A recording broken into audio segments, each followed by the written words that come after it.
I've always said that Milo is the best course in the world. I call it as close to heaven on earth as I can get to. When you drive down the hills, everything washes away.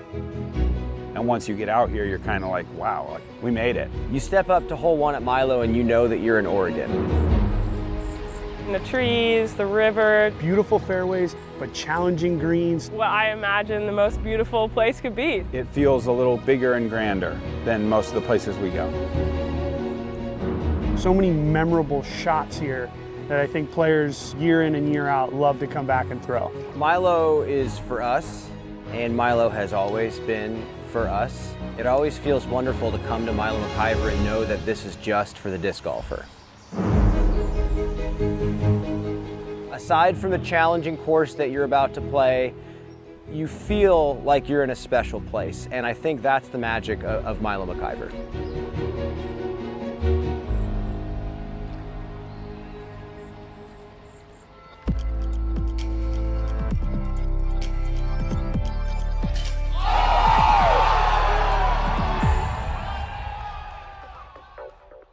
Good afternoon, disc golf fans, and welcome in to Milo McIver State Park, right alongside the Clackamas River for round number 1 of the 2024 Beaver State Fling.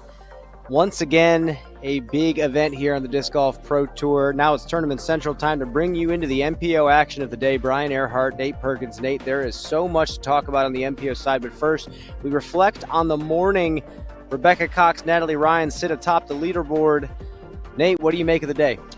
Well, speaking of reflecting on the morning, I woke up and my lower back was like sore, and it took me a little bit to remember. I tried to float the Clackamas yesterday on a stand-up paddleboard, and there's a lot of water moving through there right now. I was tumbling over those rocks, but it was all worth it because it's just a magical place, and that's what you do. You go have fun in the woods here, whether you're throwing frisbees around the fir trees or you're doing a cold plunge in the 45-degree water that just melted up on Mount Hood yesterday.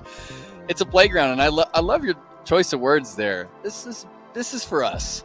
It really is for us. It's one of the better disc golf venues that we have, and the Riverbend Gold Course, while it is playing really difficult for MPO, FPO kind of shredded today, Brian. A couple of 8-under pars from Rebecca Cox and Natalie Ryan, and that just squeaked over 1,000 rated. So that kind of tells you where the field was at today. You had to shoot a 3-under par to even get yourself inside the top 10. Well, let's take a listen to Rebecca Cox, or let's actually talk about Rebecca Cox first. I think you and I are both saying the same thing here. This is the current front runner for most improved player of the year. Yes. Well, we can look at the stats. I mean, you said she hasn't finished outside the top 15 yet this year. That alone says a lot. She only had 5 top 15s from the last 17 events, Brian.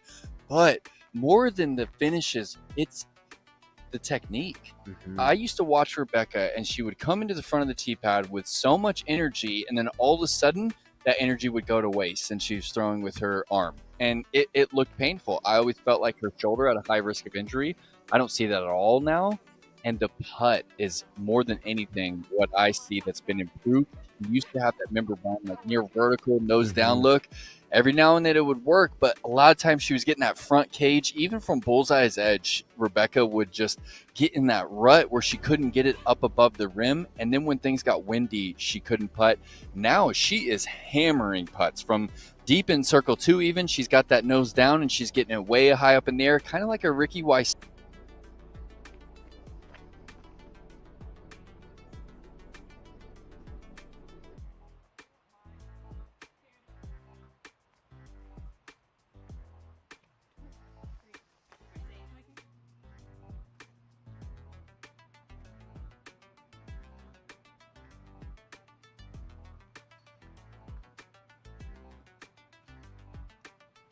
All right, we're joined here by Rebecca Cox, setting the bar early, 8 under par, no bogeys. Rebecca, how do you feel about that number? I feel pretty good. I stuck to my game plan, and I left a couple out there, but for the most part, I'm really happy with it. We've been talking to you more and more lately. What's clicking especially well in your game right now? I think just the decision making. There are like 2 or 3 holes out there that I consider to play for par, maybe even be like a bonus birdie. So I'm knowing when to be really aggressive, when to just stick to my game plan. And I think I have a lot less like desperation. Sometimes you feel like you're out of position for the birdie and you have to do something to make up for it, when in reality you can just like lay up for par and just move on. Rebecca, we're playing obviously another combined layout here at Milo McIver. We're taking 36 holes and trying to cram them together to 18. How is this layout playing this year? I really like this layout. I mean, there's a little bit of walking in between holes, but other than that, I like the holes that we play. I like how, like, quote-unquote lefty-friendly a lot of them are, so it forces the forehand shot. I've been throwing a lot more of those, and yeah, I think my game is a lot more well-rounded than it has been in the past, so I think it fits my game better. Rebecca, thank you so much for your time. We'll see you out there tomorrow. Thank you.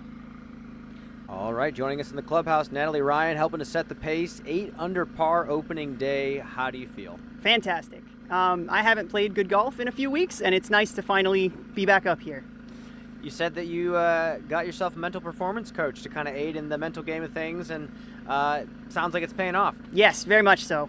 Gave you a couple strategies early this week, and been practicing them during the week, and just kind of clicked with me. And it's really nice to finally have my mental game where I want it. Talk about Milo and the layout that you're playing this week.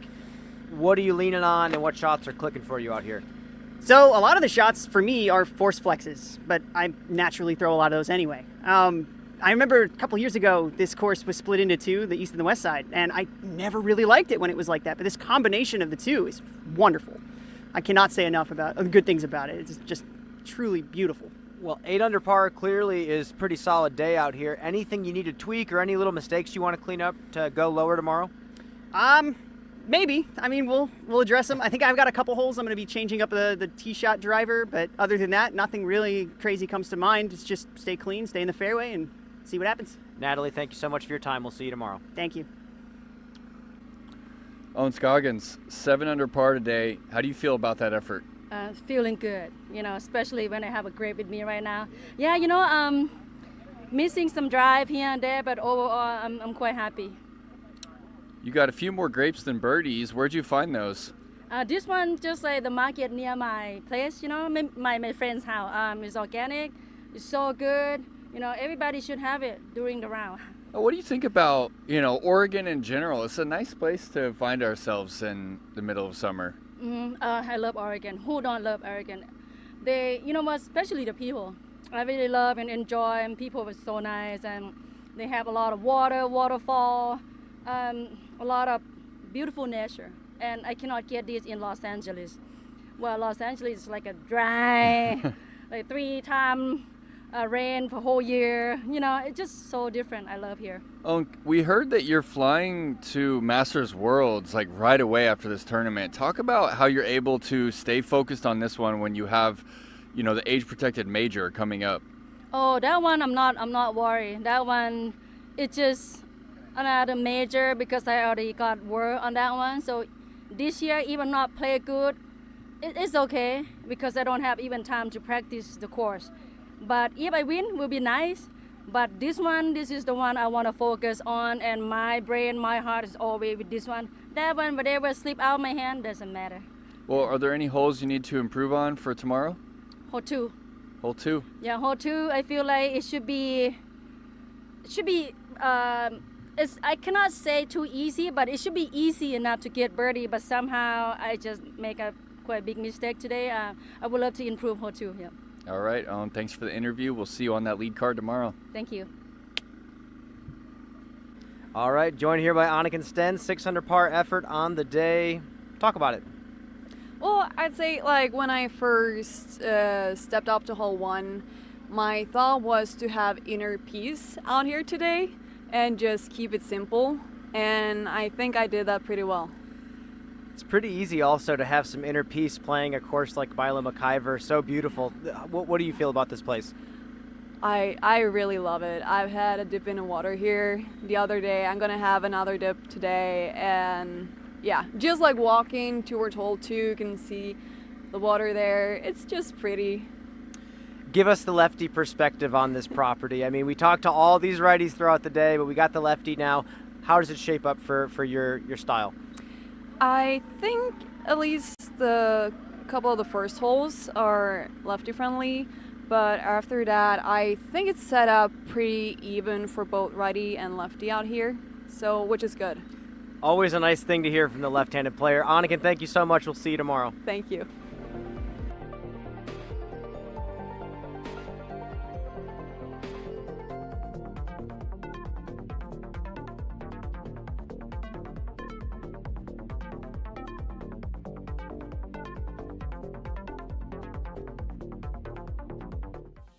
Champion Firebirds, KC Glow AVRs, Color Glow Toro, Halo Boss, 3 Champion Eagles. This is a new disc to my bag for 2024, DX AVR X3. Hey, I'm Calvin Heimberg, and this is my 2024 in the bag.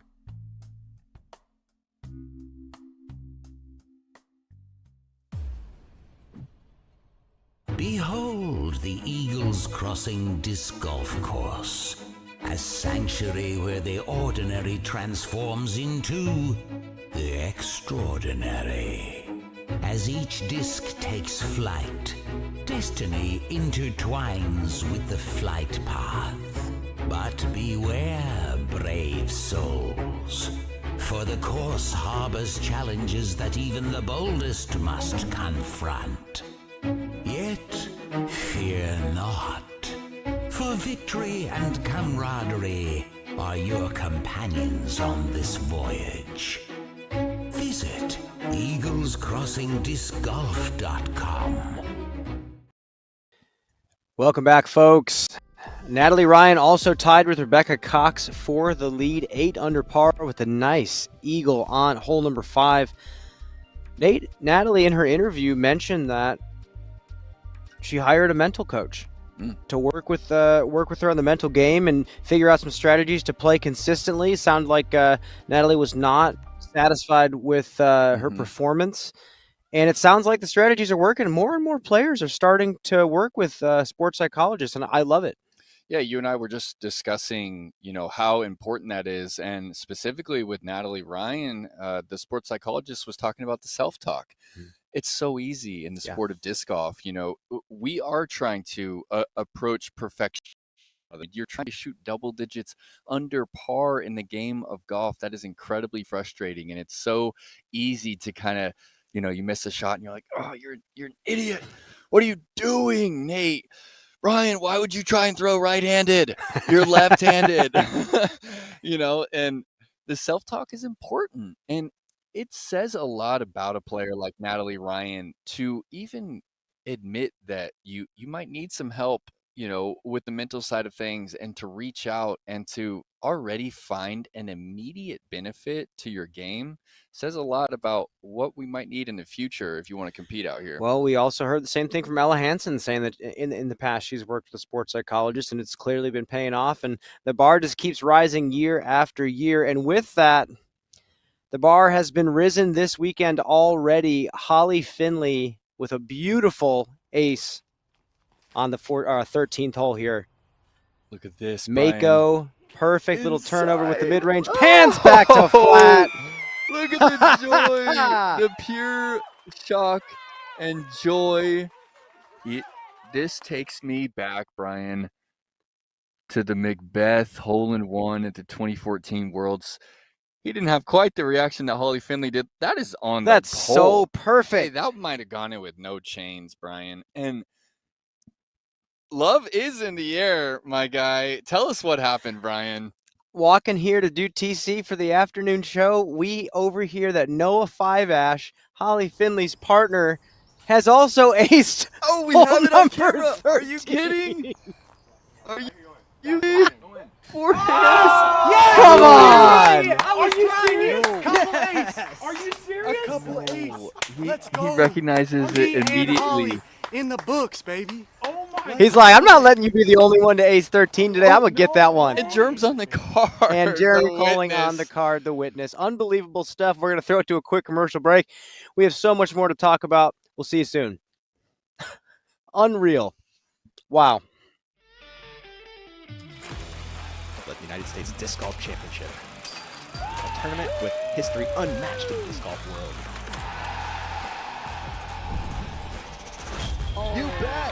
Colin Hanley is on fire. Talk about giving the crowd a show. What a performance from Kyle Klein. Gannonberg, this kid is unbelievable. Oh my God.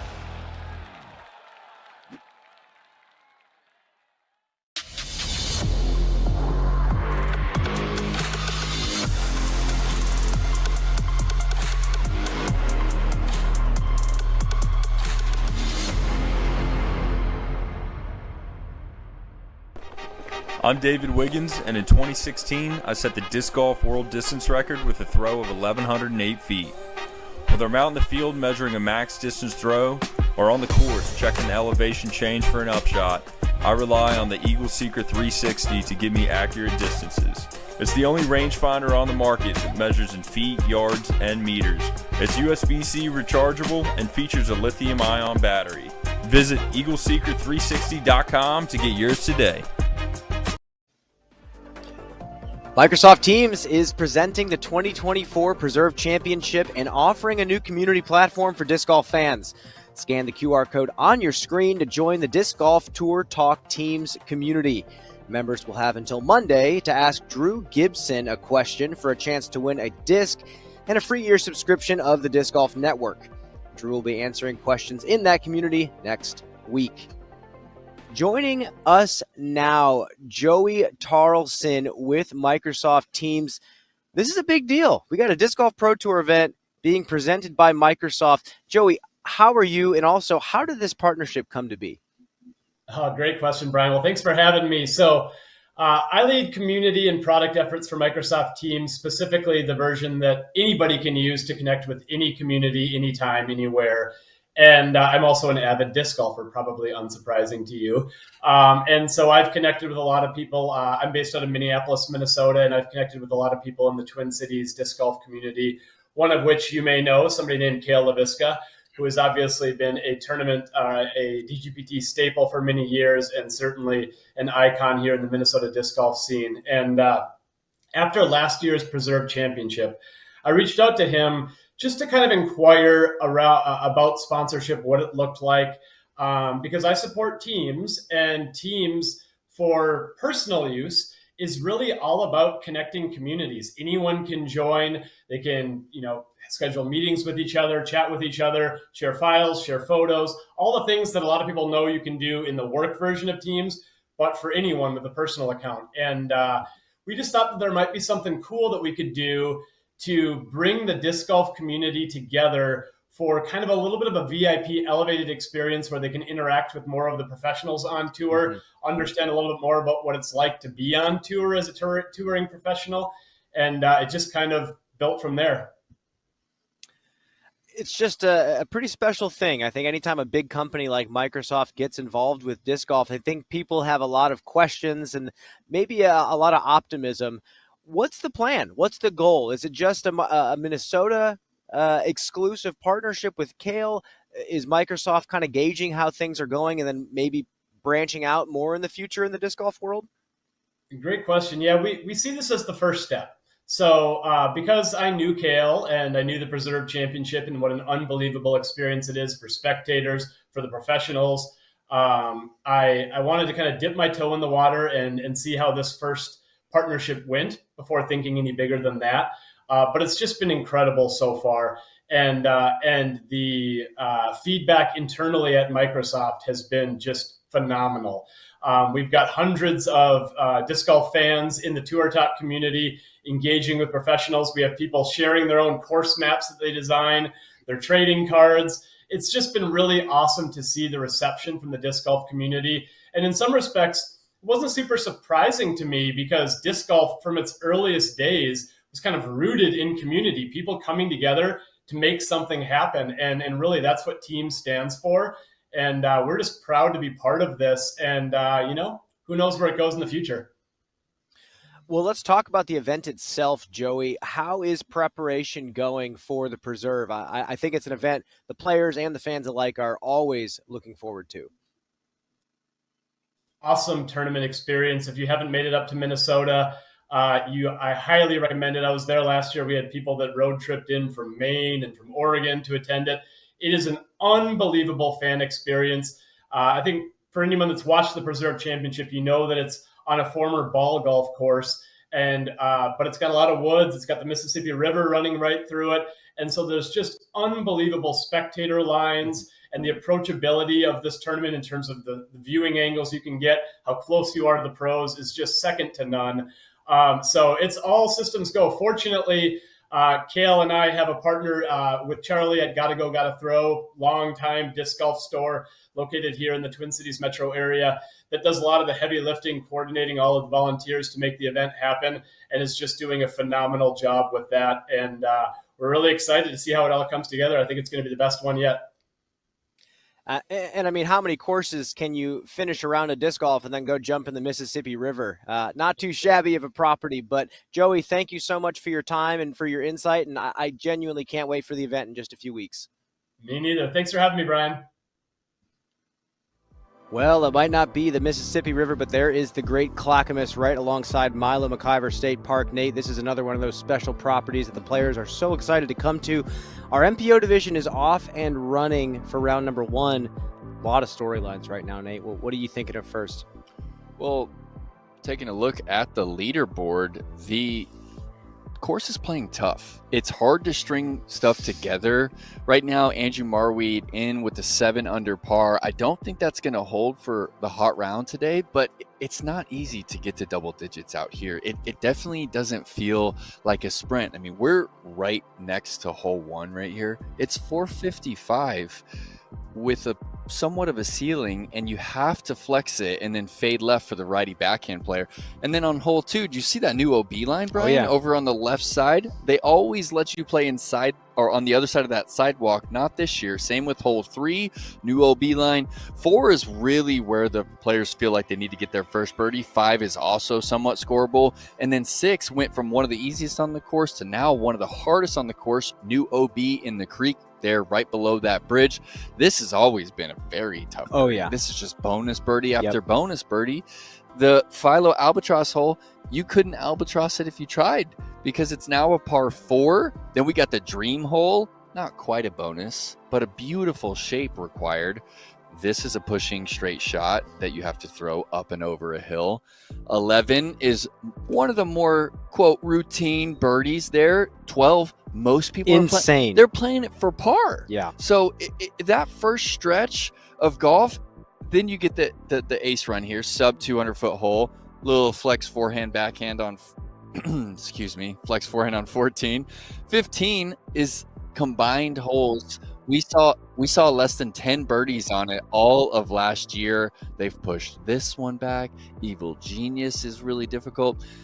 There's a couple gimmies out here, Brian, and the rest you really have to work for. So our 24.5, we might be in trouble. Nate, I'm getting butterflies right now. I've watched so much coverage and I've played so much here at Milo McKyer. Every single time we fly through these holes and you describe the shots, I can vividly feel what it's like to throw those holes and watch the best players in the world throw them. So I cannot wait. Someone I'm keeping my eye on right now, Nate, is Gannon Buhr. This is my pick to win the tournament. I feel like by the way he's speaking right now, he has what it takes to win and then some. And I know he said, I don't know how I feel about this course. I'm going to force myself to go out there and play my best. I'm not sure if it suits the way I like to play, blah, blah, blah. But I still think I like the way he's playing right now. Well, he was brutally honest in the press conference saying, hey, I feel like this course might be a little outdated. He said that this might be a hot topic, but I'm going to put all that behind me and I'm going to trick myself into liking it this week. And that's not easy to do. Okay, the first kind of branch that he hits that keeps him outside of C2, he's going to get a little frustrated. You know, he might kick some mulch and question the whole design here or the OB line here. That's the kind of attitude that can take you out of that, Portland Open dominant mindset that he was in last week. So I believe Gannon when he says that he can trick himself into liking the course, but it's a tall task. When you're questioning how a hole shapes up or you're questioning a new OB line, it can kind of linger around. And he said he only got one practice round and then the skins. Do you feel like that's enough? Nate, here's what I'm going to say. prove to me that it's outdated. That's all I want to see. Yeah. This is a course that I feel like has holes that have stood the test of time for decades. And you're going to put yourself into circle 2 many, many times. And if he's putting hot from C2, he'll win. But I want him to prove me correct. Just like long ago, we started saying that Fountain Hills was outdated. And we saw the 18 under. We saw AB go 17 under there. That maybe is a valid statement. Let's see what that does here at Milo McIver. Yeah. Moving on, Eagle McMahon, returning champion here, has more of a forehand than he had last year. Oh, yeah. Play style's changing always, but now I feel like we're seeing a pretty good, rounded Eagle McMahon right now. Yeah, he definitely figured out his swing last week. Remember these Cloudbreaker rollers? I just have to wonder what disc he's throwing for that roller. He really figured it. Look at this, out over the sidewalk. He was throwing shots. He was approaching baskets from 200 feet closer than some other people. Look at this one. This is now hole number 4 on the course. Not only is that low roller there, Brian, but they had a branch fall high left. So I'm seeing a ton of people go high roller right there. The thing about Milo is there's not a ton of gaps off the tee, so I'm not really nervous about Eagle being able to find the exact specific trajectory that he needs. He just needs the right speed and stability because there's enough airspace out here for him to kind of unleash himself. Yeah. Sidearm does come into play, but there's not a ton of opportunity for you to really score with the 425 finishing to the right. Last person I got to talk about, Nate. Nate Dawes is back, and he's playing his first tournament in 6 years after winning the Green Mountain Championship in Vermont in 2017, and then didn't return to play the World Championships. He started his brewery. He's now an award-winning brewer up in the state of Oregon in Bend. Man, I was sad to see him go, but now it's just so sweet to see him back. Well, here's the thing. Listening to him yesterday, I was shocked at the attitude that he was bringing. I just expected him to be like, yeah, I'm not even worried about birdies or pars. I'm just going to go out there and have a good time. That was not at all his attitude. He was saying the words win and cash. I mean, if he came out here on the tour and won, DGN and the internet would break. You know, it would be some kind of party back at Bevel next week. But if he cashed, I would be really impressed, Brian. Even if he went out there and got 5 birdies today, I would be really impressed because it's hard to get back on the horse when you've been off of it for 6 years. But I love his attitude, and I can't wait to see what he does bring to the table. Here's what I'm interested in seeing. I'm interested in seeing the timing. Because to me, he was someone who had the easiest timing window. He never looked like he was out of whack with the backhand throw. In regards to intentionality, like Kayla Viska style, control 100% of the flight. Paul McBeth, Nate Dawes goes right up in that category as one of the greatest backhand throwers of all time, in my opinion. Folks, he is joined by Paul McBeth, Ricky Wysocki, Paul Ulibarri, on this feature card. This is the same feature card as the lead card final round at the 2014 World Championships that gave us one of the most epic playoffs of all time, Ricky and Paul McBeth. This is the 70-footer for Eagle. Goosebumps. This was absolutely the best playoff finish to any sport I've ever witnessed. I mean, it was special. Yeah. It was beyond special, and I'm so excited that these guys are still here after all these years. 10 years later, Nate, these guys are still playing at a high level. Absolutely. It's wild that Nate Dawes is the only one that is not still out here on the tour. Nate, we're going to wrap things up. We have so much to watch here on the Disc Golf Pro Tour. It's going to be a special day out there. Andrew Marweed, Luke Taylor up top early on, 7 under par finishes. But Nate, AJ Carey going hot. Not over too there. shabby. Yeah, 5 through 7 for Niklas. Ooh, the Finn definitely figuring out these lines. We're going to throw it down to the DGN booth. Ian Anderson, Philo Brathwaite. Take it away, folks. We'll see you soon.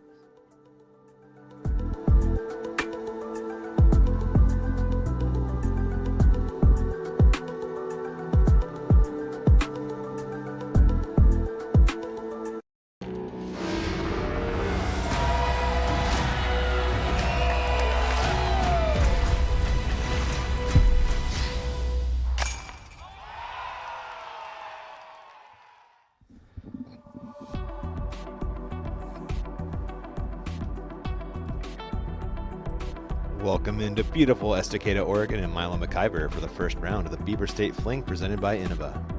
Coming off his dominating win in Portland, Gannon Burr is looking to go back-to-back on tour. That said, it's never easy on Riverbend Gold, and the field is stacked. Who takes the day one lead? You'll find out live on the Disc Golf Network. Philo, let's watch some disc golf, and we are getting right into the action, my friend. Noah at 5-ash on the tee of 13. Yes! Are you serious? Are you serious? Couple ace. Are you serious? A couple ace. Let's go. Me and Holly in the books, baby. Oh my God.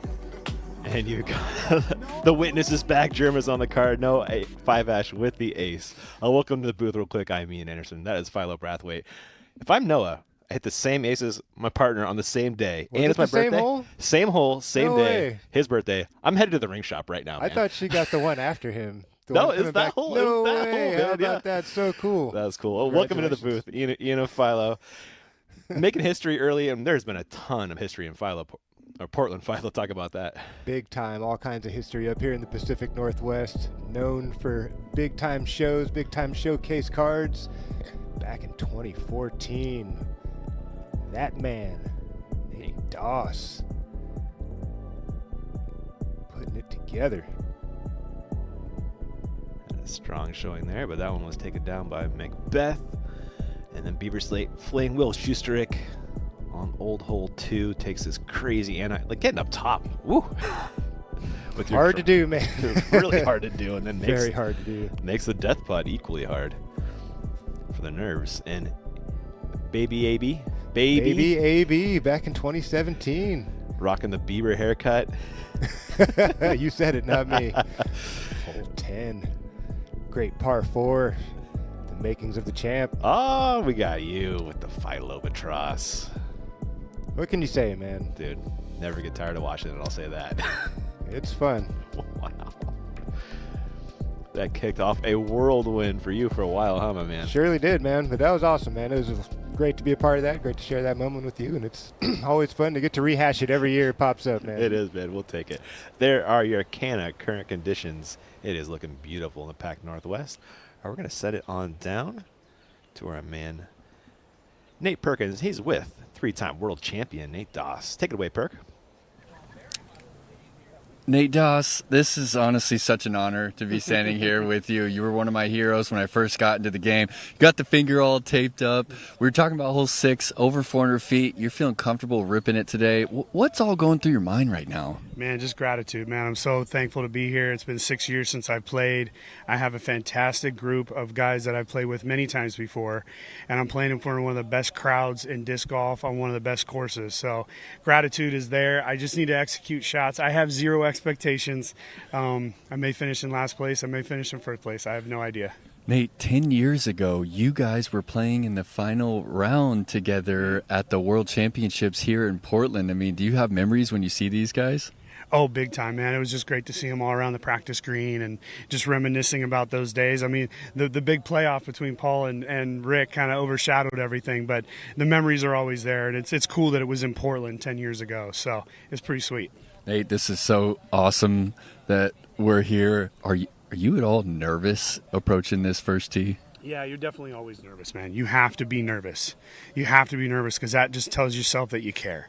I'm not nervous because I want to win or that I need to prove anything, but I'm just nervous because I want to play well for myself, and I want to put on a show for these great fans. So I'm definitely ready to get out there. We know you brought the discs. Did you bring any beer to pour this week? Well, out on the course, I did a collaboration beer with Little Hop Brewing. So if you're out there, check that out. It's going to be pretty sweet. But, man, what a beautiful day. It's a great day for disc golf. Best of luck, Doss. Thanks, man. to you guys. Thank you, Nate and Nate, for that. Always fun catching up with our man, Nate Doss. If you guys ever make your way to Bend, make sure you head over to Bevel Brewing. Great beer, great food. It's an awesome time. Down there is hole 1.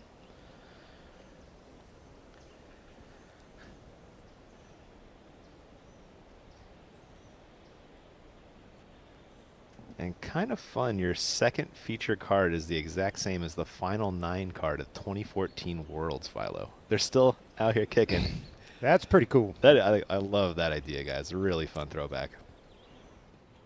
And still some ballers on that card, Philo, you know? 10-year anniversary is pretty cool. Yeah, absolutely. Wow, I can't believe it's been 10 years already, man. Time has been flying. Yeah, it sure has.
Swings it out there wide along the right side. Should be a circle 2. Potential maybe edge of fairway for Doss. Yeah. Not a bad opening drive. Yeah, if you're going to miss right. You know, at least have a clean in, right? For sure.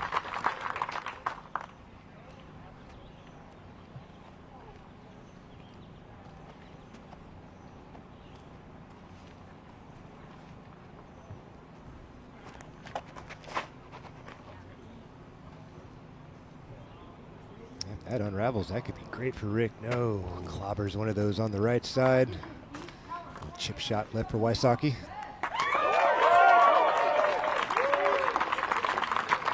You got 11 world titles on the card here, Philo? That's a whole bunch. That's quite a few. One less than the champ, though. Hey, you're quick. That is crazy. You are quick, Ian. That beat you to that one? No, you're just fast, man. It's thanks, not even bro. about beating me to it, man. That's just a real fast thing to say. Macbeth also airs on the right side there. Does it sneak through, or did it catch something? I think you're right. I think it's snuck through a little bit.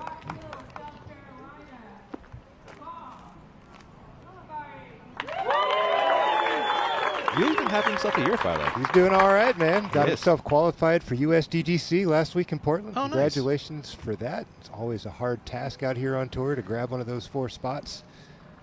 Used to be 5, now it's only 4. Is it really only 4 now? Well done. So important for all those guys. They all want to be in that show man, at the end of the year. That's the one.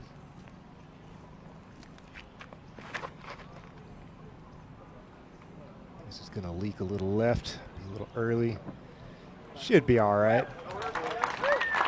Option for Ulibarri.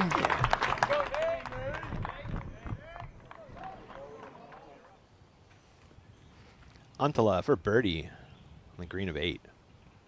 Recognize this spot, Philo? Not really. I don't putt from there. No, I guess you didn't that day. You putted Not that day. From the fairway. From the fairway. Right around 50 feet left here for Antala, downhill grade. Did you expect something different from this man? I did not. I expected exactly that. He On is cruise control. Wow. Solid 6 or 8 holes. Looks like he just caught the corner coming in, but it didn't matter, Philo. This guy's so solid on the putting green. Yeah. Dead in the heart of the chains, man. I love Wow. his distance bids, too. The pace is just fantastic. Agreed. Thanks, Azuka, for rolling back that replay for us. You got AJ Carey now on the tee of 13, who's off to a hot start. Been playing very well today.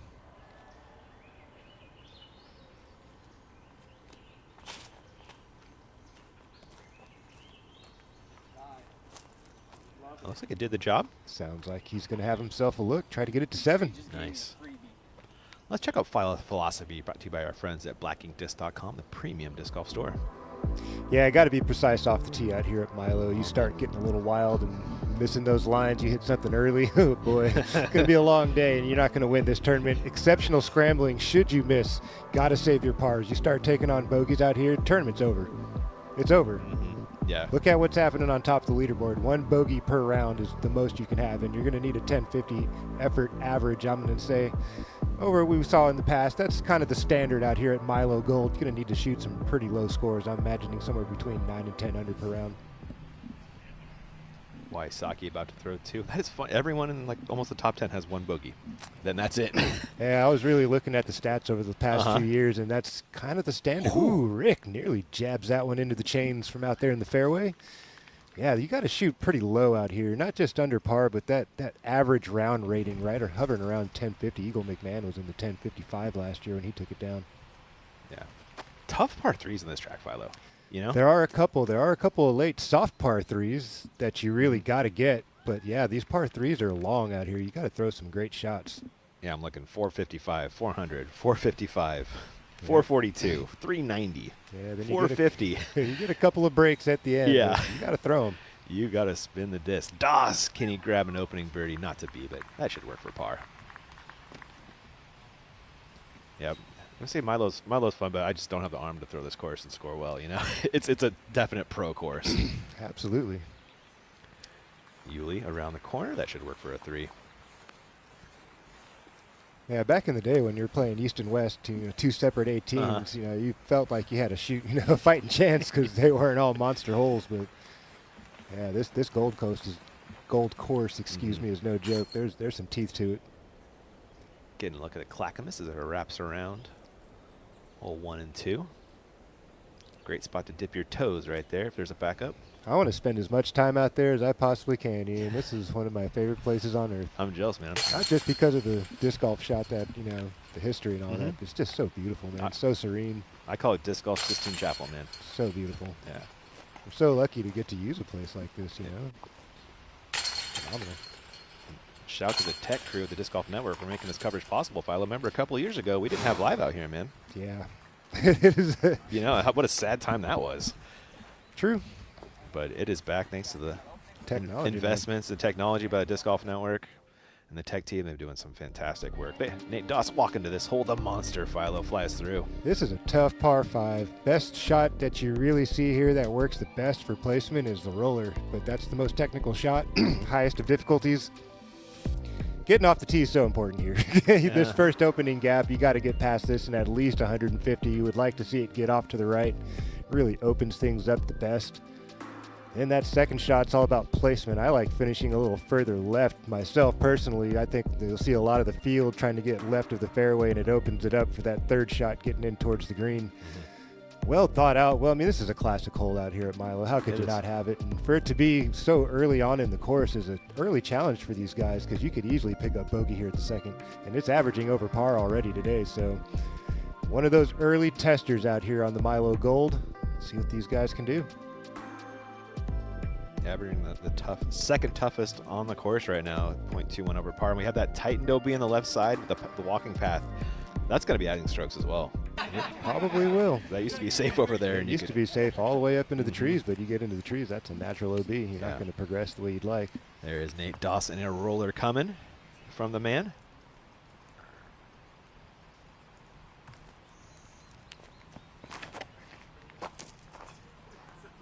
Ooh, lovely. Yeah, touched down on a great angle. Yeah, that's wonderful. Headed out for the FPO pin, just a little bit short of that. Wysocki next to tee. Should see a roller from Rick as well.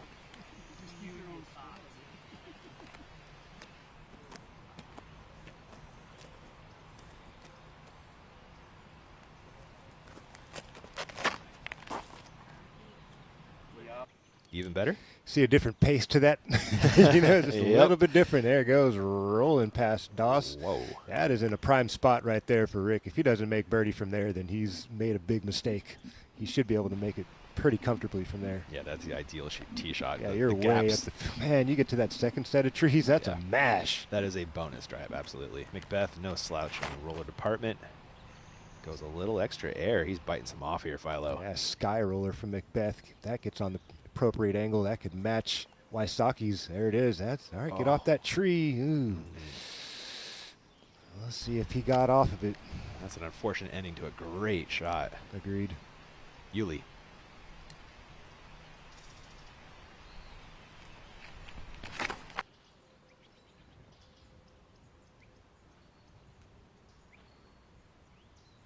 Nothing wrong with this either. No, it's pushing. How's the finish? He might have a gap through those trees. Probably air shot again. Yeah. Antala, the tee of 9. The dream hole, Philo. Basket just short of the Clackamas down there. Very downhill shot. Beautiful. Just inside circle 1, it seems, for Antala. See if he can convert as we watch these fellows walk down. That's a McGallery right there, Philo. Perfect day for disc golf out there, Ian. Oh my goodness, yes it is. How was the wind out there walking around? Hardly a breeze coming out of the northwest, pushing southeast. Hardly 5 miles an hour, maybe here and there. Just very soft, little puffs of air. Nice and warm. Got to score. Yeah. Perk, you're out there walking the field with the gang. How's it feeling on the ground, sir?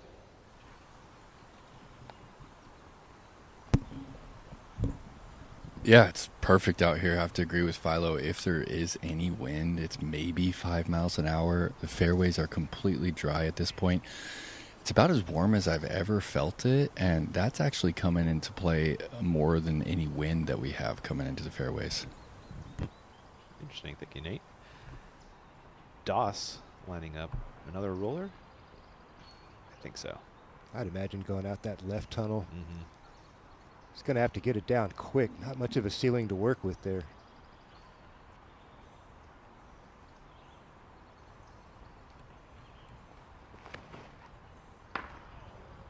Yeah, looked a little off on the angle. Just a slight late release. Trying to get it down in a hurry. It's easy to pull those over a little bit too much. And that's when the bogeys start to come into play. Just like that, you know, it doesn't take much out here at Milo. I'm not wishing it on him. He might be able to scramble out an incredible par. Yeah. It's tough.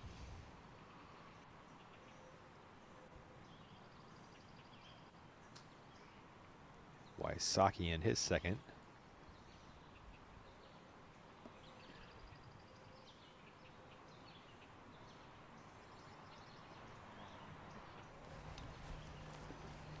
Before that, though, Yuli will throw his second. He's got a nice window through the trees. Yeah, he was honestly set up pretty nicely, huh? Drops roller again. Nice. Get off that guy. He's going to really like that. He treats into the tall grass a little bit. But should be all right. Yeah, ate up a ton of ground there.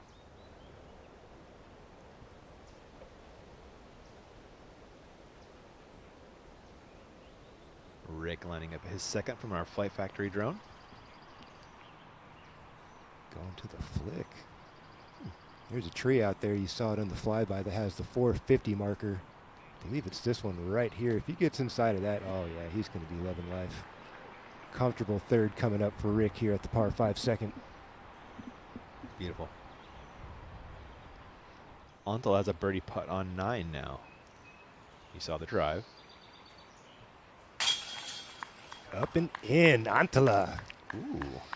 That's a name you want to keep your eye out on right there. 6 down for the first 9 holes. That's one of the best we've seen this afternoon. He's just one off the lead. Wow. He's one of those guys that can stick to the philosophy, man. Yeah. Keep those bogeys away. Know? He's precise off the tee. This is a course where you need to golf a little bit. You know, you can't, you're not just throwing discs out here. Yeah, exactly what you said. Macbeth and his second, a great drive that nestled right on this tree. Oh, this is so awkward, Ian. What is he? Do you think he's... Okay.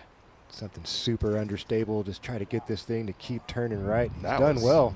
That was really nice, man. Oh, what a shot from Macbeth. Standstill, back to the line. He's on track for birdie still. Whew. Super high difficulty for that. So easy for that thing to unravel and go left towards the out of bounds. Doss and his third. Not much better than what Macbeth had to work with. Yeah, very similar. Looks like roller. Doesn't want that thing cutting left. That had a lot of cut angle. I think that's a friendly tree, Philo. I believe as well, but now he's going to be backed up against that again, and he's still out there 450 away. Plus, tough start there for Nate Doss. From a former child prodigy to a current child prodigy, Gannon Burr on the other side of this break. We'll catch you there.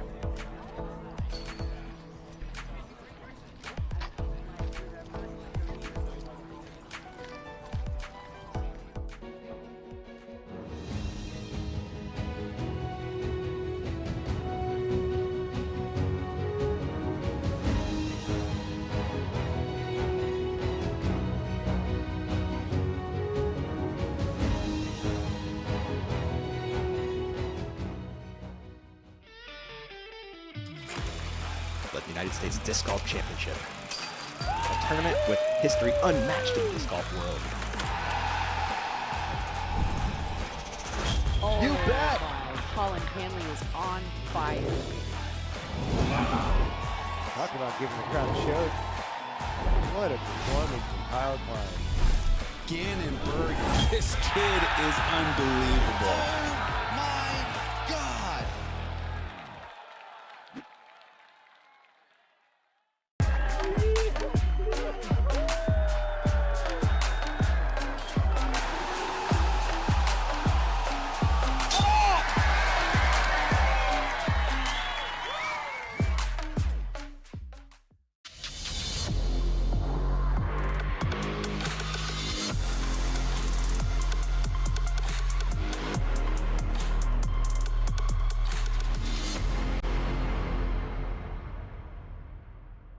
A Zuka cart lets you sit down on the course, anywhere you want.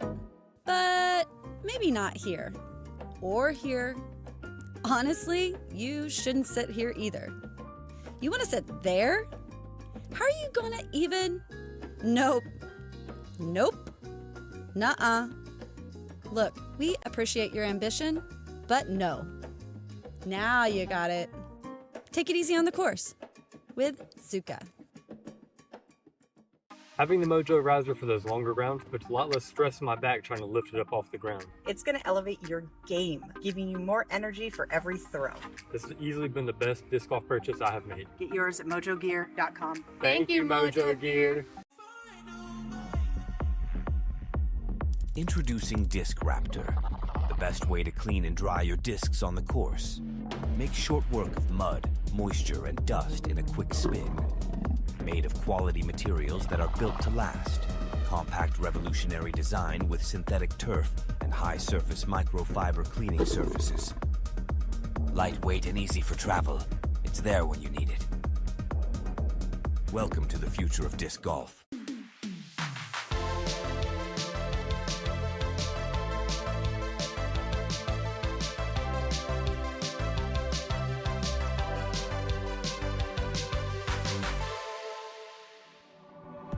The Beaver State Fling is brought to you by Innova, the choice of champions.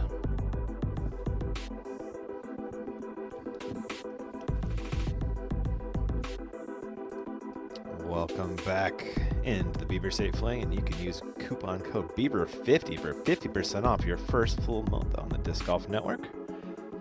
If you're watching today on YouTube, consider giving us a subscribe. You get to watch the exciting finish on Sunday, as well as all the action on Movie Day Saturday. Hope to catch you there. 50%? Got it, man. Wow.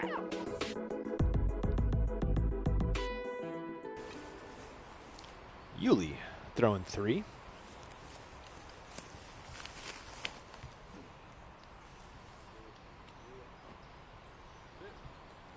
That's a creative looking roller there from Ulibarri, trying to bring it in side door. Looks a little wide. Looking for the back door, but there isn't one, Philo. I don't think much of a back door here at the second. Bit of a side door, but not much of a back door. Antala, T of 10.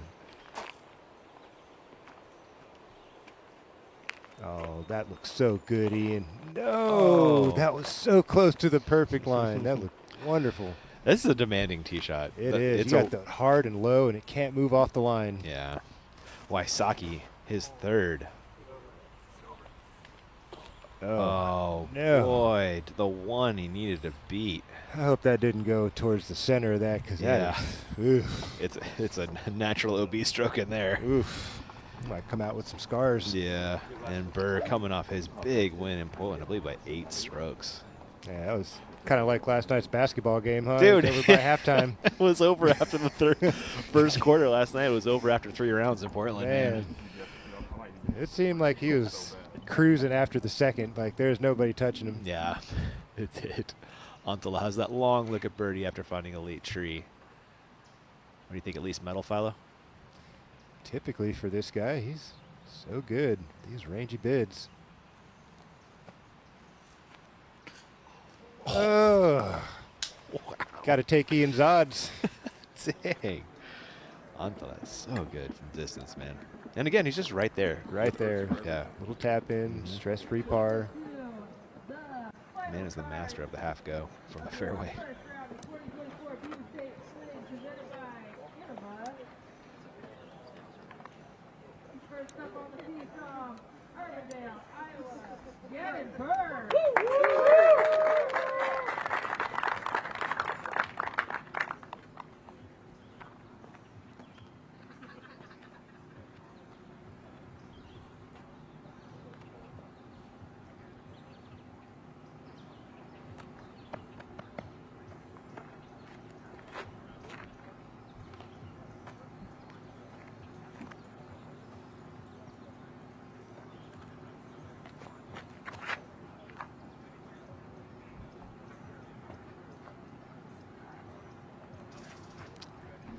Going to probably see a lot of that this weekend here at the first. It's a very demanding tee shot to start off the round. Definitely a bonus birdie. Big time bonus birdie, man. You got to throw it 455. It looks like it downhill, but that tree that's right there, that guy, it's tough to get past with the appropriate height and speed. Everybody can get it there, but if it's going to have the right shape or not is the question.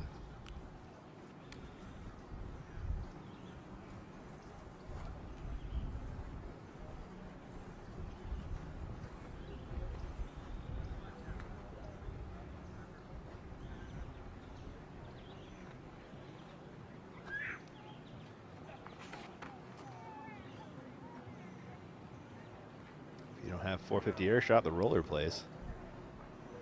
Definitely has the heat. How's this shaping up, Ian? Pushing off to the right a little bit? Yeah, pin high right. Good. Hopefully that doesn't get too buried.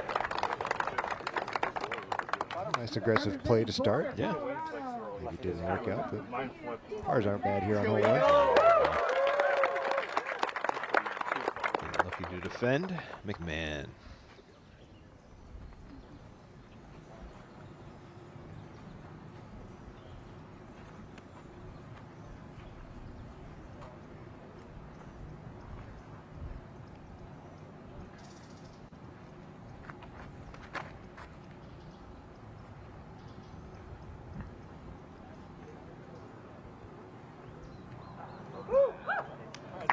About that, Ian. Maybe a little knee. Yeah, there's a putt in there usually, right? One of those little air bounce putts. And your 2022 Beaver State Fling champion, Garrett Gurthie. It is always great to watch Garrett Gurthie throw at Milo, man. This man can spin a disc. You said it.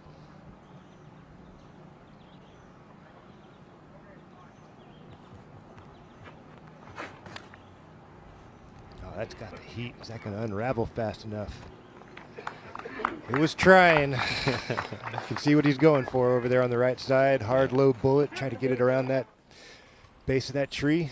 Wysocki throwing 4 after finding the bush, and that's circled 2 after, gosh, 2 great shots, and he was about a foot away from a perfect third, too. Man. You know, a little higher. He was all set up. There's Doss throwing 5. An absolutely incredible roller with his 4th to get here, and that's a great 6 salvage if he can do it, Milo.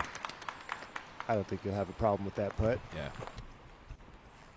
Macbeth for birdie.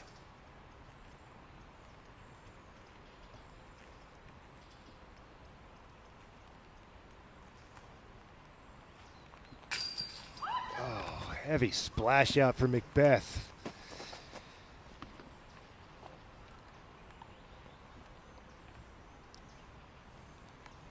Wysocki trying to clean up the par.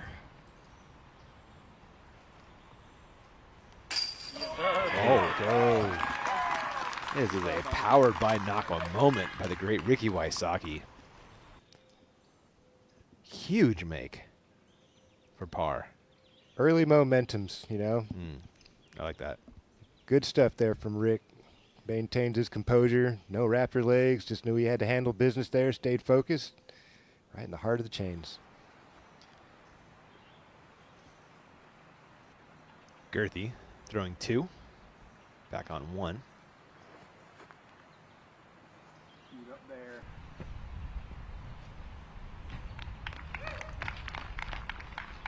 Should work for a par for Double G. Burb jump putts it over from a $150. It's so. It must be nice. It must be nice. That's the words. How many strokes that would save you if you had that in your bag? Just a straight shot laid up from a $150 every time. That'd be nice. You know, grabs a bogey despite the earlier struggles on the hole. It could have gone worse. Of course. Yeah. On to the tee of 11.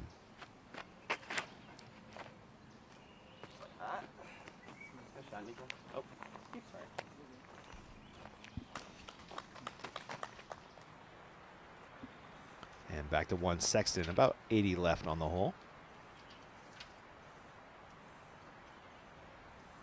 Basket just tucked around the trees to the right. There you go. From Sexton to Doss, now on the tee of 3.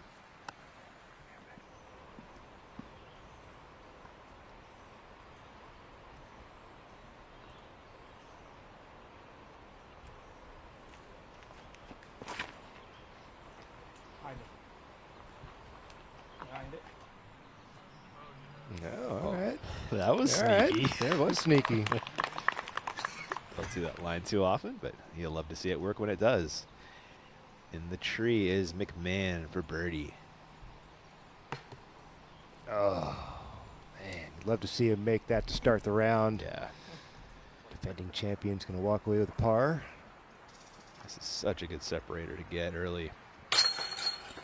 Burr in for par, and the rest of the gang should do the same. Before they make the short walk over to the monster.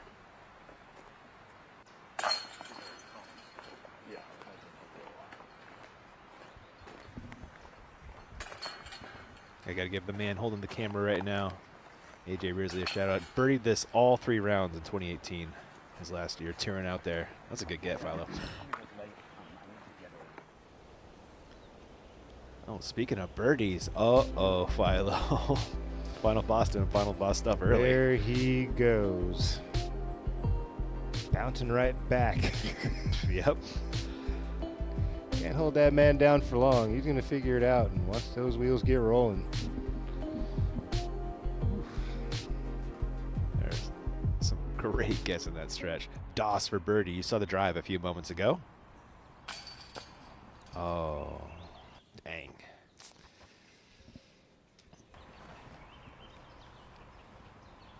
Almost erased that bogey from hole 2, but it'll be a par instead for Doss. Back on the tee, Gannonburr.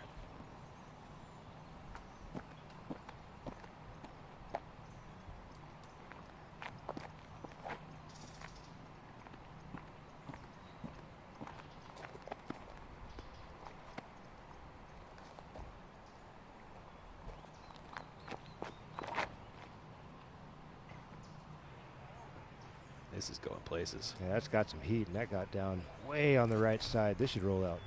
Right over there where Rick was. There it is. That seems like a sweet spot, Philo. That is the sweet spot, man. Right side fairway up there, 475, just under 500 feet. Sexton has a great roller game. You'll see it here.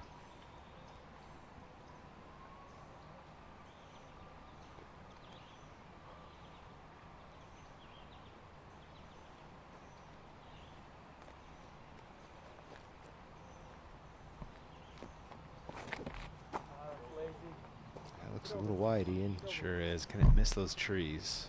Not really the right angle. It's trying to stand up for him. There you go. He sits down now. He'll be, ooh, yeah. Just, you don't want to creep up on that tree too much. That thing is massive. Yeah. Doss now putting for par after chaining out for birdie. That does the job.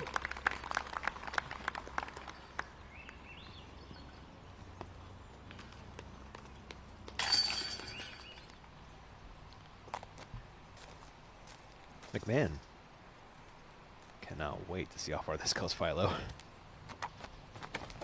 We once got Eagle throwing 86 miles an hour off of this tee pad. That thing's running. That grass is pretty thick and clumpy. He had a little gopher hole out there. Kills the speed. in the center of the fairway. He's going to have a couple options there to choose from. He's short of the tree he'd like to beat, so he's going to have to figure that out. Double G, and the amazing rollers we've seen from him. He's got his Cheshire Cat roller disc out here. Yeah, also a bit wide, touches down. Fortunate to punch through that tree there. And into that one he goes. So, good thing he's progressed the fairway a bit.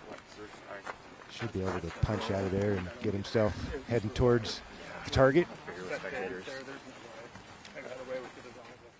Nicholas, fairway of 11, dogleg right from this position after a dogleg left off the tee. Yeah, you'd really love to have a solid sidearm play, get that ground play and skip over that log. There you go. Ooh, a little misfortune there to go opposite direction. Yeah. Should still be right there in C1. With you. Yeah, you like his chances from there, for sure. And Calvin got another one. Oh, boy. Is he your leader now, or is he just one off the lead now? One off the lead from the last time I looked. Yeah, the lead is still 8 under for AJ Carey. AJ Carey. He's picked up a couple more since the last time we've seen him. Okay. Yep, he picked up the birdie at 13, got the next one at the 14th for AJ Carey. Got the par on the 15th, so yeah, 8 down for AJ Carey. If Calvin gets 7, that's unbelievable. That's that really downhill hole right before your Philo hole. That's old hole 5 west, if you're familiar with the Uh-huh. old school layout of the two, east and west. Now they're all completely renumbered. Yeah. Going way back. And a huge thanks to our friends at Flight Factory, providing the drone coverage all year long. You got coupon code BSF24, giving you 10% off all your Innova gear at the Flight Factory. You can celebrate Calvin's early great round with a Heimberg purchase over at the Flight Factory. FlightFactoryDisc.com, or point your camera at that QR code. Double G throwing his second. And if G is throwing a forehand, you know things are not going according to plan. A little early tip there. He had good speed on it. Gets him back into the fairway. I'd say he got a couple 100 feet or more out of that. Yeah. Something he can make up with the next shot, maybe. He's going to need to pull off a good one and then have a really nice approach. Yeah. He's still well short of that 450 marker. Antala with a birdie putt.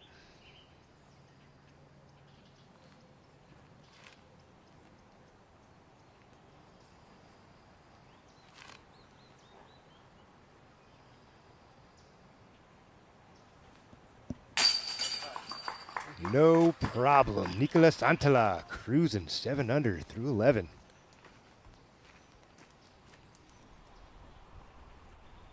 Sexton throwing 2.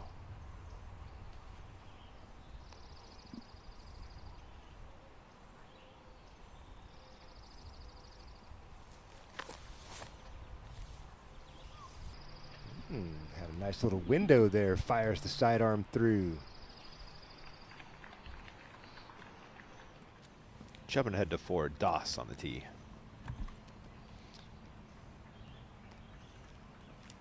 Big button hook to the right.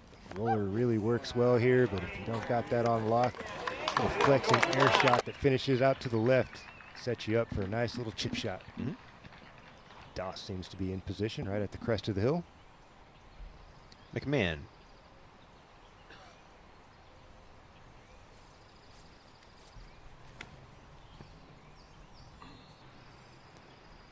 Ouch. Cut and roll for Eagle McMahon's second shot.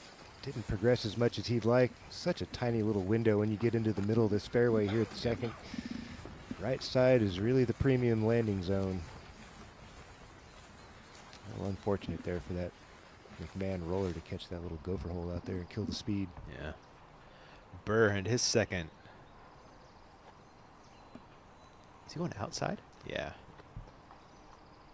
That would probably be smarter. Yeah, I was going to say, the camera angle a little deceiving. If he goes right down the middle, I mean, there's some room there, but obviously you can see it's not as clean of a window as it is off to the right. There you go. That's the line we all expected to see. Gonna slide past that 450 marker. In position goes Burr. Makes it look easy. Makes it look repeatable. That's what you'd like. Yeah. You know, that's a marker of a pro, and you just keep doing the same things over and over again and getting the results you're looking for. That is the idea.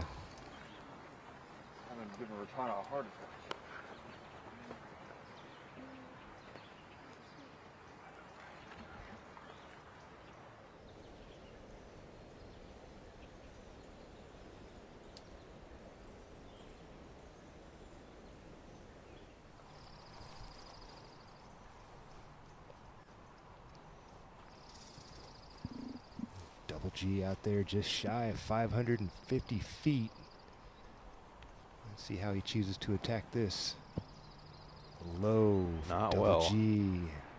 And it button hooks back under that tree. Still 450 or just short of that left. Don't really see that very often on tour, do you? No. You can kind of expected from where Eagle McMahon was. He didn't have much to work with. The double G was wide open. Wide open out there. Yeah. Doss on 4, throwing 2. I like the angle. Oh, yeah. Gosh. That's what you'd like there. If you come up a little short, keep it up high. You don't want to throw it out there low. He'll be out there circle 2 for sure. He had the right idea. Excellent execution. I think I saw Ty Love on the bag there for Nate Doss, who already played his round. Right on. I get a good day today, actually. Let's see what he got. McMahon throwing 3 in the meantime. Yeah, Ty Love in the clubhouse. Top 20. Nice, 4 man. under this afternoon. That's a solid day. It is a solid day.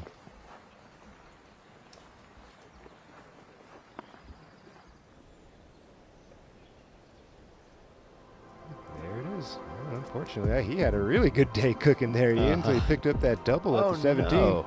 You can live with the bogey at the 15th. That's a super tough hole. That's hole 1 and 2 east combined. Oh, right, yeah. Number 1 handicap on the course. So you walk out of there with a bogey, and you can, you know, keep your head up. But man, taking that double at the 17th is brutal. Super genius got him. Yeah, it sure did. There's more OB this year than there was in the past. It's understandable, but that's definitely a hole you'd like to score on. Sexton throwing 3 from 450. 472 to the pin, as you can see.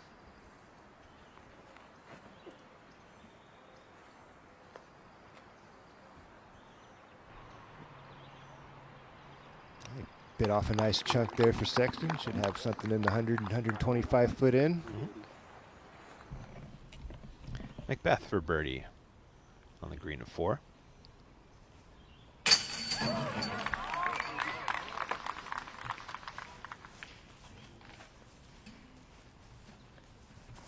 From 6 world titles to 2 world titles. And the 3 world titles. Will putt for birdie. His first birdie on the Pro Tour in about 5 years. It's been a minute. There he goes. Well done. Right back to level par. Little Neil Potten start there for Nate Doss. Back to where he started the day. Nothing wrong with that. I don't know. Right now, 1 unders. Right at tied for 50th right now. Girthy and his 4th. Still 440 to the pin. What? Look at the power he generated from a knee. I couldn't throw that far from a run-up. That's crazy. Most can't. That was well done from Double G. Unfortunately, did catch a couple of little limbs up there in the tree. Killed the speed, but gotta love the effort. That's awesome. Full commitment from G. Jumping ahead to 5 and Yuli.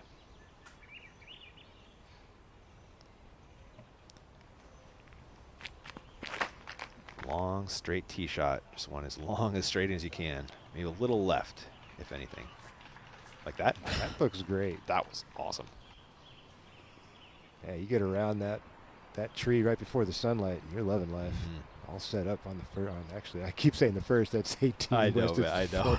That's where the tournament used to start. These for numbers years. are getting us so bad. I know the hole. I just try to find the number. I got him. Yeah, you got him here. I got him. Burr and his 3rd after 2. The locals now know him by completely different numbers. The course has been completely redone again, numbers-wise. So confusing everybody by even bringing it up, I assume. So I probably should just stop. There's the forehand away for Burr. Looks like circle's edge for Gannon. There you go. We'll have that left to get off the schneid on the day. T of 5. Nate Doss.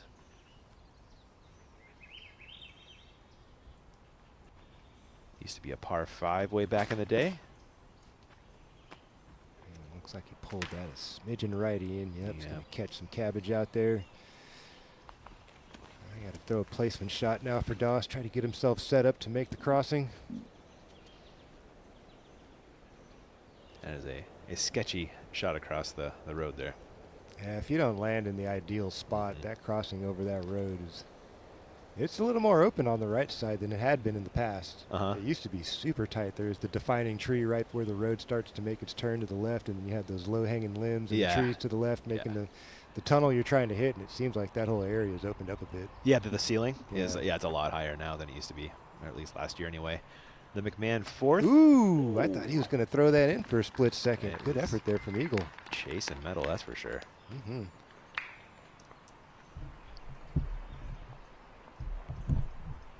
Early Eagle for Eagle call. Sexton throwing 4, just looking for the up and down par.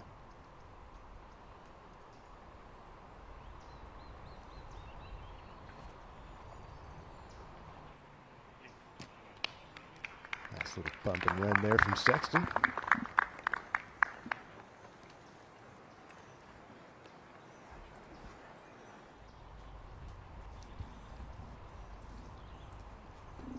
Girthy is 5th. There you go. Nice touch with the sidearm. Rolls to a drop-in bogey.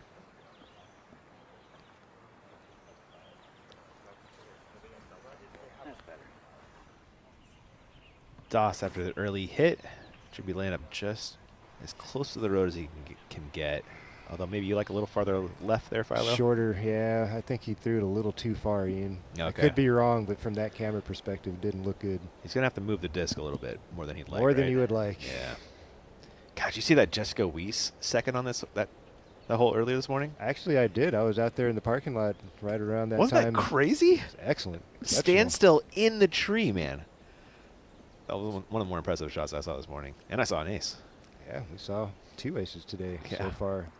The couple's ace. Yeah, that's too cool. It's his birthday as well? It's his birthday. I'm telling you, head to the jewelers, go grab a ring. It's meant to be. Lock it up, Noah. Burr for birdie. No pressure. Nice man. Grabs his first birdie on the day with that kick start and try to play catch up with Calvin Heimberg's pace. Yeah. Did he get 7, Philo? McMahon gets in the par. Look. He did not. Okay, so he's human occasionally. Still one heck of a start there for Heimberg, 6 for 7. Yeah, that's honestly nearly perfect. No one gets 7. Maybe not no one, but not a lot. There's only like 10 birdies today. Checking your scores. As you can see, Heimberg within 2 of the lead of AJ Carey.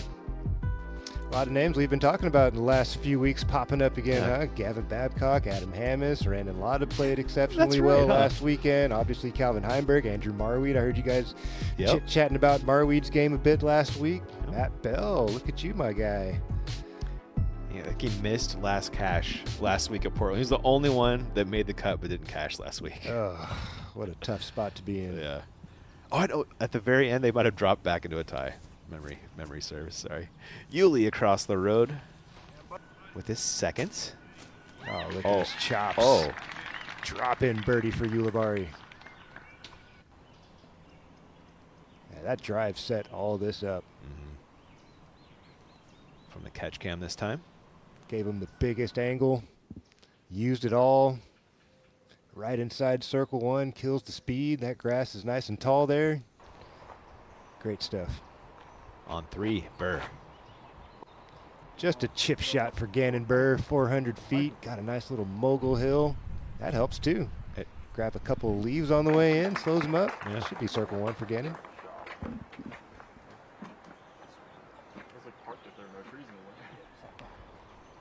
Sexton.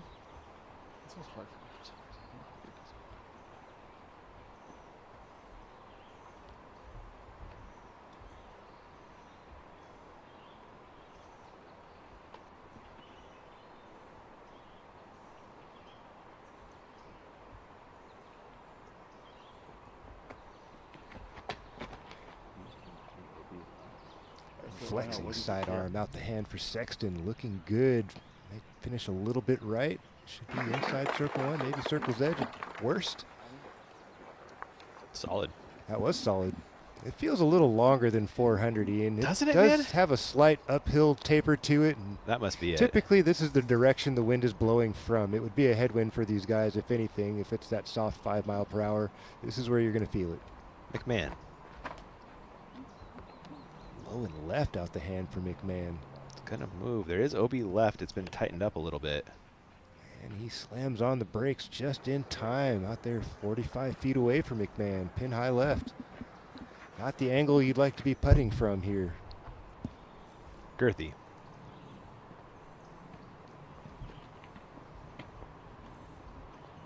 See that feather banner out there on the right side? Okay. I'd say that's the angle that you'd really want to get the disc on.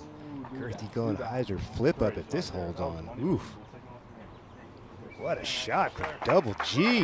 6-12. If he can do it, what a beaut. You're going to play that hyzer line. I like that yellow feather banner off to the right. That's the one to aim for. Second shot for Wysocki on 5. Yeah, just a chip shot for Rick. No problem.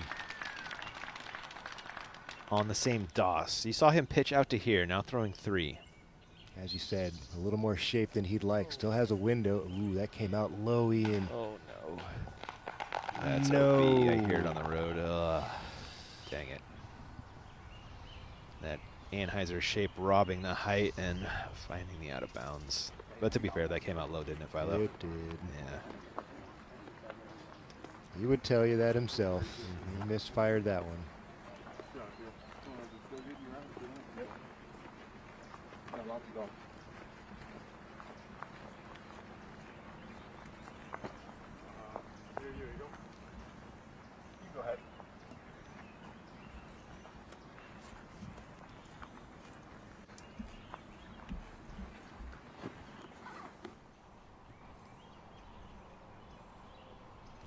Perhaps that tree nip slowed him up a bit more than I thought. Circle's edge.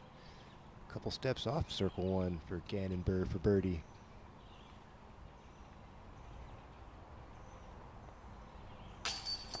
Ooh. Tickles it just like DOS. And kicks down the hill. I don't think that went too far, though. It shouldn't. It was low in the chains. Should be McMahon next. He's also in circle 2.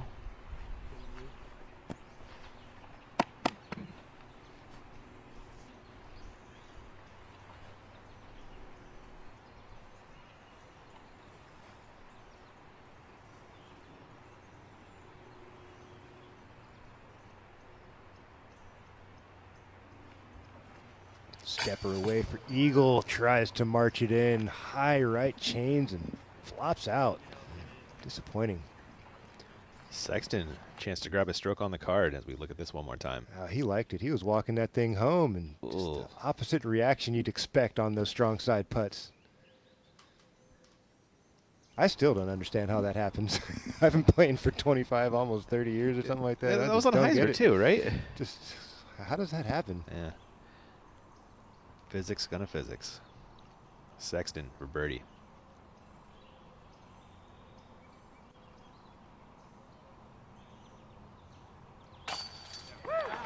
Man's made a lot of money from that range, Ian. Sure has.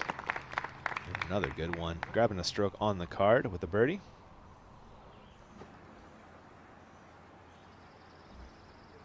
Well, I guess G has a chance to answer. Excuse me there. Yeah, that was a really nice drive. Out the hand from Double G, playing the hyzer flip up, keeping it on the straight and narrow. Had nothing to do with the sides of the fairways and leaves them with this short tap in. Well inside circle one.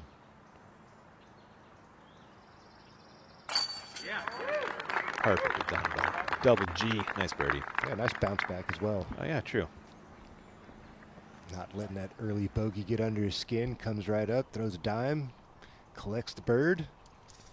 Burr has this left for par.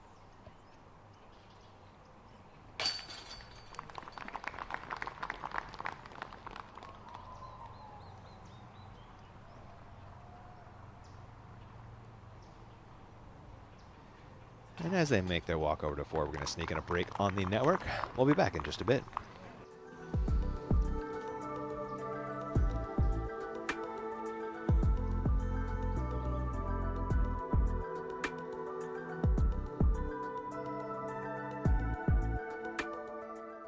I'm down by 2 with 2 holes to go. Should I use my last 2 driving chips, or should I save them for the final tee shot? Time delay, dude. That's a courtesy violation.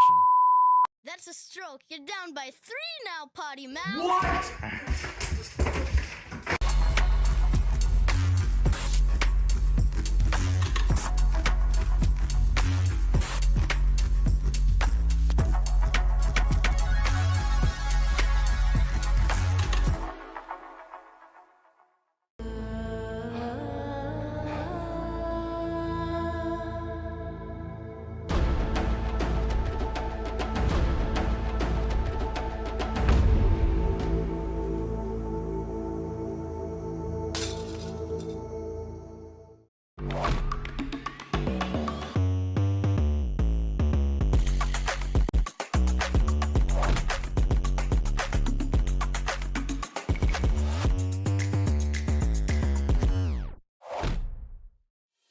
Champion Firebirds, KC Glow AVRs, Color Glow Toro, Halo Boss, 3 Champion Eagles.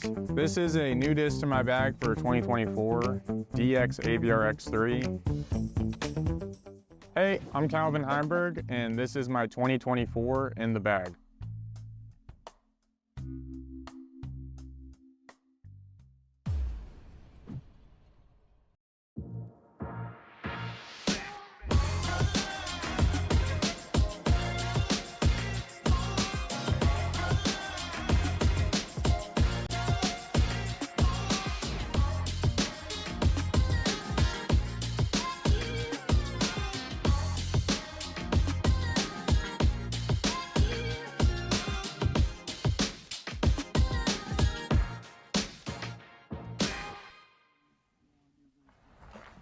Welcome back. Nate Sexton on the tee of 4.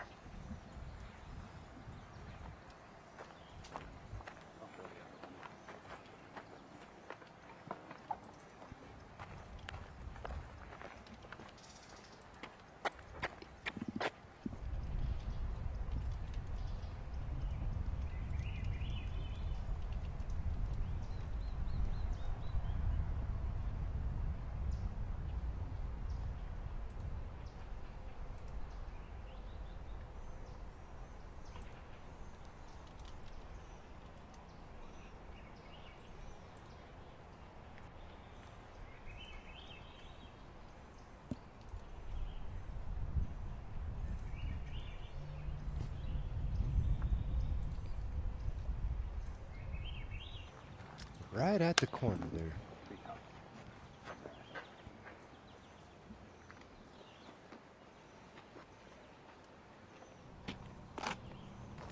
I like the little adjustments they made to this hole. They pushed the tee back about 125 feet, I believe it was. The tee used to be right up next to this tree, right here in the middle of your screen. And it wasn't hard at all to get to crest beyond that hill and lengthen this out and make it a little bit more challenging, turn it into a par 4. It was a par 3 for the longest time. And it was kind of a tweener. It was a tweener. A lot of guys could get down there with the roller. Every once in a while you'd see a guy pull off an incredible air shot and make the bend and throw one in from 50 or 60, but I think this is a nice change. Burr next to tee. Definitely got to get birdie on this track.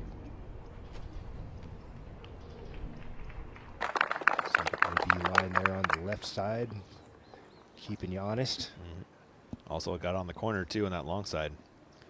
Came in to play this morning. McMahon.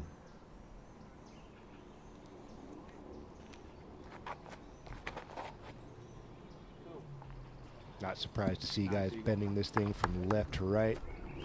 Get a little tied up on the edge over there on the right side, no big deal. Throw the flick up and over, finish in the middle. Got a nice, comfortable. I mean, you got options when you're in the middle. I like the thought process we're seeing out of these guys. On the 6th, Yuli has a birdie putt. There is OB in that creek this year. There is. So if you catch an edge and roll backwards, that is out of bounds, just 20 feet away. Wysocki putting for birdie. It's also playing as a par 3 this year. Yeah, normally they a par 4. Yep, they took away that tee shot out of the cubby hole. Ooh, this could potentially, there you go. Checks up nice.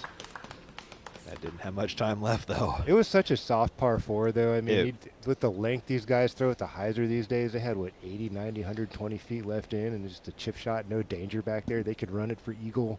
Yeah. I like the change. Speaking of eagles, I know Nate Doss has two'd that hole back when it was a par 4. I remember watching Feldberg do it. Man. Yeah. Threw it in with an eagle from right at the drop off there in the fairway. Nice level spot, and pew, straight in the bucket. Yeah, Doss just threw a buzz mid-range. Macbeth, tee of 6.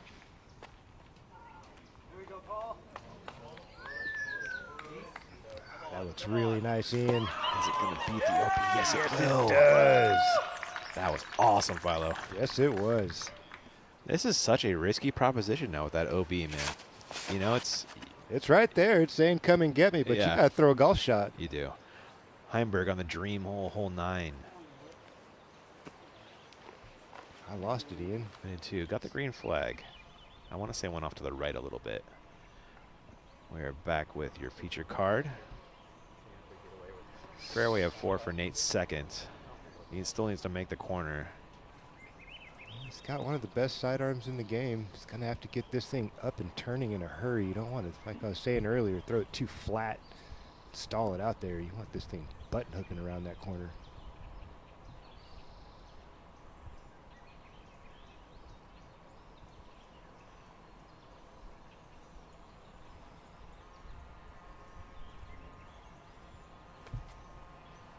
There it is, extremely vertical out of the hand of Sexton. And a little shy. Opportunity there to card a birdie. I'm happy with that. It should be like a C2. C2 from there is really good. Yeah. Macbeth for birdie. You saw the drive a few moments ago. And capitalizes nicely. Nice strong putt there from Macbeth. Yeah. It's a good separator birdie for the Beast. Back to 4, Burr in his second. A fantastic drive, Philo. Look at this. That's where you'd like to be. Looking around the corner. Oh, my God. Burr trying to go birdie, eagle. Woo. Okay. Drop in there for Gannon. I'm right here. That would have got him right on pace with Calvin's start. Seriously, a couple centimeters away. One way to do it. Carding an eagle. Off the stand on the way in. Not missing by gosh. Ooh, half a foot maybe? Yeah, I think so. I've seen mine at least 2 more. Wysocki coming back for par after the aggressive birdie bid. Not a problem. It's a solid start there for Rick. Yeah, it's cruising, right? You're on pace. Girthy back on 4, throws his second. Again, a huge drive. A little shy on the distance. I thought he had great height there. I figured that was going to shape up nicely for Double G. A little work left. Yeah. It's a deceiving one. Is that Kerry Trotter on the bag? I couldn't tell you, sorry. That looked like Kerry Trotter on the bag for Double G. Okay. You remember that guy, don't you? I do, yeah. Mm-hmm. If Eagle. it's not, I apologize, but that looks like C-Trap. I bet you'll get a message pretty soon. Probably. Eagle going backhand. Beautiful iron hyzer. Drops it just off the bullseye. That'll turn into a birdie. It should.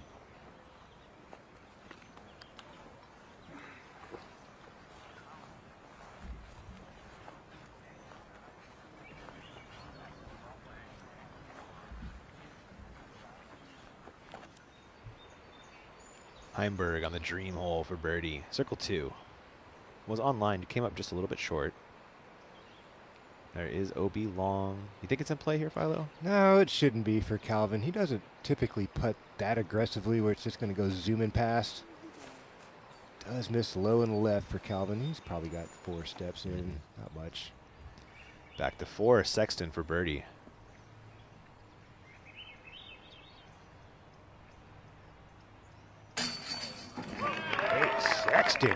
back bangers. Bunny hop gets it to go. That's a great birdie. Yeah, man. Easy bird. But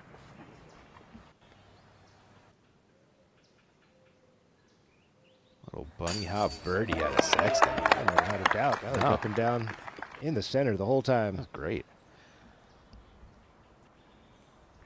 Staying hydrated. Gary Girthy for birdie. Ah, matching. Wow. Look at you guys. He was putting like that during his win, wasn't he? That's what you got to do if you're going to win on tour. Yeah. You got to make some putts. Nice cover up after that second shot. Came up a little short. McMahon. No. Ooh. Never. Last chain grabber for McMahon. Sometimes those don't stick. Yeah, totally. Especially on an elevated. He had one early, didn't he? I've seen so many people catch that with the same thing you did. Yeah. Bird drops in his birdie, completing the star frame on 4 as we're flying 5, Philo.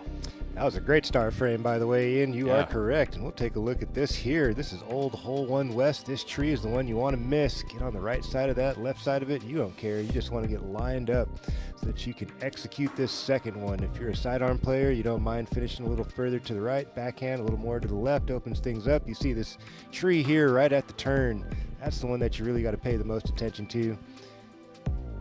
Does kind of drop off here a little bit, just a couple of feet. Very receptive bowl here. You can throw that thing in there with some speed and know it's going to stick.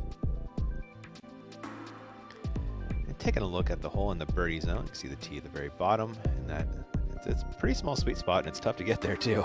It is tough. It does require a very specific shot, a low bullet that doesn't move much. You can play a little bit of a flex on this tee shot if you're the righty backhand, but not much. You saw it happen to Nate Doss when you pull the line. You don't want to end up over there, and you definitely don't want to end up early left. That's just the worst punishment ever. Let's see if Sexton can get himself into that birdie zone.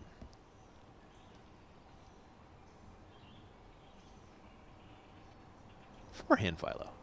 You surprised? He's great at flexing. Is he going to go roller? Yeah, forehand roller. This drops a little early in the left for Sexton. That didn't look great, Ian. It did not at all. Still on fire, no. Maybe trying to do a little too much. I don't know. If it gets down in the right spot, I think he's golden. You know? Risk reward, I Yeah, guess. sure. Yeah, playing to his strengths. Didn't work out that time. We'll take a look at the drive for Double G.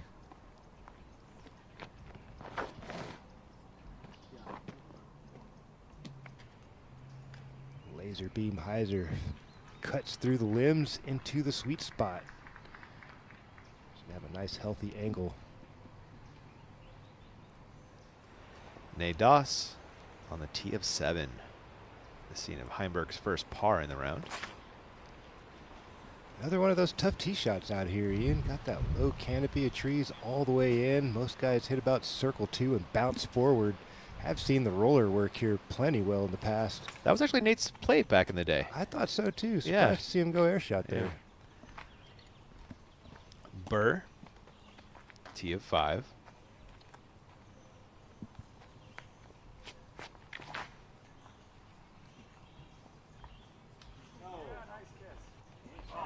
Oh. That's not going to hurt him. Oh, that's okay. I know, like, you're like, oh, sad, but, you know, he got the right reaction. It went forward, got past the trees. He can live with that. It got even kind of re-hyzered off that tree kick, too. It did. If Yeah. he would have kicked and gone left, game over. You Yeah. know, it's instant par. That's the best you're going to make. McMahon.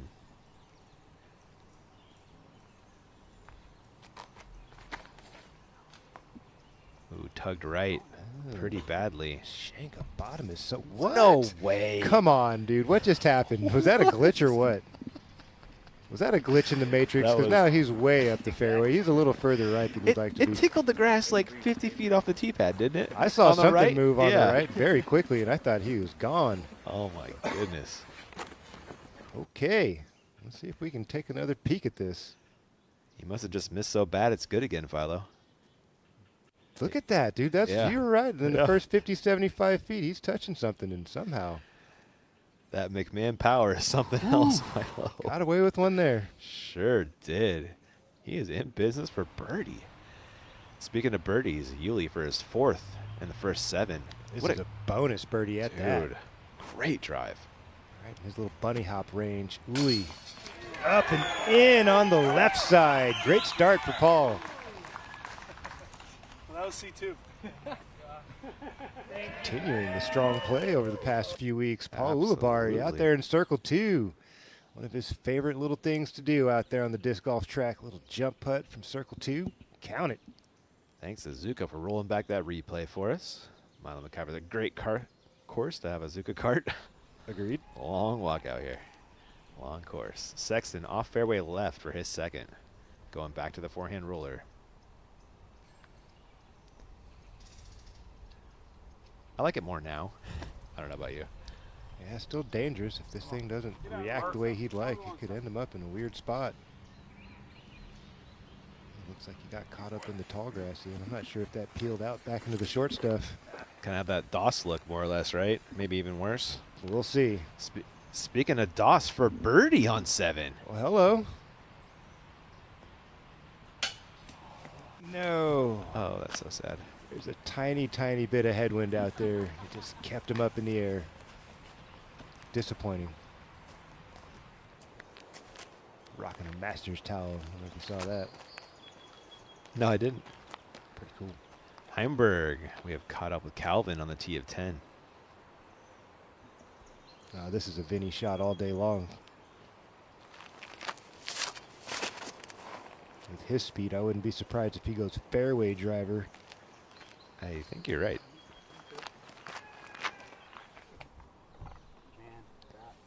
Back to Sexton on 5, his 3rd already, Philo. What are you doing from here, my man? Well, he's got the flexing sidearm. It's all about hitting the gap in the right spot. If he goes over stable, he's going to want to miss this tree that's in front of him, the definer on the right side, as close as he can, and let it drag out there and come back late. But again, you got to keep in mind that height runs out of space real fast out there.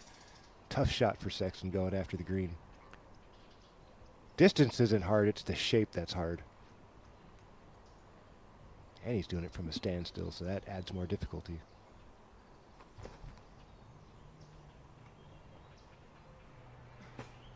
I mean, that's the job he was trying to do, Philo. Just get across, right? Get across and give himself a chance. He's a little short. He's out there circle 2, but he's got an opportunity. He definitely did not want to bring into risk out of bounds. So he did the smart thing by, staying away from OB, giving himself a look. Yuli, now on the tee of 8.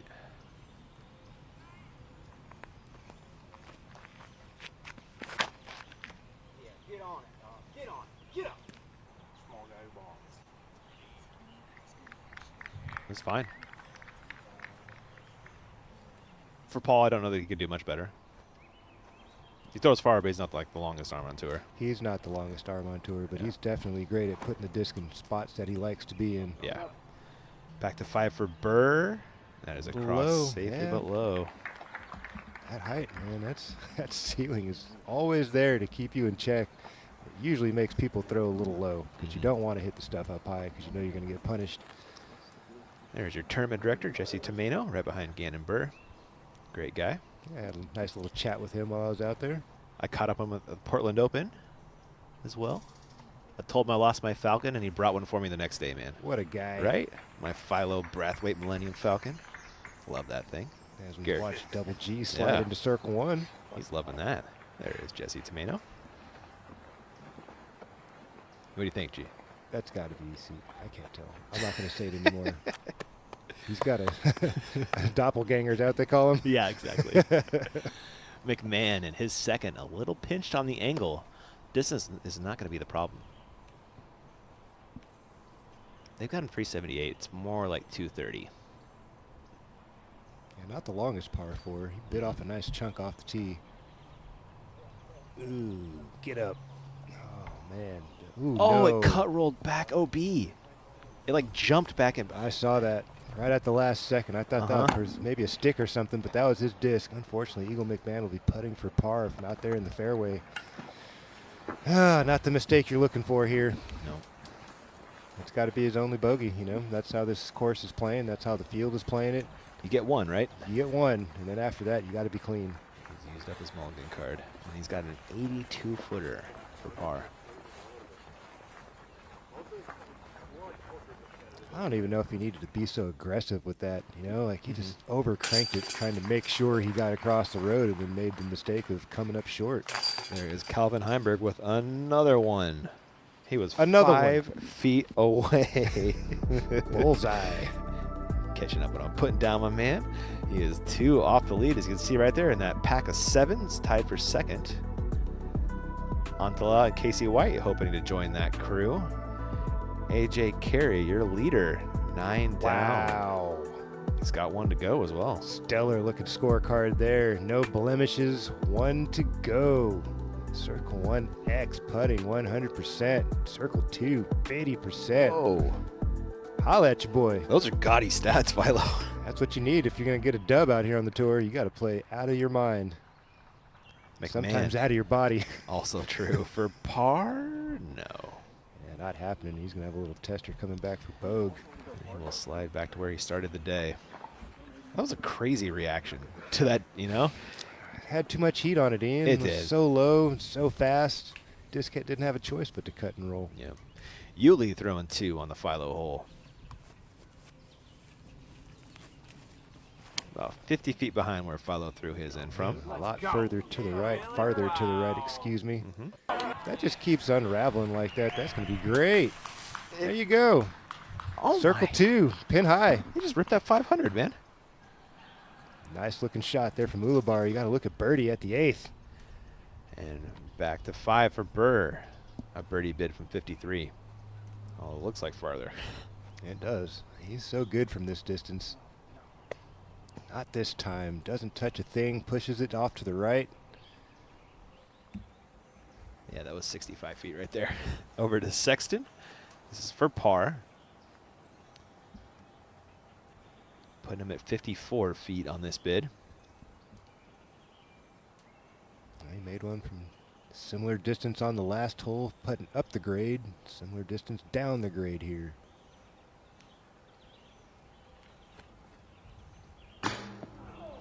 Ugh, the slimmest of margins. My goodness. He loved the line, just came up a bit shy on the go. Putter looks great for Nate Early. On line. That will be a bogey pickup for Nate. He'll slide back to 1 under on the day. Girthy for birdie. This is a great pickup for the field if you can get the birdie here.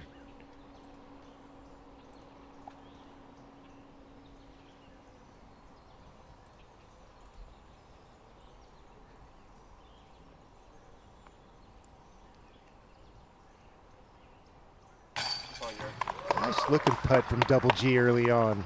Couple of nice ones back to back there. This hole playing almost getting close to a quarter of a stroke under par. Most guys finding themselves in the fairway, and then you guys having some issues from there. McMahon has a bogey putt.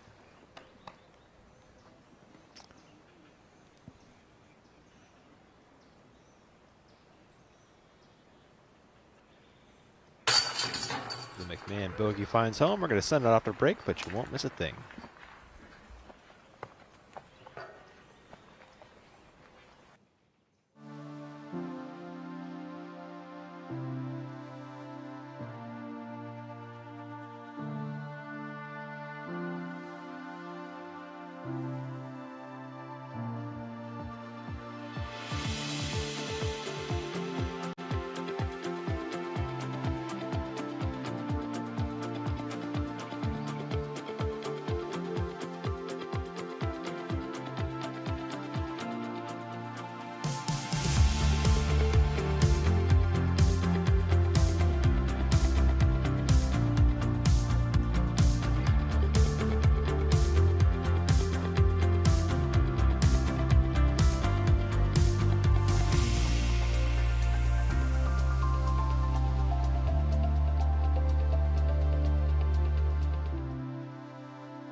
Talon's the best of the best.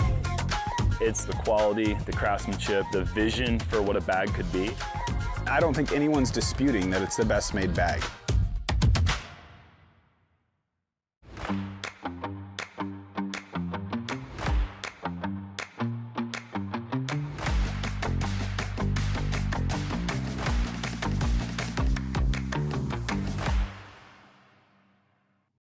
Behold the Eagles Crossing Disc Golf Course, a sanctuary where the ordinary transforms into the extraordinary.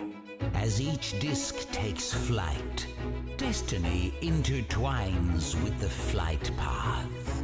But beware, brave souls, for the course harbors challenges that even the boldest must confront.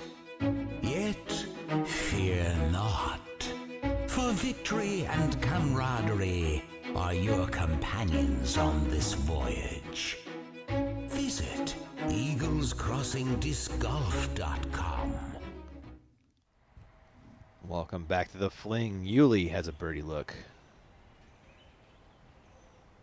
You saw the approach on 8. Ooh. Good, strong putt. Just off the mark. Back to 6, Girthy.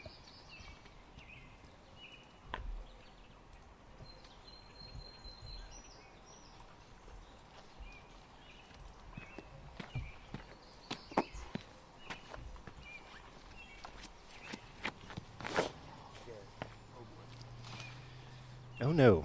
Yeah, it's a tug off to the right. Yeah. Natural OB there for Garrett Girthy on his second. We'll see. He might have got fortunate and got in front of a couple things and might have a swing. Burr.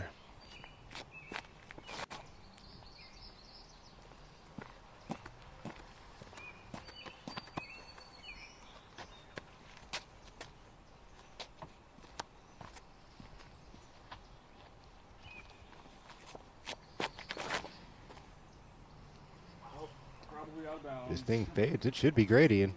No.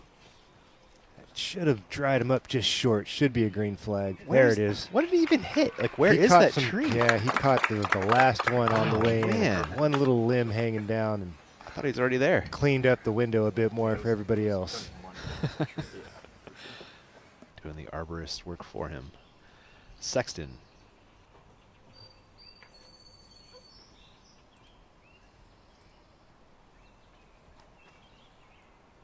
He is going forehand.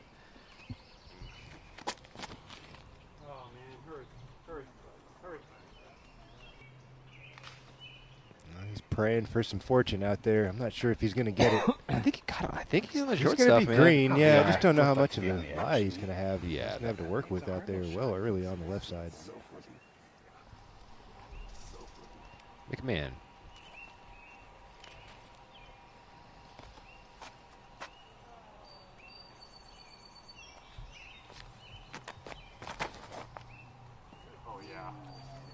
Eagle lights the fuse and releases a bomb right down the middle. Perfect play. Throws it into the backstop, slides down inside C1 for Eagle. Awesome stuff from McMahon. Making it look easy. Yeah, he's got to be licking his chops on a shot like that, man, with his arm speed. Yeah, it's advantage McMahon on that hole. And A.J. Carey has a par putt on 18. He has yet to use his bogey. Hopefully he doesn't have to. He's outside the circle. Uh-oh. Oh, minor nine. Oh, no. inside circle one. There you go. A little tester to finish off the day. He's got this. Got to make this with as well as he's been playing this afternoon. He's been 100% C1X.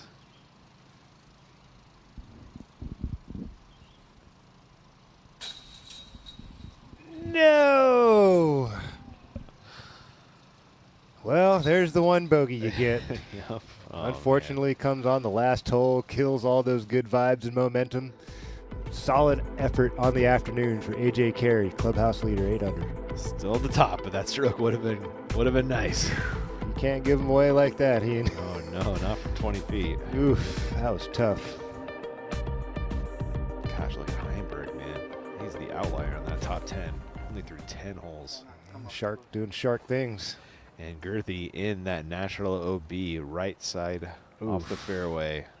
And there is OB between him and the basket, just short in that little creek area. All right, let's see if it fights through everything. Has the pace. Ooh, excellent recovery there from Double G. You talked about scrambling in your keys, Milo. There's one, dude. A big one for Double G, for sure. That was awesome stuff from Garrett. Super impressive. Second for Heimberg on 11. Dogleg right up Not the bad. hill. No, Not this bad. is a good. It's a made up a ton of ground. He certainly did, Ian. He's looking to get this little bunny hop over that log. Just does. There you go. Circle one look for Heimberg. He'll have that for a share of the lead through 11 holes. Back to 6 for Sexton in his second. He's crazy lucky to be right here, Philo. In the short stuff, nothing in the way. A little bit in the way, not much. Yeah. Plenty of room to work with his skills. That was headed for the woods. Smart stuff there. For the bullseye. Fortunate, because it looked like he yanked that into the woods over there. He's got a nice kick out it. He'll take him. Yeah, hit something solid. Oh, you were on the short side. I thought you went all the way through. Yeah, Ulibarri. 4 down through 8. Is this 9? Yep, hole 9. Yeah. 4 down through 8. Solid pace on the dream. Ooh, early left. Does it fight through? I don't think it did, Ian. That's going to be fun in there. Burr for birdie. He could be aggressive with this, Ian. Oh, the angle's great, isn't it? Just don't want to miss early right. All right. A little tester coming back for Gannon. Yep.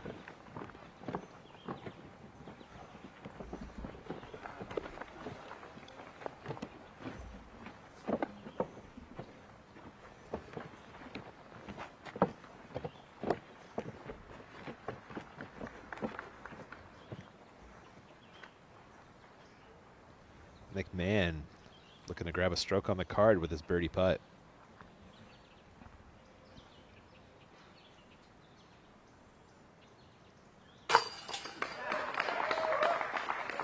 Solid bounce back for McMahon after picking up the bogey on 5. Cards the birdie on 6. Yeah, Eagles got to get things rolling now.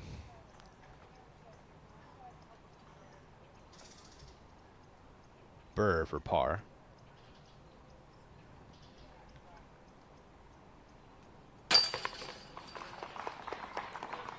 And such a bonus to be so strong with the arm. Just, doesn't really get the legs involved much on an awkward stance like that. So easy to have a falling putt. Absolutely. Sexton, a good par salvaged, and a great par salvage for Girthy after that drive. No doubt about it.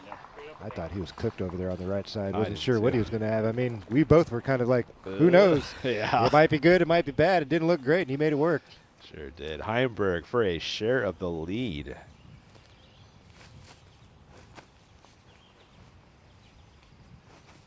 That's too close to miss if you're Calvin Heimberg at this stage of the round. Step and a half off the bullseye, uphill, little tiny breeze from right to left. Shouldn't make much of a difference.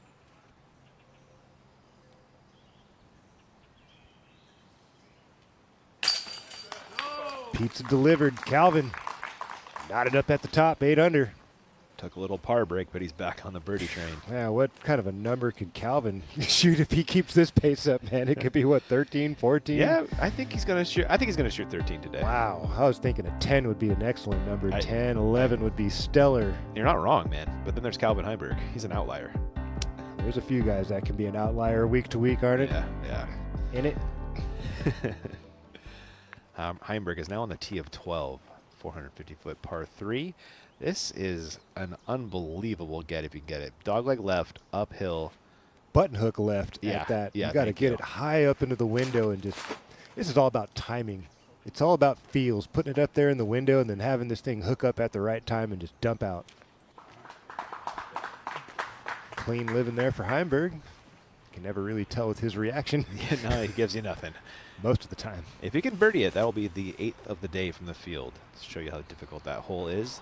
Yuli Was that just his second? No, that should have been his second. I would hope that was his second. Yeah. I can't imagine he was much more buried than that. Cool.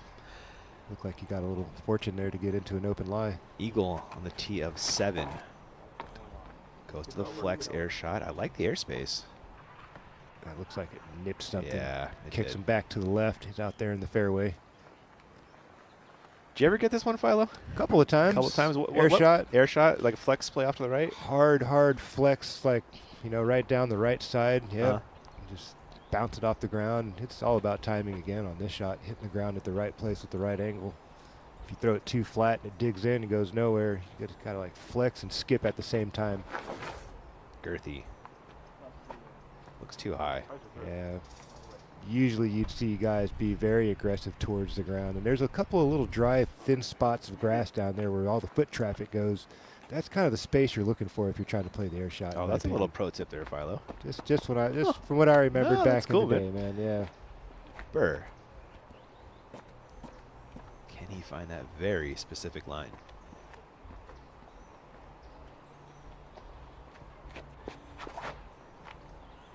He's got the right texture to it. If it unravels fast enough, this could be great. There you go, into circle 2. It's a tough shot, Ian. Yeah. Extremely difficult to put all the pieces together when you're throwing so sharply downhill and you got to put some shape on it. He even got edge, too. I felt like he deserved a little better skip there. Yeah, the grass is a little thick out there. You'd like to see it a bit more forgiving to give the guys an opportunity. Sexton will show you a forehand on this hole.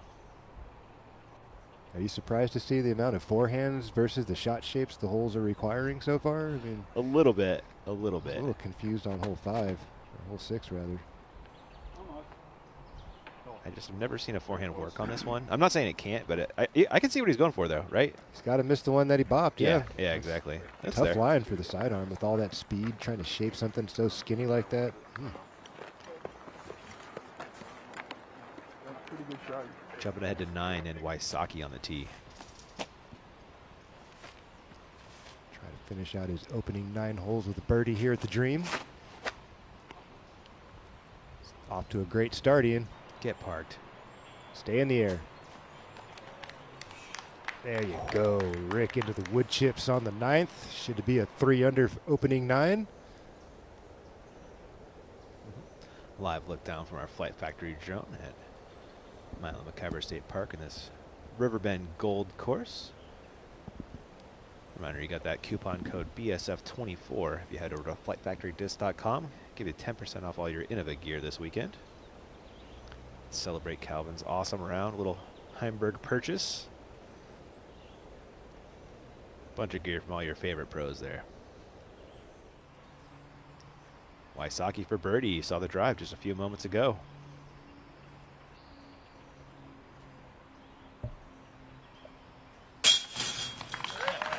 A little high, but gets it to stick. Wysocki gets it to 3 under par.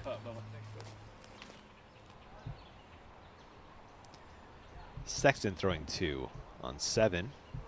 Got a nice gap for a nice little overstable mid-range or overstable putter. There you go, right into the wood chips. Should scoot up nicely. That'll work.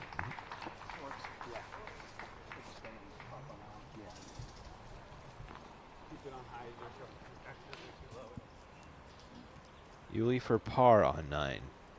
You saw the first 2. And the third does the job. Great front 9 for Paul. Very solid front 9. I would say 4 or 5 under should be pretty competitive throughout the weekend. You can do that every 9 holes. You should be right up in the mix when this thing's all said and done. Yuli 2 ahead of the other Paul on the card as McMahon gives it a pretty bid. That was tracking. It sure was. Macbeth has a clean 2 down cooking right now. A little slower than he'd like for the defending champion. Yep. There's a girthy pitch up for par. For McMahon, yet he is just 1 down through 7, isn't he, Philo? Not what you'd like. No. Burr.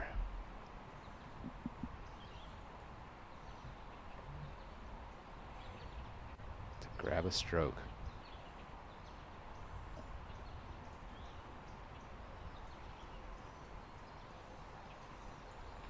was a conservative bid there from Gannon. Didn't want to get too aggressive. It does slope off and run away on the backside of the screen a little bit. It's easy to catch an edge and roll out another 35, 40 feet. I've seen it happen dozens of times. And sometimes you don't even have a look on the way back with those trees guarding. You see, if you go much more than past the bullseye, then you're going to have an obstructed putt. That's why he took that nice, lofty, slow, kind of stalling bid at it.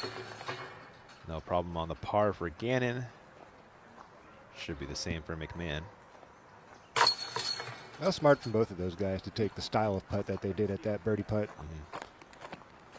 Sexton also for 3.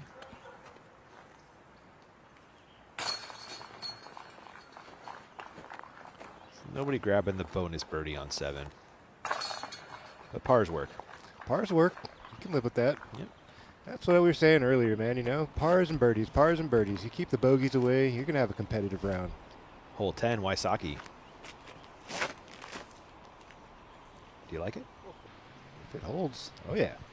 It's going to move a little left, a little early. We'll look for Rick. He might be able to figure that out. Yuli on the same.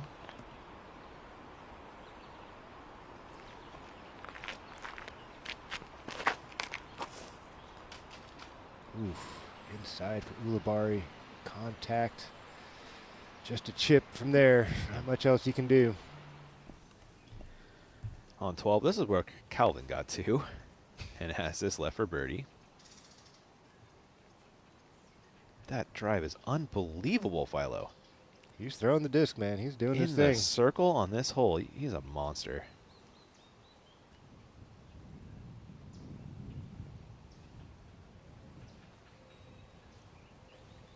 The man has birdied 75% of the holes he's played today, and they aren't easy.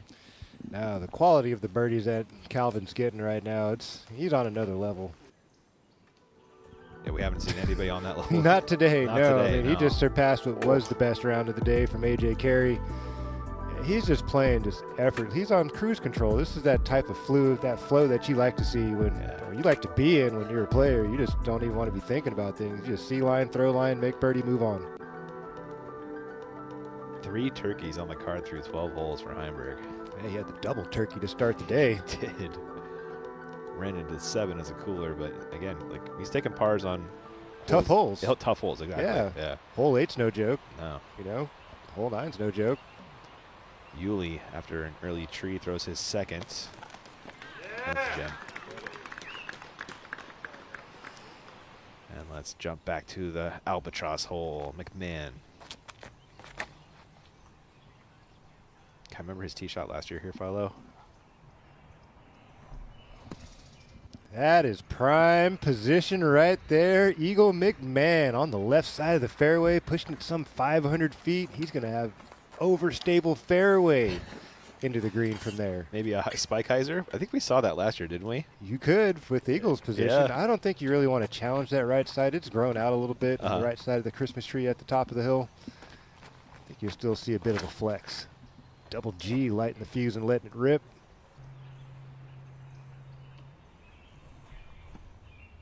We'll join Eagle McMahon along the left boundary.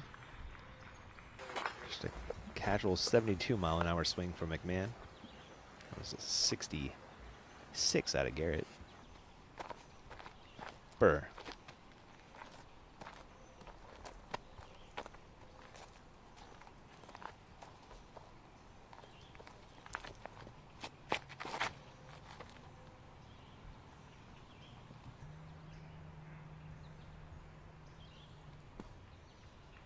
Ooh, drags it a little further left than you'd like. Farther, I keep saying further, farther. One of these days I'll get it right. Yeah. Sorry. Yeah, it gets the job done. Ugh. Just kind of locked in my brain. Remember I used to do that with height all the time? Yeah. Height. I got that one. Yeah, you got that one taken care of quickly. Busted my chops, man. Commenters didn't like that one at all. I know. That was sorry. funny. Sexton on the tee.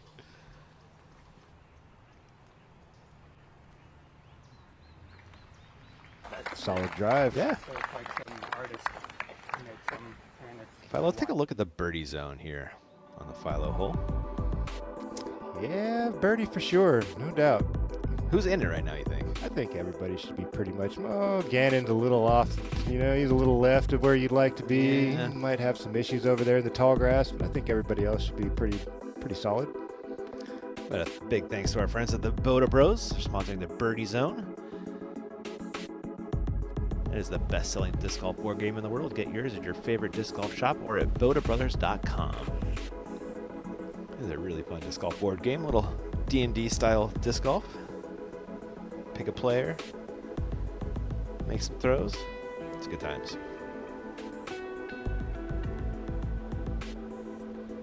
And a live look down at the hole from our Flight Factory drone. While they walk to their discs, we're going to jump ahead to Wysocki.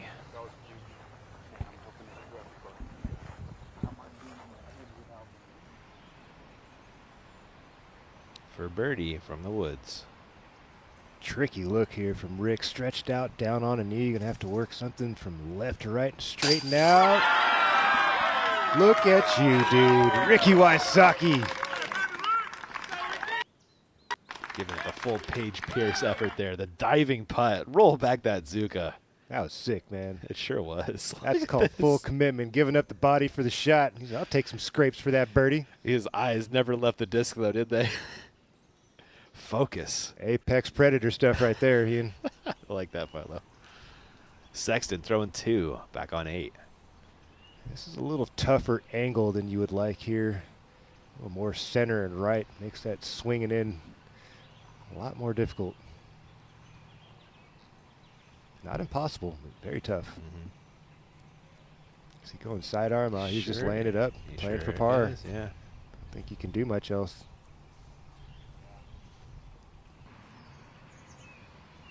That was really good, though. Yeah, he might be able to do something with that. Yeah, give it a stab. Give it a half bid. I thought with where he was, might not. My bad. Macbeth on 10 for birdie.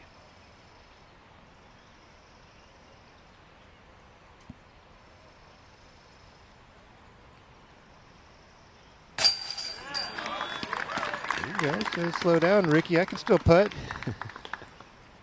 That had been the issue for Macbeth the last couple of times we've seen him on the camera, having a hard time getting the putter going. Today we've seen him knock in a few nice ones. Yeah.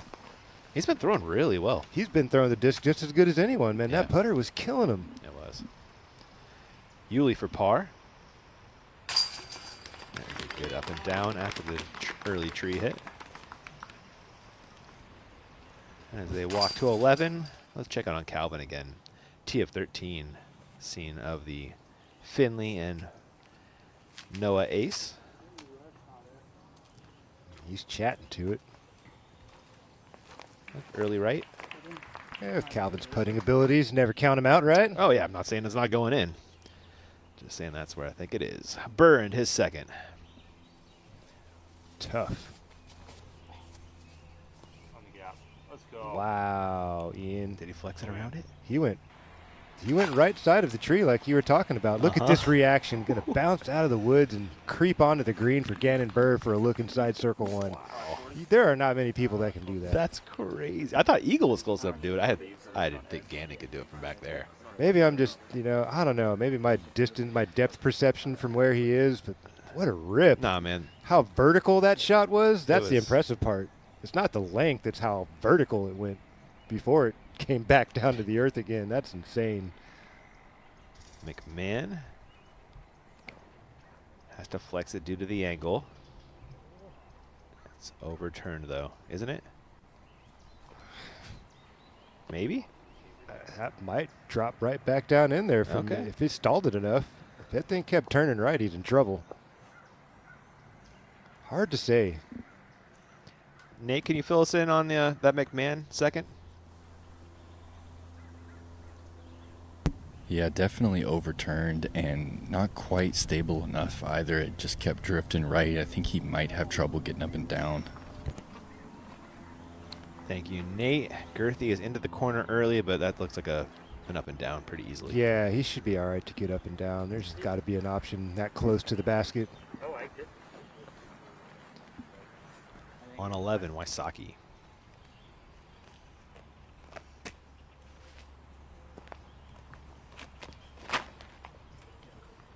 Opting to the right side, the more favorable airspace. Definitely want to get this thing dragging left with the skip. There you go, in business, Wysocki. Heimberg, you saw the drive, now the birdie putt. Inside circle one again, Ian. A lot of pizzas get delivered in this distance. Calvin, 10 deep on the afternoon. 5 holes to play. How much lower can he go?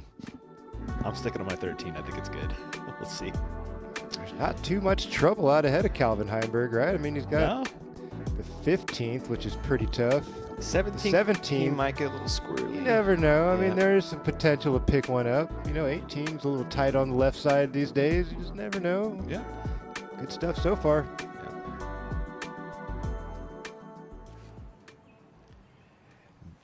Heimberg, tee of 14. It is a forehand hole, and he does go to it. Does he hit the line? Not quite.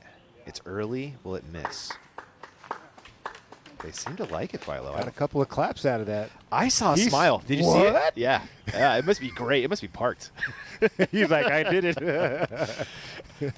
Everything's going his way. Back to 11. Wysocki's forehand is looking great. How's the distance? Perfect, Ian. Perfect. That's 4 or 5 meters tops. There you go. Bullseye, one step off. That's exactly what you're looking for. And back to Sexton on 8, his third. Technically his birdie bid. Maybe get a little dart action. There you go. Get it up high. Try to boomerang that thing in there. Yes! Sexton! Ta-da!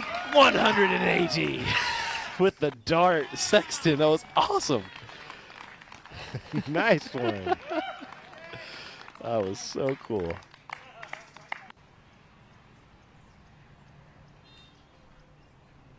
Go.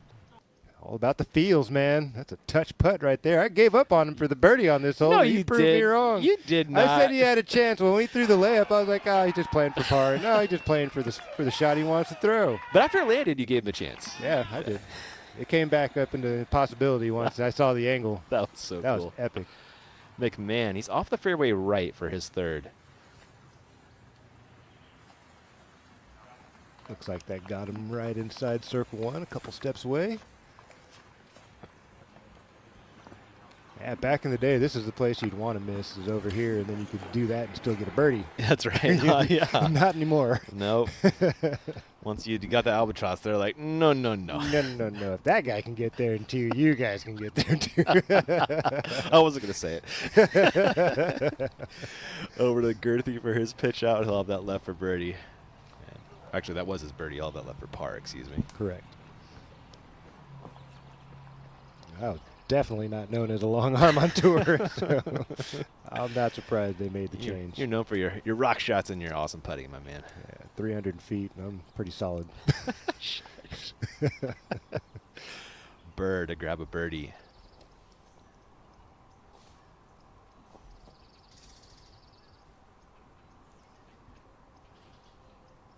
Trying to get comfortable. One of those crutch putts you saw him making about 5 years ago, Philo? Oh, he was twice as far.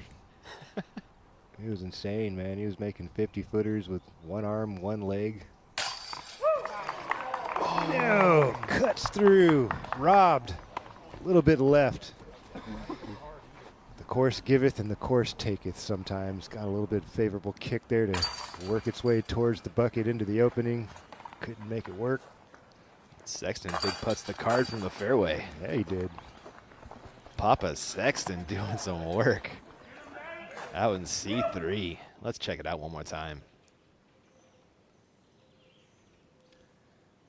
The first man to congratulate me when I threw that thing in. I'll be the first to say, my man, nice putting, dude. Awesome. That's about where he said congratulations, isn't it? Yeah, over there where Double G was. Yeah. Yep. When Ricky was in the bush looking at me like he was going to kill me or something. I think Rick was looking for his disc. That? Yeah, he was like totally disinterested. I don't think it was that serious. I'm just joking with you guys. I don't think, nobody knew it was in until you guys, well, I guess I got the message on Facebook. I mean, you guys said it was in, and I was like, I'll wait till I see it. You know, this is 10 minutes later, you know? Yeah. You see Rick just, His disc is that tree. You're not happy when you're at that tree. There's me, there's Nate Sexton. Oh, man. the competitor. Yeah. Did you ever watch the Tosh episode they did? I did. That was... He got me good, man. He did. He was more accurate than I'd like to admit. Doss, what a gem. Love that for Nate. What did you just think of, Philo? You got to share now. You can't laugh. I can't. Okay, all right. I can't. All right. It's so bad. All right. Macbeth throwing 2 on 11 looks a little long. No, it's great. Fragger Woods.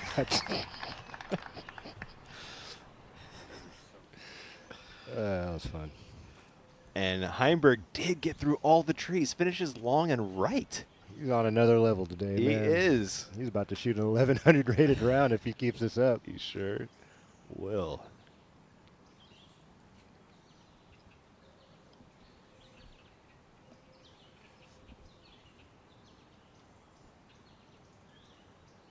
This is for a 3-stroke lead. Give me a Yahtzee! And only took him 14 holes. 13. What a monster. Can he keep it rolling? You'll find out on the other side of this break. We'll be right back.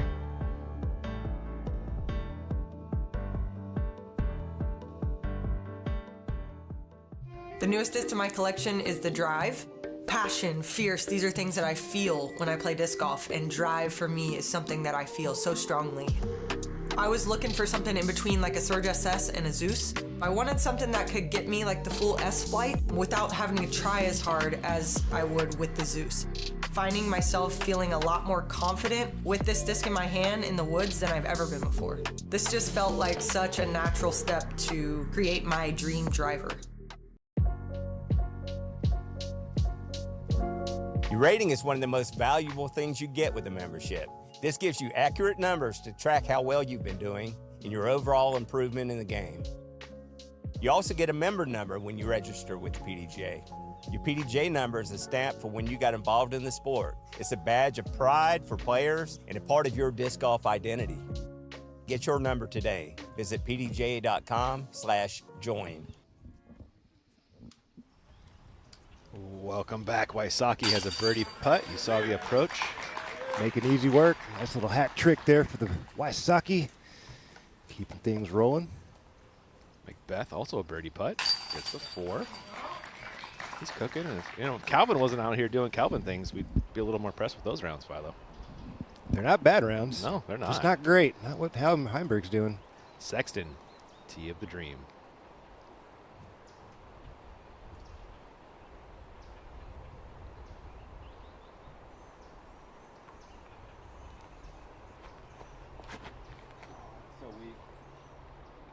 Nate thinks it's short. Not the word he used, Ian. No. Undercommitted there from Nate Sexton. Maybe some more magic from the fairway? Hey, why not? We'll see.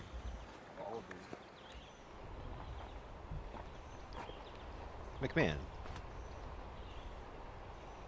Can't imagine he needs more than a nice stable mid-range here.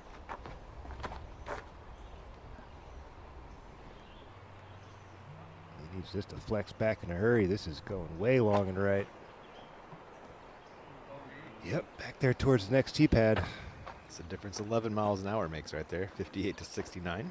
I guess the hole needs about 65, Philo. I'm really surprised he tried to add any shape to that, Ian. Yeah. For him, he should be able to point the nose of the disc straight at the ground under the bucket and just fire it hard. Let, the laws of physics take over.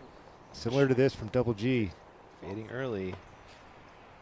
It's not terrible. Nope. A little Gonna early. be a tough birdie, though. Could make something work. And you saw the approach for Doss on 11. Taps in the birdie. There you go, Nate. You'd call him Nation back in the day. Yeah. Nation. Doss Nation. There you go. 9, Burr.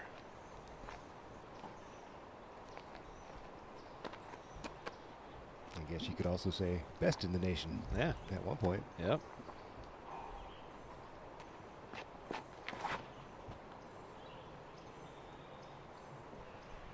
Oh. Oh, he's joining Double G. I thought that was looking better. Me too. Until the camera flipped around and he enters into that circle 2 area a little early and left. This, and it's like so chalky. Dude, well that and then people are like trying to hold it with one hand, like right here. I'm like, just hold it with 2 freaking hands. Right. And like, 15, Heimberg. Big dog leg right, going straight, and then up the hill to the right again. This is old hole 1 and 2 on the east layout. That's an easy one to remember, isn't it? Yeah, yeah, it is. Definitely the most difficult hole on the course. Yeah. That blind tee shot, so challenging. This is McMahon's disc. It is OB.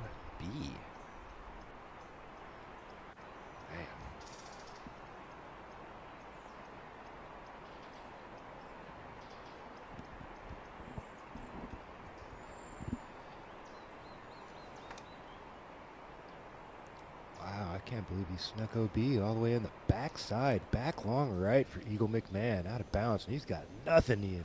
Oh, no. No look. I don't believe I saw much of anything that gives him those trees over there are chance. huge, man. They're all super low to the ground. There's Yeah. not much of a window. See those giant cedars down there?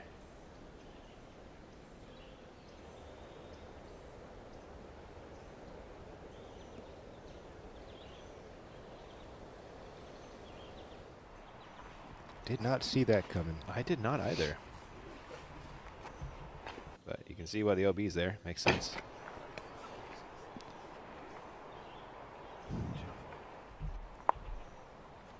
Sexton from a $150. Puts it under for a drop-in par.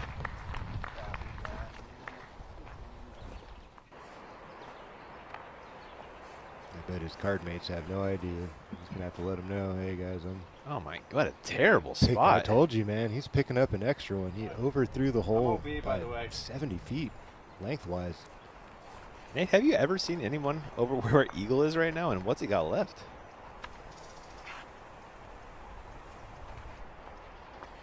Right, but never actually find the OB line deep, and he's going to take a peek at what he has. It's not great, but he should be able to just kind of putt around this massive tree. Looks like he's done just that. Hopefully that was the right result. Looks like it was. Look how close that OB is on the backside, man. That's 7 steps off the basket on the back. Yeah, they I didn't realize it was that short. The bank got eaten away a little bit, so it's Oof. come in over the last couple of years. I did not recognize that earlier on when I was walking around, how tight that was. Double G is in the tree and blocked by a different tree. Just pitches over for par. There's a big tree in the way there. Burr also in that area.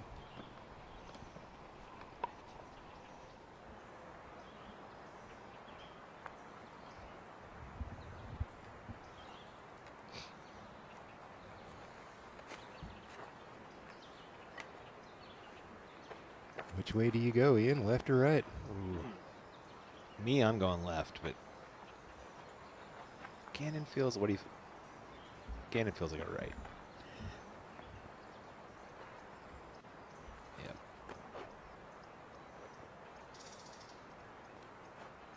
He's got those long legs. Fly low, he can get an angle. Maybe. I think this is the safer play with that out of bounds being so close. If he tries to Anheuser, nips the tree and flares left, and it could be picking up an extra one. I think with this, you can control the pace a little better, and there's not quite the same possibility for the out of bounds stroke coming your way. Solid don't. The dad putt for birdie. But you're not the dad on the card.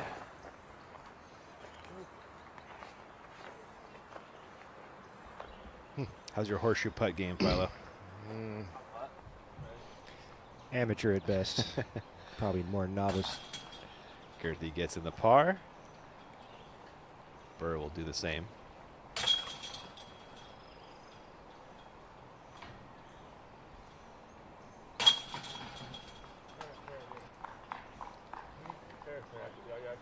Par for Sexton. Oh. Borrows the marker. Another bogey for McMahon.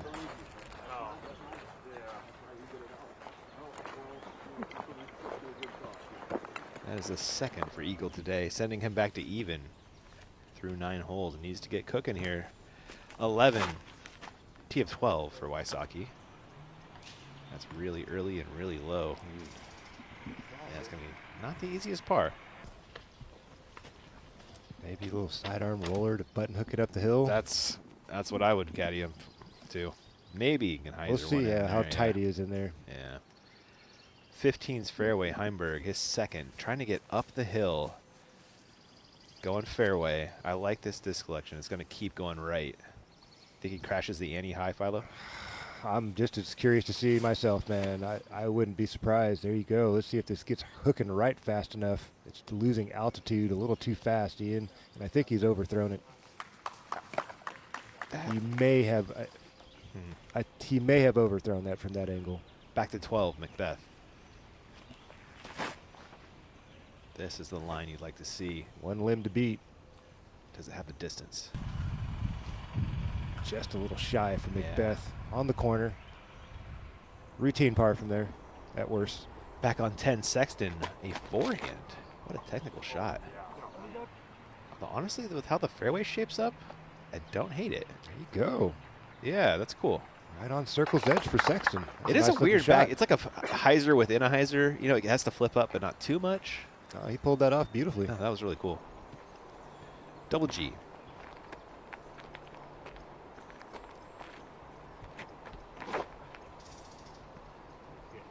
That stands up and gets a little edge. There you go.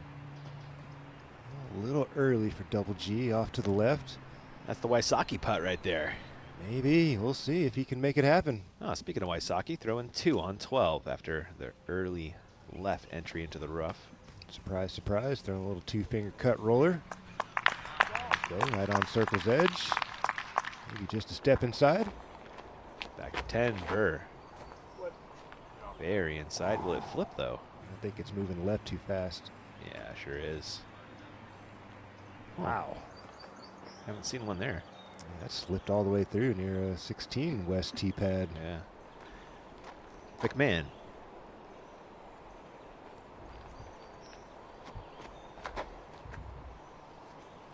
There you go. He's pressing it towards that wall on the far side. This should be really nice, Ian. Ooh, McMahon gets that thing to drop in there like a duck on water, didn't it? Just softest landing. Yeah. For the amount of speed out the hand that had. Well thrown shot there from McMahon. I'll take another look at that. Thank you very much. Wow. The difference 75 miles an hour gets you, Philo. He's throwing something really slow here. That's gonna stop at the end. That's cool, man. That flipped up so nicely halfway in the middle of that flight. Doesn't touch a thing. Look what happens when he touches ground. Look how much speed it seems to have, and then just poof. Wow. Nothing. That's impressive. That's what arm speed will get you. It gets you options, you know? True story, my friend. A lot easier to be versatile when you have a lot of different gears. Macbeth. Ooh, scaring some chains. Almost doing a Seppa Payu from the woods. I was just about to say his name the other day when we were talking about dudes who threw far, and I was like, we haven't really brought up Seppo's name in forever, man. Like, he was on tour for a good number of years. Yeah, he was. Hanging around in the States trying to make it happen. Great par save by Wysocki. I actually got a message from Seppo during the FPO broadcast. Nice one, man. How's he doing? He's got a little one now, doesn't he? Oh, gosh, does he? I think he does. Wow, congrats if he does. But he's putting on the Turku Open next weekend. Good time. Yeah, he says they got tons of spectator activities. They got a Turku Open beer to give out. Hey, now. Yeah. How the Finns love their beer. If you're over there, make sure you go check that out. There's no tournament stateside, so you can watch it on Disc Golf Network as well if you're having a little insomnia or up early, depending on what coast you're on. But shouts to the whole Seppo and the whole project gang over there doing a great job. No doubt. Southwestern crew over there in Finland putting on a good show year after year. It's just continued to grow and blossom, and can't wait for you guys to watch it. Burr for birdie from distance. Out pin high. Trying to find a gap. Had the pace. A lot of trees to fight through. Double G does not have the Wysocki putt available. That was pretty cool, though. That was clever. Gave it an effort. Had a chance.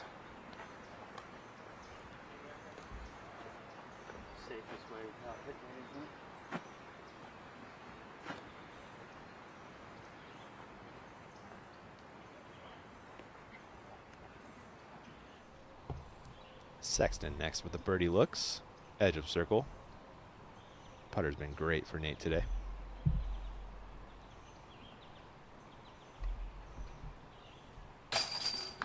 Stays there.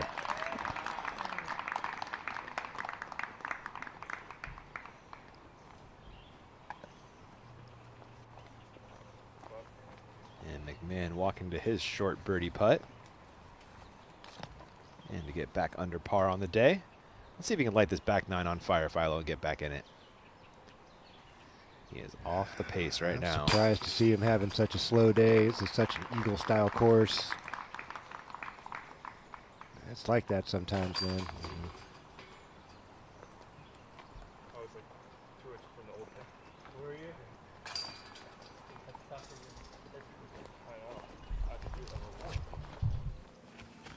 Heimberg, that's his birdie bid on 15. Pitches it up the hill and just all that left for par.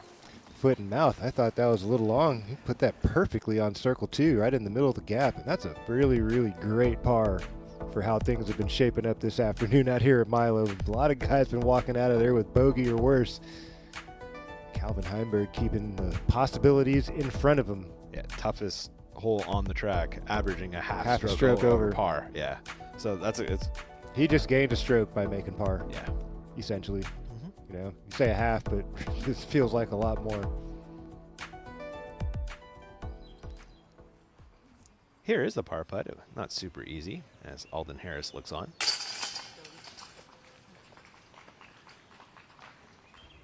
You can live with that par. I know, bust up that nice little Yahtzee he had going on, but 13 and Wysocki, scene of the Finley and 5 Ash Ace. That little birdie for Ricky Weiss. Oh, no, no, no, not so fast, Ian. I thought it was rolling the other way. I thought so too, but he caught and bounced, and now he's out there in circle 2. That was See if mean. he can convert. Another man who has aced this hole, Paul Macbeth, during 2014 Worlds. Filmed by my man Alex Olguin.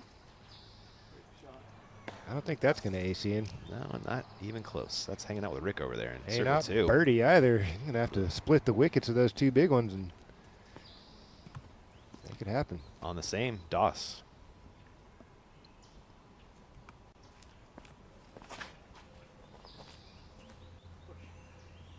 Still got the touch, Philo, you know? Looks like it to me. That was well done there from Nate Doss into circle 1.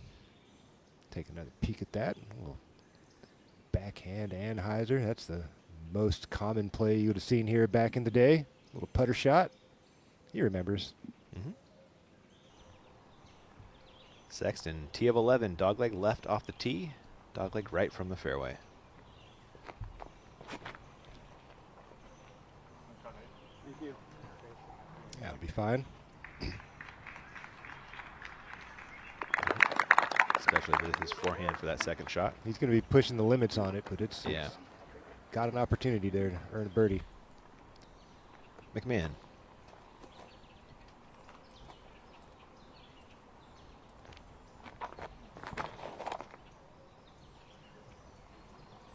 Nice.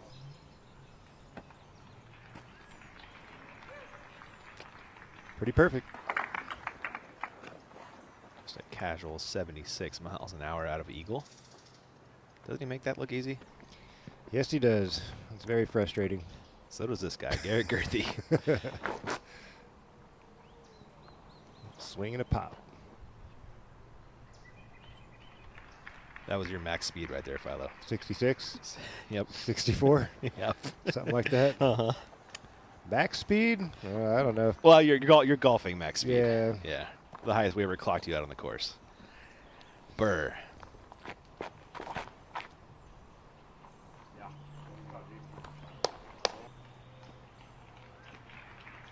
Everybody safely onto the fairway. There's that 375 marker. Let me know what they have left. Wow. McMahon outdrove everybody by 100 feet right there. Macbeth for birdie on 13. Around or between, Ian? Looks like He's around. going around. Coming up a little shy. He'll drop that in for a par. That was a smart line, wasn't it? I would say so. Tee of 16 for Heimberg. Dogleg left off the tee, then uphill. And a few late trees to beat as they push this pin back. Old 7 East, yeah, they moved that pin placement a little back further towards the corner. Kind of brings the road into play, It honestly. does. Some rollaway potential, yeah. Spice this one up a little bit. Calvin Heimberg. Perfect. Once again, off the box. And back on 13 is Wysocki for birdie. Oh my goodness. From the parking lot, Philo. That was crispy. That was hearted, too. Everything connected on that putt for Rick. Oh, this is all framed up for him. That tree just shaping things up. Don't push it wider than that tree, and he can be nice and aggressive on the band. Bang, on the tape. On the same, Doss has a birdie putt. My man made a lot of money from that range. Sure Tell did. you what.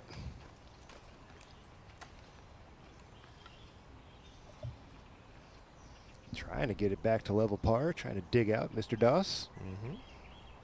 That's birdies on 2 of the last 3 as Sexton throws his second on 11.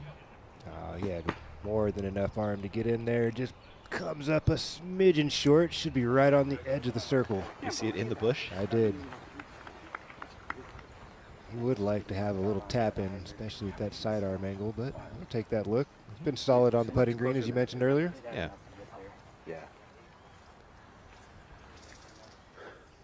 Yuli has a birdie look on 13. One of your must-gets out here.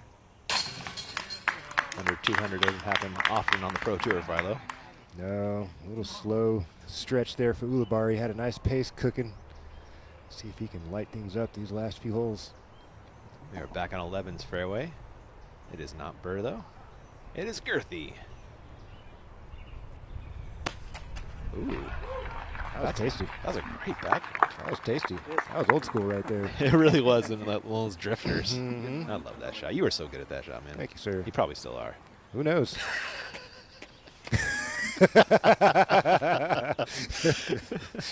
Wysocki, 14. You love his forehand here, but that's overturned.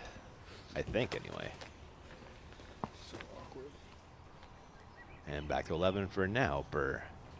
He said he's got 284 into the pin. Chip shot. One angle hyzer from Burr. It's all about entrance into the ground. Oh, that was on. Oh, that helps. There you go. From bad to better. A little longer than he'd like. Similar distance we saw from Nicolas Santala earlier. Maybe a step or two longer. Eventful ground play there.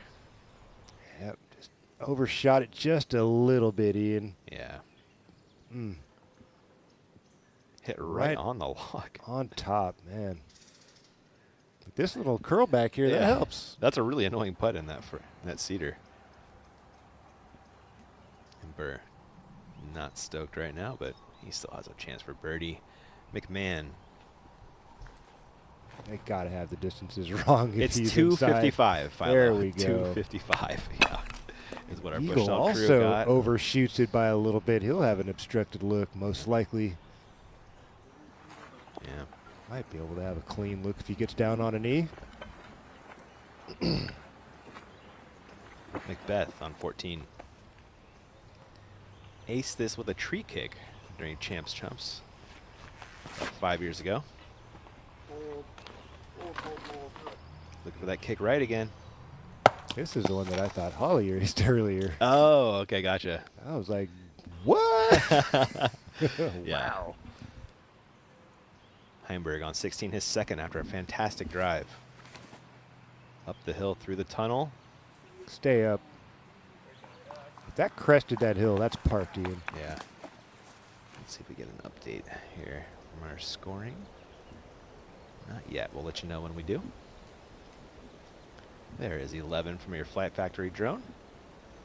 Card and gallery making their way into the green.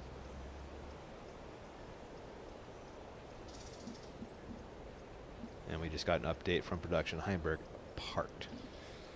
Dozen under. There we go. Insane, man. Burr for birdie.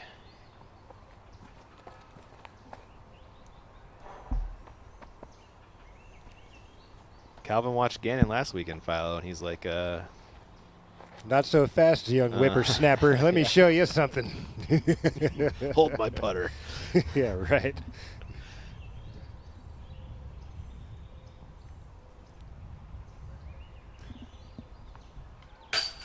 Iceman off the mark. Chain's looking icy for Burr. They've been slippery, that's for sure. Okay. Probably about. Sexton has a funny mark as his disc is about a meter up in this tree. Maybe not that high. Yeah. Good. Anybody want to see? I think I have it about right. Yep. Just getting a card made to confirm the mark.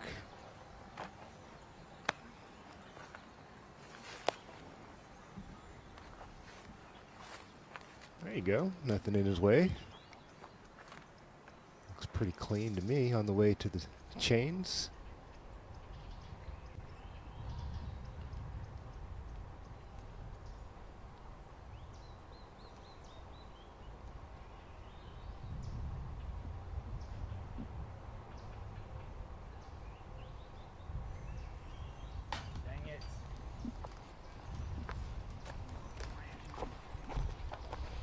Sexton unable to capitalize and convert that into a birdie. Will scrape up for par. The Wysocki approach after the overturned forehand is there you go. Really nice. And we'll go on to make par from there. Nice scramble. I'll stick him at 6 for the moment as he heads to 15. McMahon in the cedar for this birdie putt. Trying to get comfortable. These are those weird stances that it's easy to lose your balance, you know. Funky ground underneath your feet on the slope. He's inside the circle. Okay. He should be anyway. He got more pin high than he did rolled away.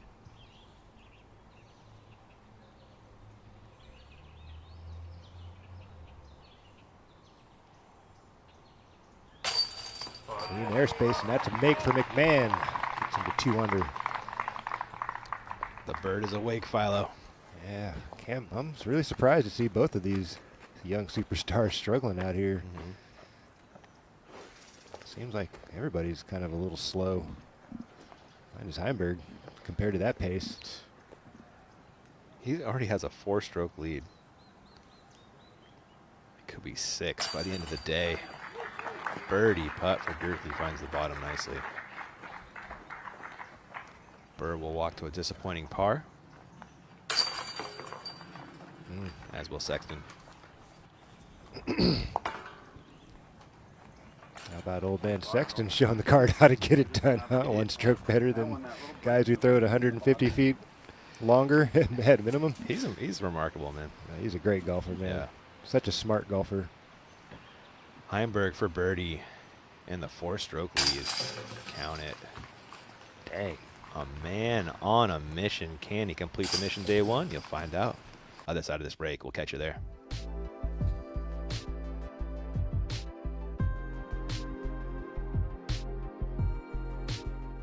Think you're the best glitch thrower in the world? Enter a Glitch World Championship qualifier in your area, and you can qualify to play against the best one-speed throwers in the world at the Glitch World Championships this fall at Maple Hill. The players' pack includes 2 exclusive discs, a Plasma Soft Glitch and a Plasma Soft Pitch. You'll also be able to purchase, for the first time ever, Streamline's Parachute, the first hybrid catch disc from Streamline. Sign up for a Glitch World Championship qualifier today. The wait is over. The stock Innova Halo Destroyers are here. Check out all of these great colors at PowerGripUSA.com. This is the game changer. Step onto the course with the Pure Premium Disc Golf Bag, adding a touch of glamorous flair to your play. Use the code DGPT at puredisc.net for the best price. Upgrade your game, upgrade your look. McMahon, T of 12. This is an Eagle McMahon hole if there ever was, Philo. You ain't lying, Ian.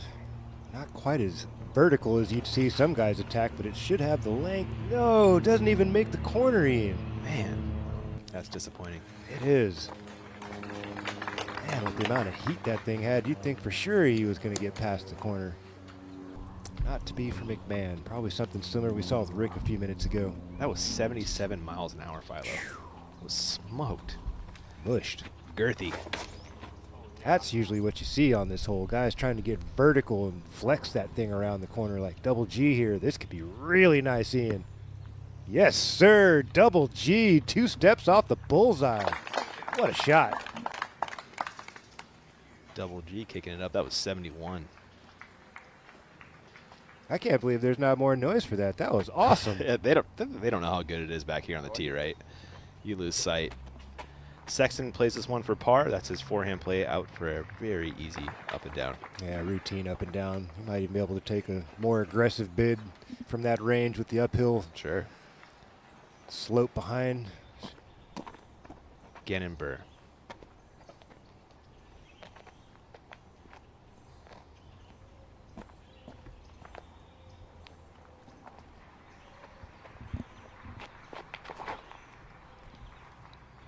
In the middle of the 2 shots we'd seen previously. Fades early though, huh? That was another good kick that brought him back towards the fairway. Yeah. I mean, those things go in there further, deeper left, farther, deeper left. You're in a whole world of trouble. Let's get one more look at this Garrett Girthy rip. Right up the middle. Perfect height, perfect angle. I think this is the smartest way to attack it. In my opinion, from the years and years I've been coming out here and watching this hole being thrown, the guys that try to attack it on a straighter line usually end up early and left. And at least with this, you know you're going to get past the left edge. And if you fade out and you're at circle 2, whatever, you don't have any trees, you can take a jump putt at it and maybe still make your birdie. But you're not going to make a birdie when you hit early left. Usually you bogey. We've seen a lot of them. Macbeth on 15. Takes the forehand really high. It's a bit shorter than you'd like to be. Play for par, is it, with the forehand, Philo, do you think? I think it's a play for safety. Going with the sidearm off the tee in. Yeah, Make sure you find the fairway. Yeah. You must find the fairway on this hole if you want any chance of getting a par. Yeah. That's more like what you're looking for. Something that presses up the fairway a bit from Wysocki. Back to Sexton on 12, just lays up for par.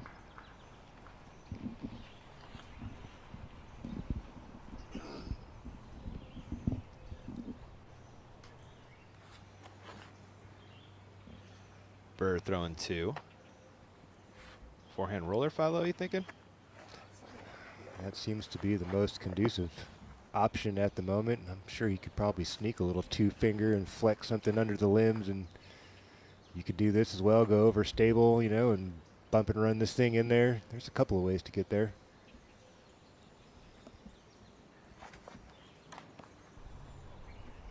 There you go. That'll work.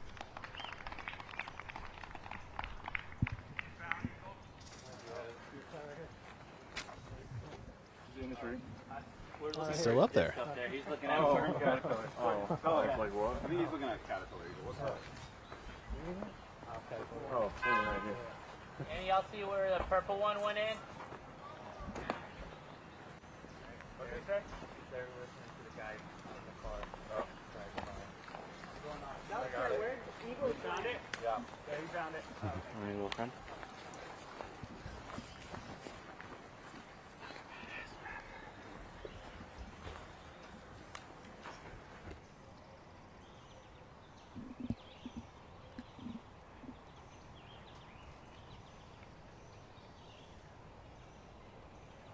There, around the corner is McMahon getting ready for his second.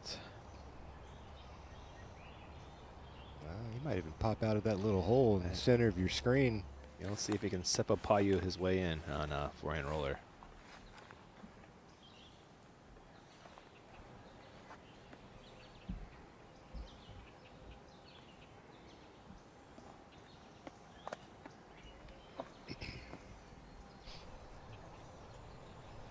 Just under 100 feet. That's going to curl up inside circle 1 in that 27-foot range for McMahon. A little tester left.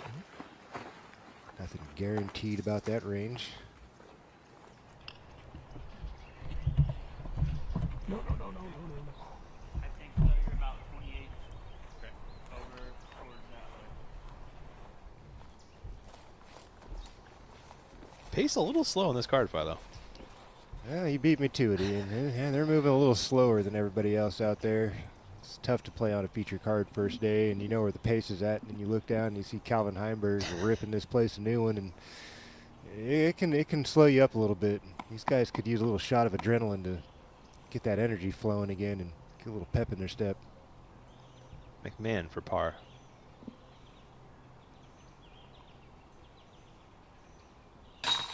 Okay, nice clean up there from McMahon.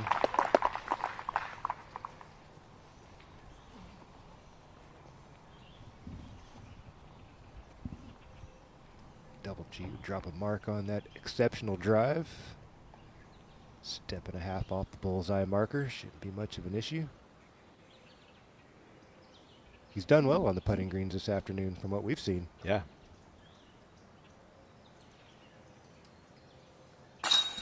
Another one up and in for Double G. I think that gets him to 4 under par? 4. 4. Mm-hmm. Not a ton of birdies on this one today. Looks like just 10 after Double G grabbed it on the Evil Genius, and a little bit of a backup for Heimberg, but now ready to throw. How much does he try to bite off here, Ian? Get to that tree, probably? Oh, much beyond that tree. You definitely want to get left of that tree is ideal. If you hang it out there and end up on the right side, definitely makes things a lot harder. Yep. And we're going to sneak in a quick break on the network. We'll be right back.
Jonathan. Wow! Jonathan! Skulle du visa? Hi. Yeah, check this pad out.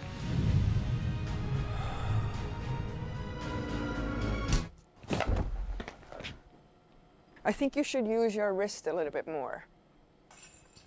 Why not? Is he okay? Yeah, he's fine.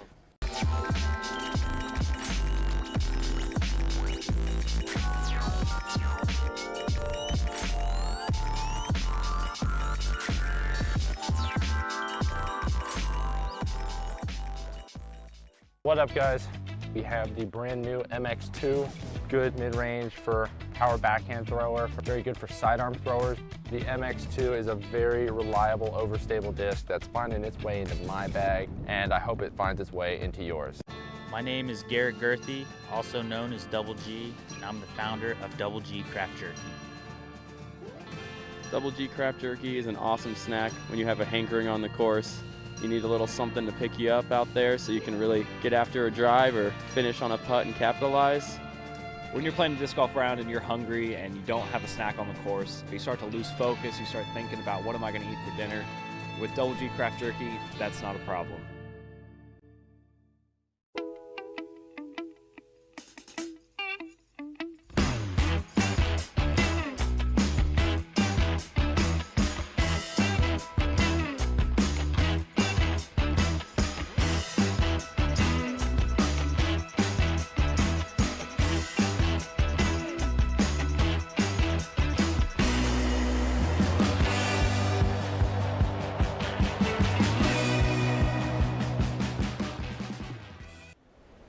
And welcome back to the Fling.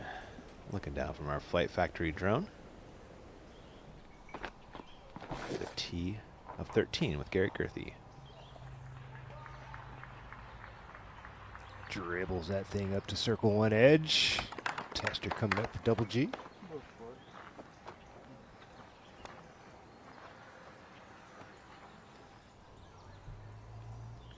McMahon.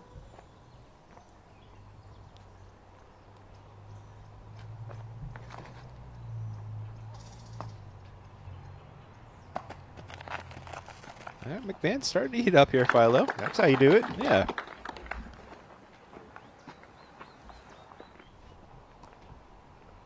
Sexton.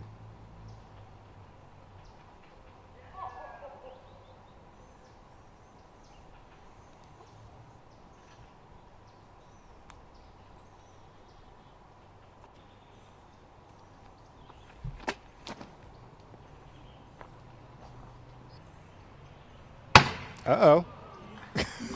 I was ready for number 3. I don't know about you. I was ready for it, man. It was looking really good once it got past that tree. Gosh. Woo. Sexton. Splitting the gap on the way to the bucket hit. Burr. Looks like a flexed forehand from Gannon. He really needs a birdie right now. Flex away, nice and wide.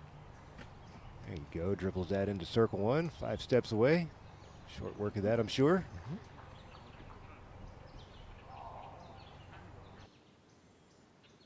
One more look at the Sexton hit. Almost had our 3rd ace of the day on 13. Gosh. So close. That was pured by Sexton. Let's take a look at the couple's ace earlier. This is Holly Finley this morning.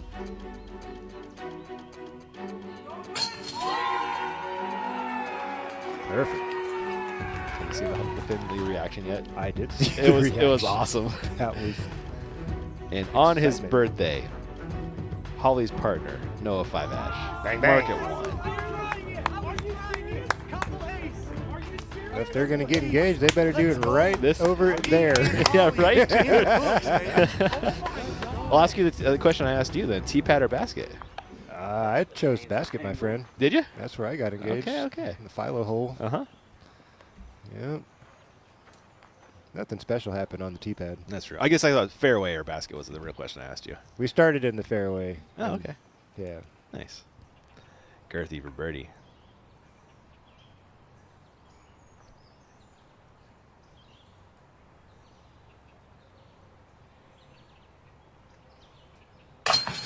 Double G, what up, my guy?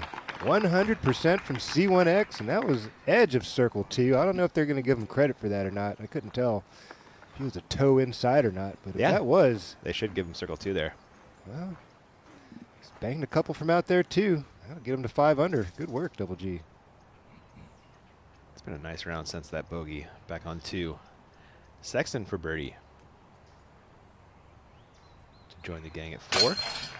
Yeah, there he is. That's the Nate Sexton style putt we're accustomed to seeing. Nice rhythm, nice and clean.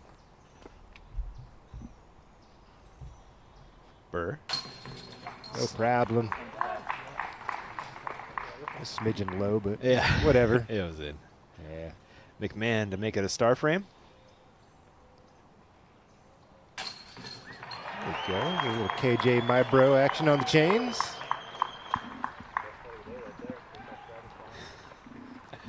That worked. And they're starting to heat up back here on the feature card. On the second feature card, we've got Wysocki and his second on 15. The drive was fantastic. This is all about feels here, Ian. You can't see where you want to land and make that action. All right, not bad for Rick. He's going to have a bid. We'll see how aggressive he wants to get. That's Nobody's one of the even best looking for looks birdie. we've seen. Yeah, I mean, it's hard, man. It's so hard to get over there. You can't see it. You know that sloping hill going up towards the target is a hot mess. If you try to hit that thing with any speed, it's just going to reject it and send it off somewhere you don't want to be. It's hard to get a nice, clean, attackable putt. Heimberg is second on the Evil Genius. Stay clean and get over there. Oh, it's still pushing. He doesn't like it. You saw it? Yeah, he clipped some limbs and it kind of took the speed off and made him fade out a little earlier than he'd like. I think he went in the direction of the FPO's target where that big stump was, off to the left. Uh-huh. Don't quote me on that. Wysocki for birdie, and what a birdie this would be. Just the third of the day. OTB, baby, let's go! Ricky Wysocki. Man, he's good at making those highlight How far reels. was that, man? Uphill, too? 60 feet. He was right on the edge of circle 2. My gosh. Well, he had a wide open look at it. Nothing in his way. Yeah, he did have the airspace, which you don't always get. Nice, clean look. Full commitment. Rick. Center cut. That could be a OTB moment of the day right there. That was epic. It's up there. And that was seriously just the third birdie on 15 today, other by Williams and Barella. I say that's worthy. We've got some aces to contend with, Philo. True. But, you know. Yeah. I feel you. The moment is bigger and means more. You know. There's the Heimberg third. Pitching up short of the island. He'll pitch across. Did you see where he was? He was over there by the FPO's basket, so I wasn't wrong. Oh, Okay. cool. Right. Sweet. Messing with you, man. There he is. Heimberg is sitting on a share of the course record, right, Philo? Tied Yeah, with he is. Young Carter Aarons, who lit it up last year, but it is a slightly different course this year. They did make a couple of little tweaks here and there, so you got to. I think it's harder, man. I think so too, Right? especially with what's now we used to be 2 west. Hole 6 is now a par 3. That used to be a very soft par 4. That was Right. like averaging 3.1 on a par 4. I mean, that's just too easy. I like the change. Put that OB out there. Some more OBs along some of these On the medium monster. range par 4s. You know, yeah, they've tightened things up. I mean, the last hole's now longer. New pin position. Girthy goes to the roller on 14. This is great if you got it. It's rumbling up Turns there. out G does. There you go. Double G. Hello. That was cool, Philo. That was cool. That's something you don't really see here on this hole No. very often. It's a tight tee box. There's not a lot of air. Full confidence on display right now for Double G. He's got himself in a nice rhythm. I am shocked McMahon is not going forehand here.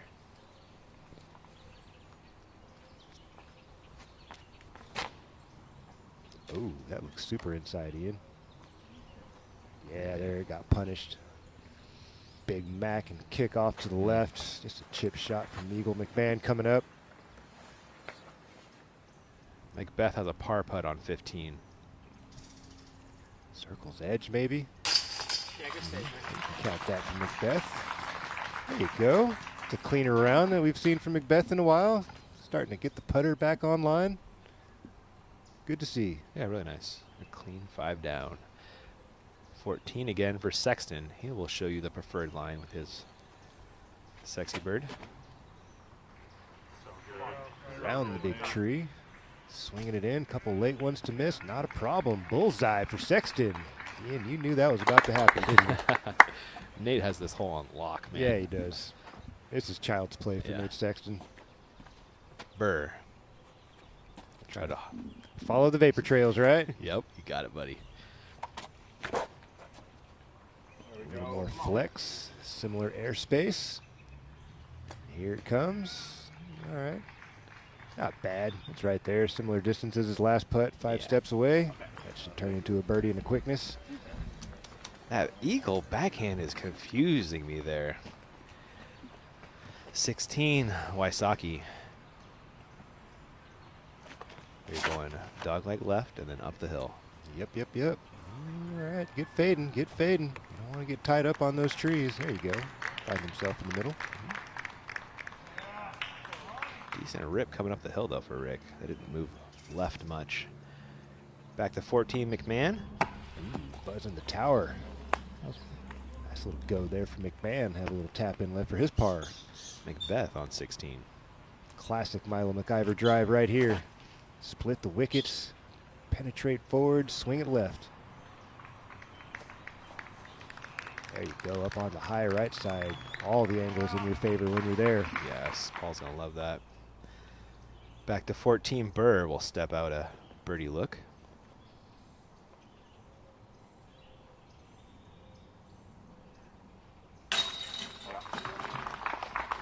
Short work. Burr moves to 4 under on the day. Yeah, everybody in the field feels like they should and must make these 2 holes as birdie. 13 and 14, back-to-back little short dogs in the woods. Right there for the taking. You walk out of here with a couple of pars and you're kicking yourself. Girthy.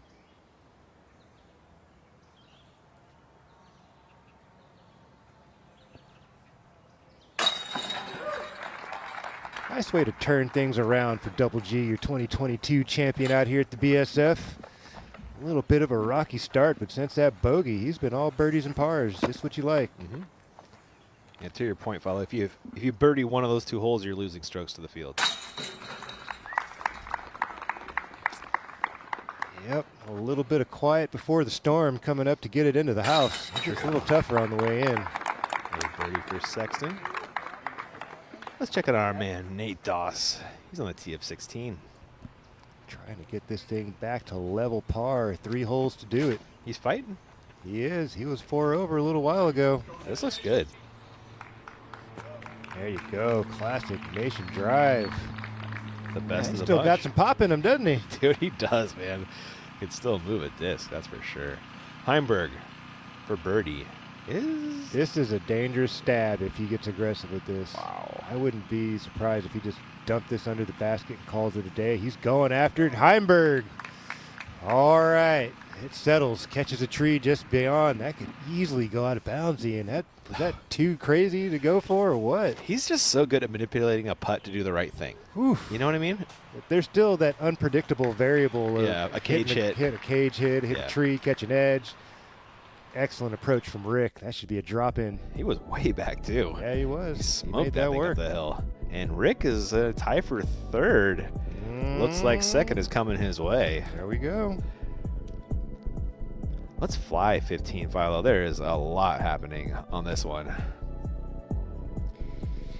Yeah, this tee shot, man, it's all about getting clean off the tee here. It's so easy to underturn this thing and bail out left, to overcrank it and turn it into the trees. It's easy to push it super wide and try to be conservative and just get all the wrong things happening. You really got to commit to making this right turn, hugging those trees tight, and trying to get past this tree we're flying past here on the left. If you get to that place and you finish a little left, you are in the sweet spot of all sweet spots on this golf course, because this second shot is so demanding. If you finish on the right side, it's almost impossible you're going to get a look at a birdie 3. There's just no room to shape something unless if you got a roller that, and again, it's blind. You can't see it. You know where it is, but you can't see it. You're looking at a little 30-foot wide gap here. It's not much wider than the circle. And then you got this big mossy thing right in front of your face before the basket. So there's all kinds of difficulties and challenges here on this tee. Always easier said than done, and especially on 15. On the box, Girthy. Is it moving enough? It's moving right. It's starting to unravel. All right, short grass. That's okay. Yep. And up on the left side. Not bad. Let's check out Paul's 2nd on 16. Going up the hill. Looks like 320 to the pin. Might feel a little longer with that uphill grade. On line, going to fade out just a little early. Should be circle's edge for Macbeth. Yeah. I imagine shallow circle 2. Sexton on 15. He's got to throw this hard and high. Only moving right. There you go. Safely in the fairway. And now to Doss from Sexton. Had the best drive of the bunch, throwing his 2nd.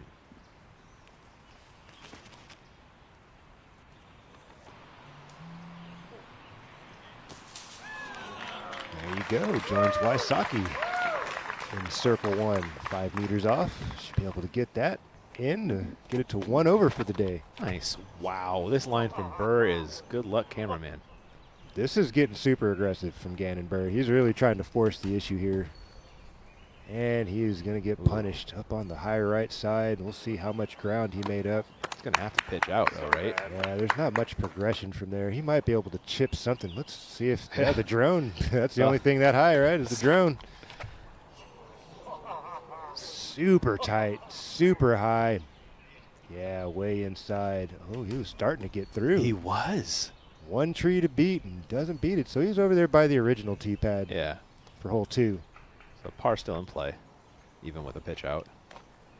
Not guaranteed. Not guaranteed, though. It's possible. McMahon. He's looking as throwing at Blaine as well, it looks like. Our Flight Factory drone up there. All right, it's all about the finish now. He put it up there. It's tracking left, it looks to me, Ian. Sure is. Those two guys missed on opposite sides of the fairway. Not ideal. Par at best, and potential bogey comes into play if you can't get something into ideal position on your second.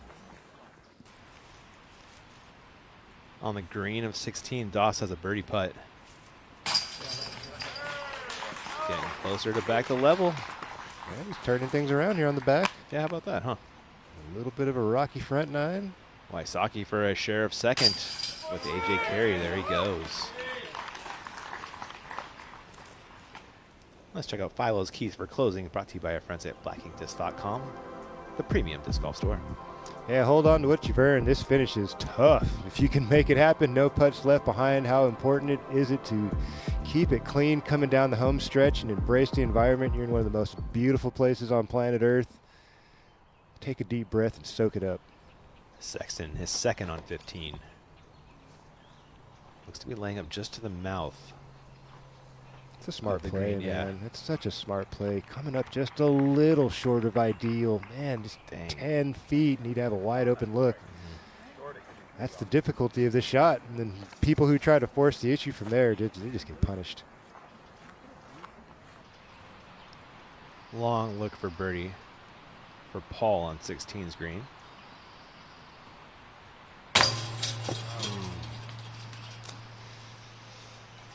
It's a better looking putt than we'd seen in the past from Macbeth, so we're going to take that on the positive side. Jumping ahead to the final hole in Calvin Heimberg, the final boss.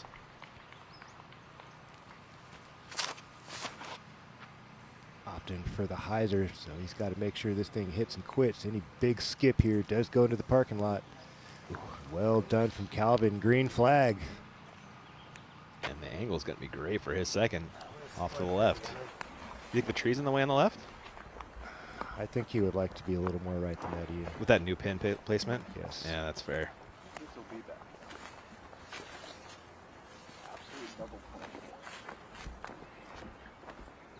Perk, can you talk to us about the McMahon second coming up? Looks like you found the disc for him.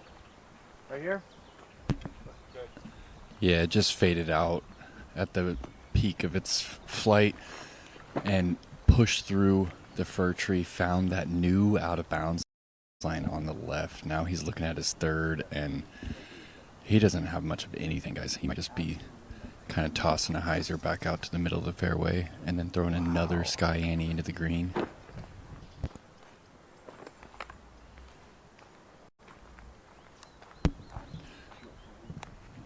Well, he's actually looking high and left. Going to get hyper aggressive here. Oh, and he's ripping it high. Got it turned.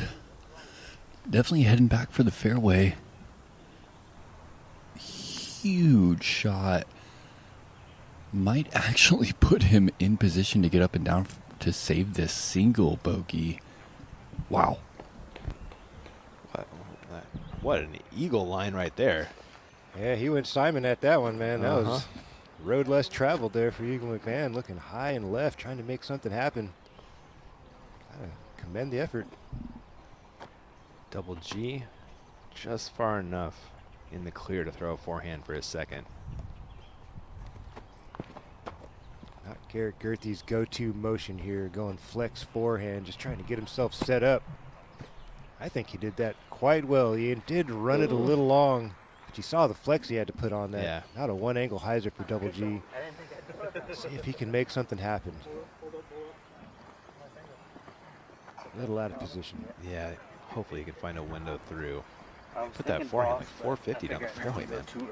Yeah, it's not his strength. Yeah. Can put some energy on it, but he's not as accurate as he is with the backhand. Yeah. Unless you're in a Didn't perfect really have much of a position, choice right? from where he was, pinched up on those trees. Tough part.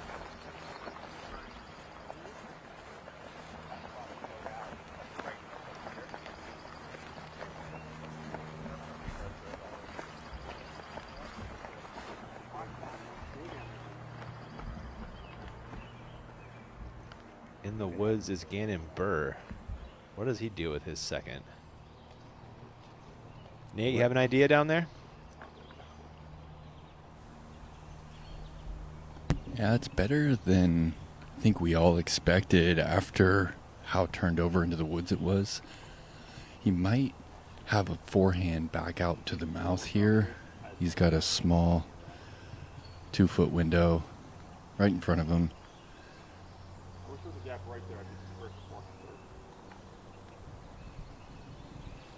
Might even put this one on the ground. Yeah, he's lining up the forehand roller right now. I'm trying to hit it wide and have it cut.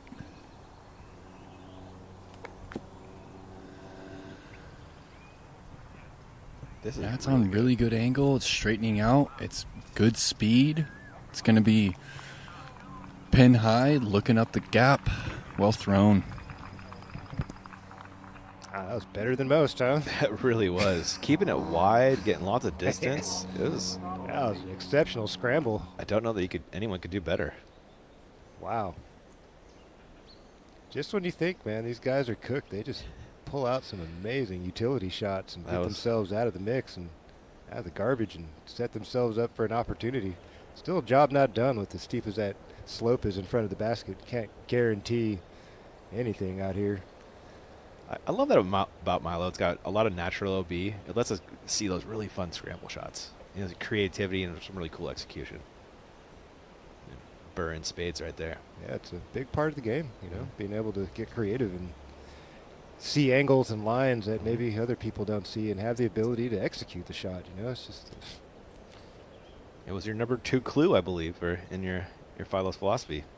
Yeah, scramble mode. You know it's going to happen to you every once in a while out here. You got to get yourself out of trouble and make sure you're missing in the right places, you know. That's a big part of it. It's like the knowledge. You come here, you play a few times, you really start to understand how the land works and where the wind likes to blow from and where certain things tend to happen. And you just kind of keep those little things locked in your brain. You come back, you tighten things up. That's how it goes when you're on tour. You start making your laps around the country, around the globe a few times and playing the same places, and things really start to settle in. And we're starting to see it for guys like Gannon Burr. You know, when he won USDGC, hadn't even graduated high school yet and hadn't even given the man a fair chance at being on tour yet. And now look what's happened to him, just a couple seasons, and he's starting to get more comfortable, and the pace of his play is starting to pick up. Oh, that is true, huh? You know, all these types of things. Yeah. McMahon and his 4th.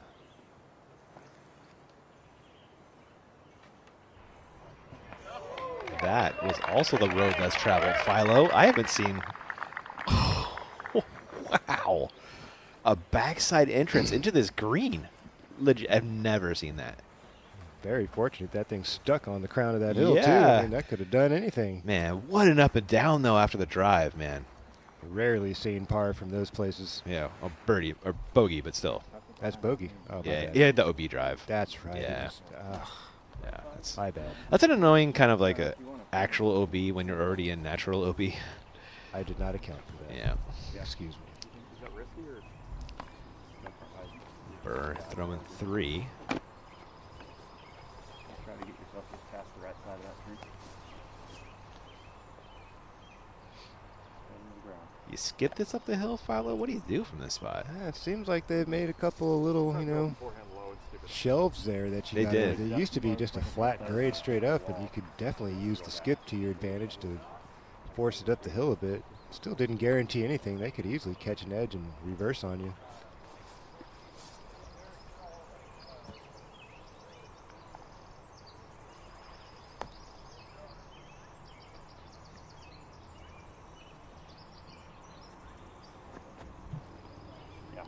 Jump putt in motion for Gannon Burr, just trying to set himself up for a little tap in the 20-foot range, and well executed. Big advantage of having that jump putt again right there for Gannon Burr. Right So on. hard to be super touchy with that type of a play. You know, it's all touch. It's what it is. It's, you know, finesse and touch. You coming fast on that angle, man, weird things can happen. Yeah. And Girthy is stymied. Nate, do you see anything over there for Garrett and his 3rd? Yeah, it's really tricky. He's looking up over the top. He might even pull out the Sonic. and try and float this one back in. You got to be careful how much angle you hit on that hillside. Even with the new walls, we've seen him just pick up and roll all the way back down the hill. And he's going to throw an overhand shot here. Oh, I don't like it. It had just enough juice to get up and over. He's going to have 28. Okay. Yeah, he got pin high about 26, 27 feet away, somewhere in that range that Perkins was talking about. Gosh, what a difference 10 feet makes for Nate Sexton, too. Yeah, it's a game of inches out here. He's going to have to get creative as well and hope he's got a little something to work with there on the low side. These cedars are thick.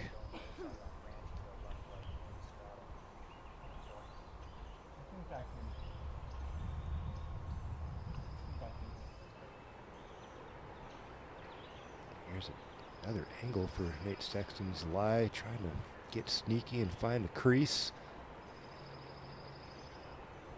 Got to hit it clean. All right, got most of the way there for Sexton, just underneath the basket. I imagine just under the bullseye. Shouldn't be an issue for Sexton. Where'd you end up? I couldn't tell.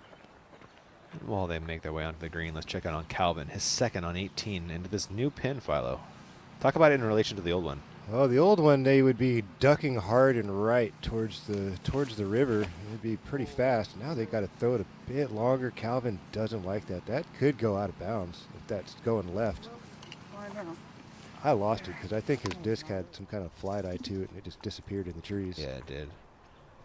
There is that OB left. It's a decent ways out there, though. What do you think? Look at that map, Philo. It's hard to say. Yeah, it is. We'll let you know once we get the scores update. On the green of 15, Girthy for par.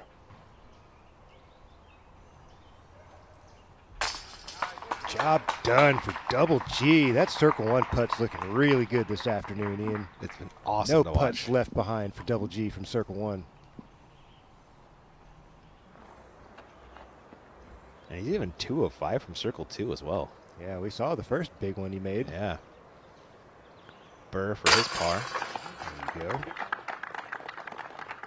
Sexton for the same.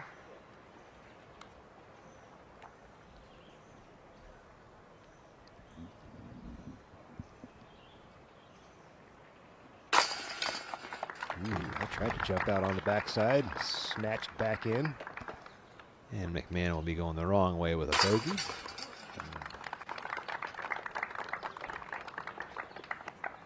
While they make their way to 16's tee, let's check on Rick, tee of the Evil Genius.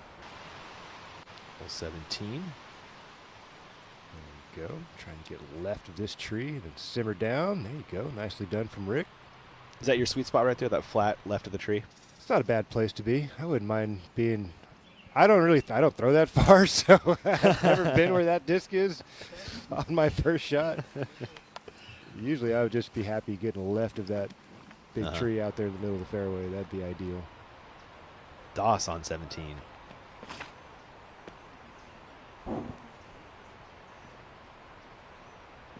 Yeah, somewhere around here. This is where I would land. That's about the spot right there. A little bit higher, closer to the road. Opens things up. You don't have to go up and over that lip to get to the other side. Take a look as we fly down here. Evil Genius.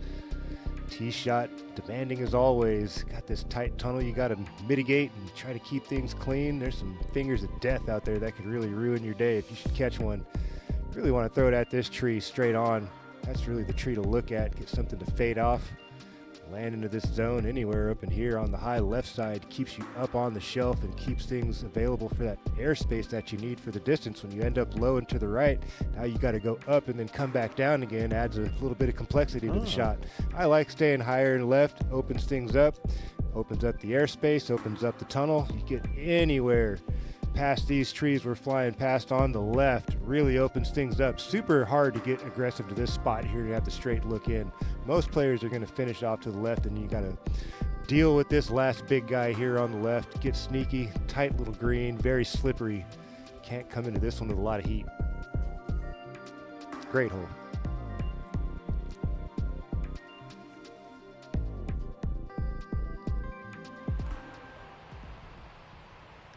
Doss throwing 2. on 17.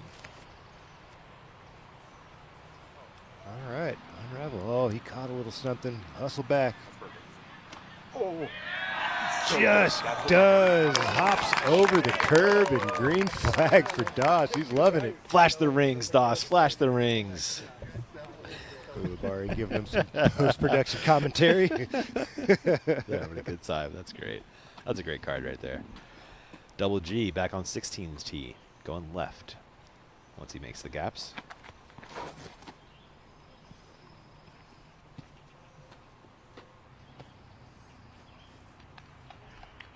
Job done off the box. And Wysocki his second on 17.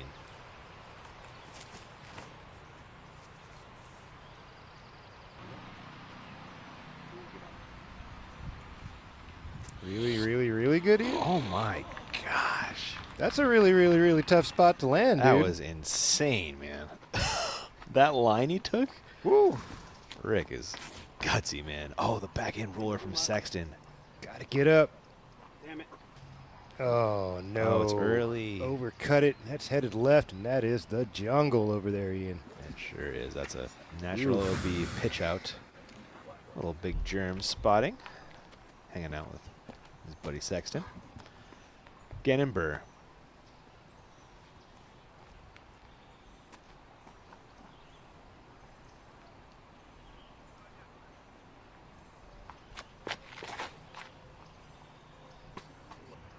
There you go.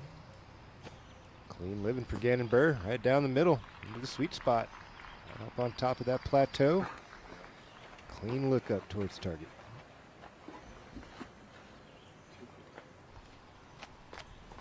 McMahon. Pretty identical. Yeah. Should be right next to each other.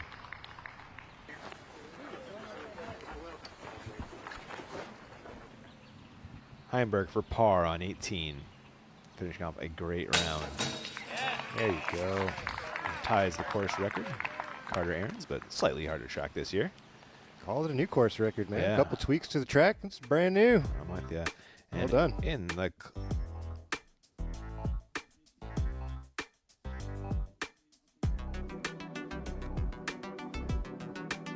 quick peek at your scores. Calvin Heimberg has fully separated from the field. He's also headed to our clubhouse. Let's send it on down. Joining us in the clubhouse, Calvin Heimberg, 12 under par effort on the day. Calvin, that was a scorcher. How did it feel for you? Felt really good. I came out at the beginning with 6 straight. So, when you start like that, especially on a course like this where sometimes it can be tough to string birdies together, you can kind of relax and just let the rest of them come to you the rest of the day. A lot of players are saying this is the hardest layout that this property has ever seen. What do you have to do well to score out here? You really got to throw the disc well and put it where you want. There's like maybe one gimme out here, the 197 footer, but for the most part, if you get off the fairway, these big trees can really block you and prevent you from, advancing farther down the fairway. So, even on the greens, there's sometimes big trees where you need to be on the right side of a green. So you really need to throw the disc well and keep it in bounds, minimize bogeys to score out here. Well, it's a gorgeous day. Are you going to go jump in the Clackamas River to cool off after a good round? I might. I think I need to get a little bit of food first, but I might do that after. I might check out one of these food trucks out here. Calvin, thank you so much for your time. We'll see you tomorrow. Thank you. Brian and Nate, thank you for the interview. We saw a forehand roller from the brush out of Sexton. It was solid, giving him a chance for a par. Girthy throws his second. I don't know how Calvin feels about jerk chicken, but I suggest he gives that a shot. I want to try some of that. Double G, 320 to the pin. Gotta stand up. Not in time. Just gonna give him a look out there in circle 2, see if he can connect. It's 2 for 5 on the afternoon from out there in deep. Should be McMahon next. But before that, let's check out McBeth's third on 17.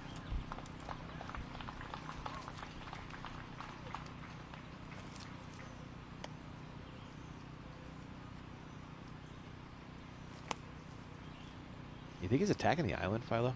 He's got to be, right? If he is, this is Courageous. Man, touch. Beth, let's go. Under the bucket.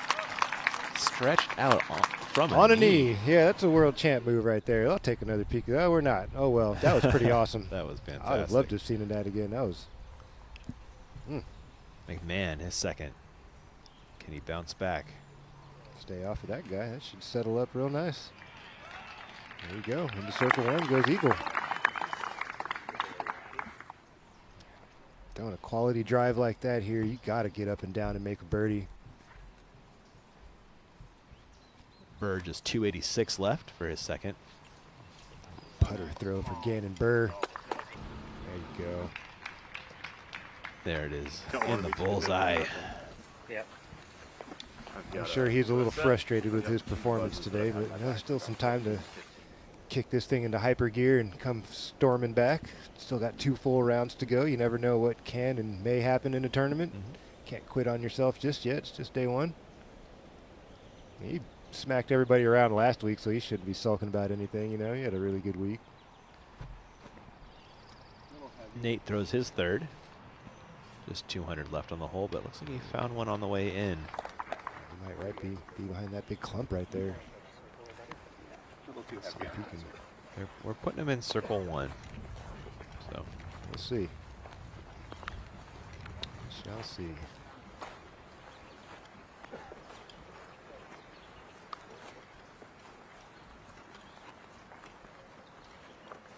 Oh yeah, it'll be in the circle. Yeah, nice.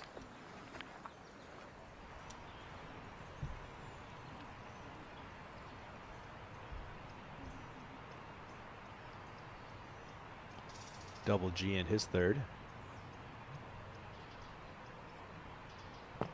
Just has to pitch over for par. For leaving that one short left.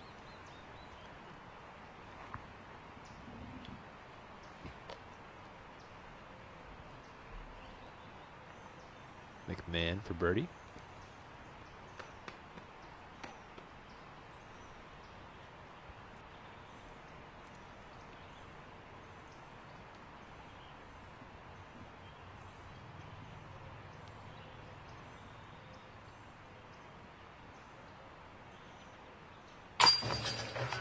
Nice putt by Eagle. Yeah, that was a nice spin. Gets back to 3 under on the day, 9 off the lead of Heimberg.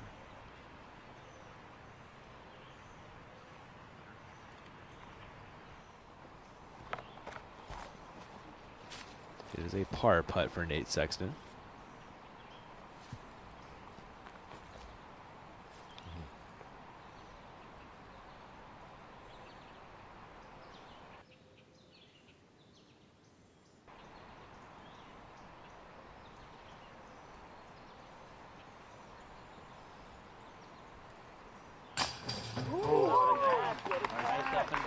Grabby out there on the right side for Sexton. Gets it to drop.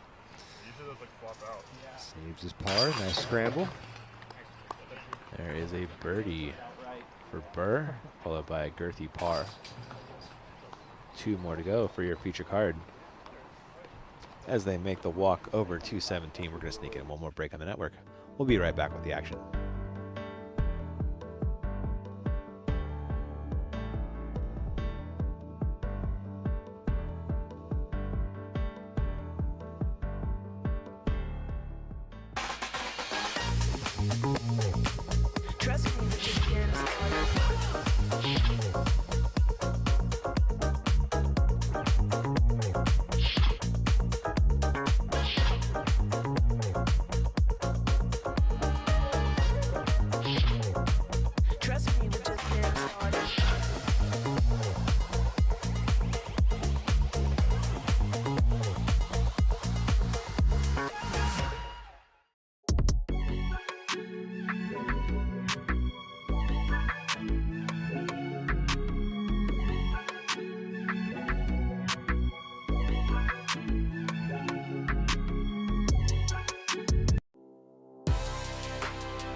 tone technology by Clash Discs.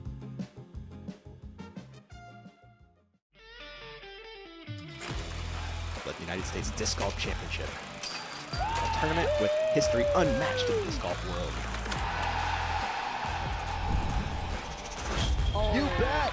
Colin Hanley is on fire. Talk about giving the crowd a show. What a performance from Kyle Klein.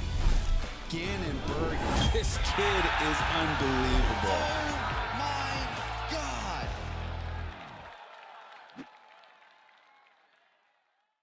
Hello, we're Kenna. We're a Dutch growing company. We love plants and we want to tell you some cool things about them.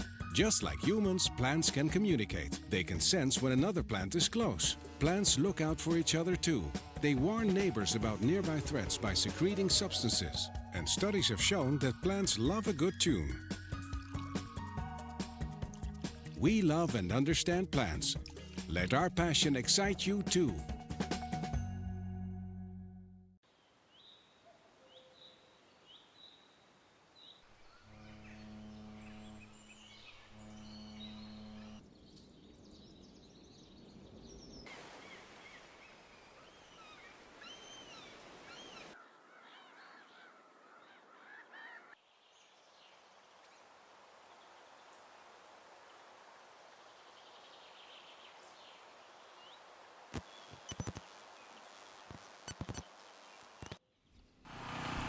Welcome back into the Beaver State Fling. Doss went OB on the approach onto the island, has this left for par.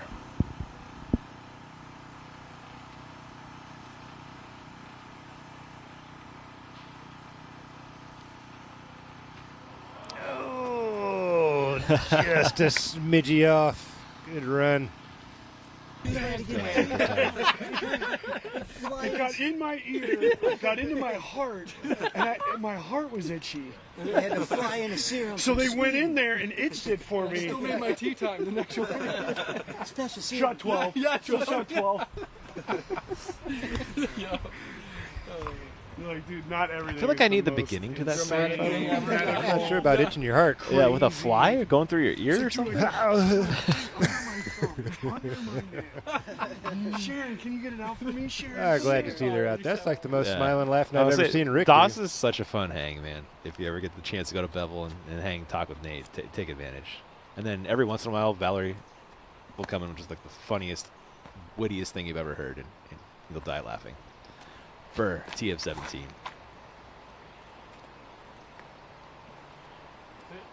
Okay, stay clean and get down in a hurry. Oh yeah, that's a lovely spot right there, Ian. Hard to drop a disc in a better spot. He's going to have so much more room to move the disc.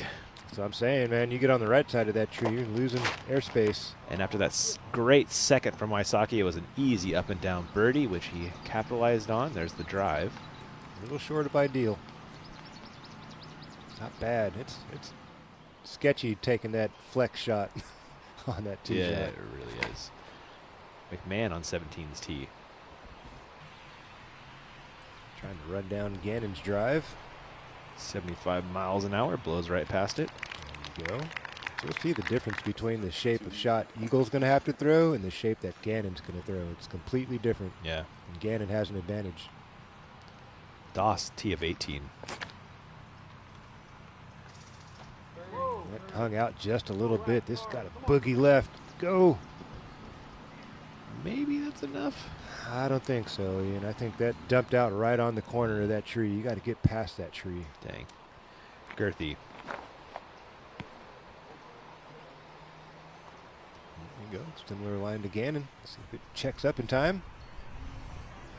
Sit down. No. Trickles out of bounds for double G. That was rude.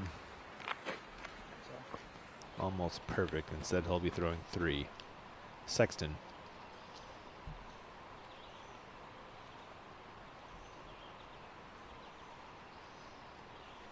I haven't seen him throw many backhand power shots this afternoon. Yeah, he's been leaning it into the forehand. Not much of an option here. No, At the 17th, you got to throw the hyzer. Or the backhand, rather. Straight up hyzer for Sexton, just trying to get into position. Distance is irrelevant. There you go. Solid drive from Sexton. Yeah, he's loving that. Yep, past the tree on the left side. Stays on the high side of that slope. Should be feeling good about that. 18T, Macbeth. Keep turning. Oh, that's going into the parking lot. Car. Bye. Heads up. Hope you got dent protection. Is that where the jerk chicken is? The black truck. Dan's, I believe, was the name of it. I'm hitting that up. And a huge thanks to our friends at Flight Factory, as always, providing this awesome drone coverage all tournament long. Head over to flightfactorydisc.com. Use coupon code BSF24 for 10% off all your Innova purchases. Sexton throwing 2. Fantastic drive. Tons of land to work with here for Sexton. Get that flex well safe in bounds and drag it back towards the middle. There you go. Now start on. Oh, no! I was going to go ways more. That was brutal. From Sexton to Doss. Doss throwing 2.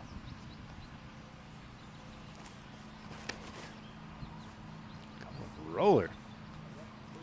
Right. Crafty play from the savvy vet, trying to creep it around the corner. I don't think he made it. Got a green flag. That's cool. Maybe he did make it. Oh, he's in the bush then. There you go. Okay, that was a great shot. Garrett Gerthy lined up beautifully for his 3rd after the OB drive. Aggressive rip here. It's got to skip back safe. Get up. Get up. One more skip. No! Oh, heartbreak at the 17th. And that one never crossed in once it left this side of the road. So he's going to be rethrowing pretty quickly. Did he pick up his marker? I missed. I didn't see. Gannon Burr throwing 2.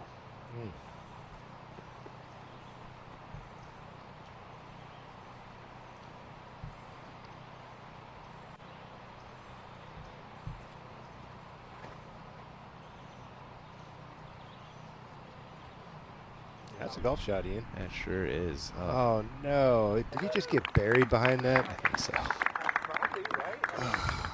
Should be pretty close, though. He's going to be within 150, but he's just going to have some weird stuff in his stance to. He was going for the uber sweet spot. You know, no trees in his way, wide open green. Yeah, like I was going flying right above it. I got no problem with that. I don't know. I didn't see it, so. Yeah. Can we watch it one more time, maybe? Can I be needy? 20 feet shy of the white. Right in the middle of that big patch of sun, maybe. Yeah, sounds good. Production is efforting. I kind of thought it All right, one more time. It's Garrett Gerthy. Let's see if fast. Double G and Sexton saw the same thing here. Right now, he's. Huh. I think, well, it depends on where that whisker is and where he touched.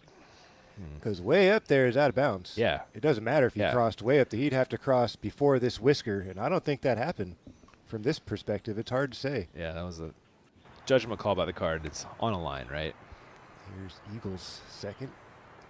See the difference in the shape between the two shots. But look at this thing push forward. No way. McMahon has an eagle putt coming up. Are you serious? That was a monster. That was from 500 feet away. I don't think I've seen a clean look at eagle on this hole ever. Macbeth, I've seen him make an eagle, but that's back with the other tee pad and when it was a par 4, not a par 5.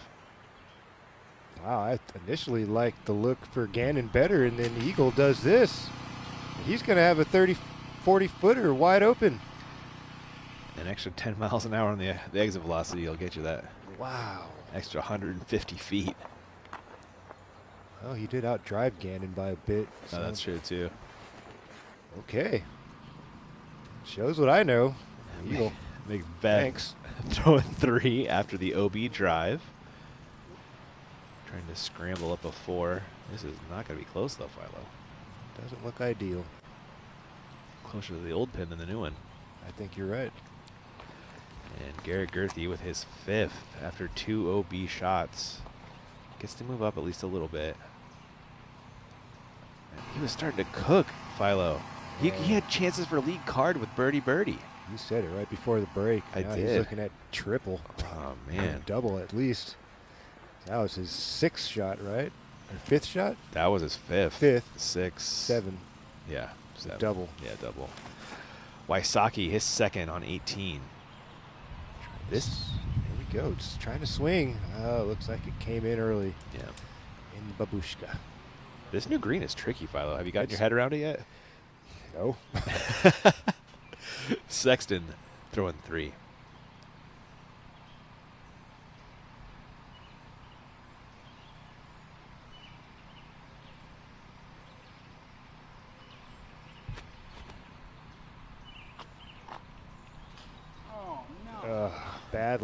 Bad luck for Sexton. Can't stay clean off the trees. Both of those shots had some things going on there. Waisaki to get within 2 of the lead. And it was a make-a-wish from around the corner. And marching down 17's fairway as your final group and gallery. It's only 160 to the tree to the right of the pin. Yeah. Not very far. Give it a good pop on it. Mm-hmm. Should work. And Bushnell crew got the same number as the Sexton caddy, 160 into the pin. Yeah, this requires some touch here, Ian. He's still out there in 150, got a low ceiling. It's gonna need a little shape too. Probably go a little more on the stable side to make sure that this thing fades back towards the basket. I don't know if you'd want to go super neutral or understable in this situation.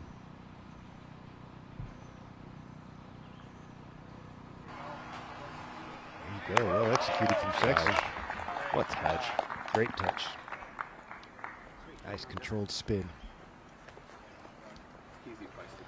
Doss has a long birdie look on 18. Let's check it out. Through the roller to get to here. This is great, Philo. Let's have a little nation highlight. No. Comes up a little shy. Scrape up his par. It'll be a +2 day for Mr. Doss.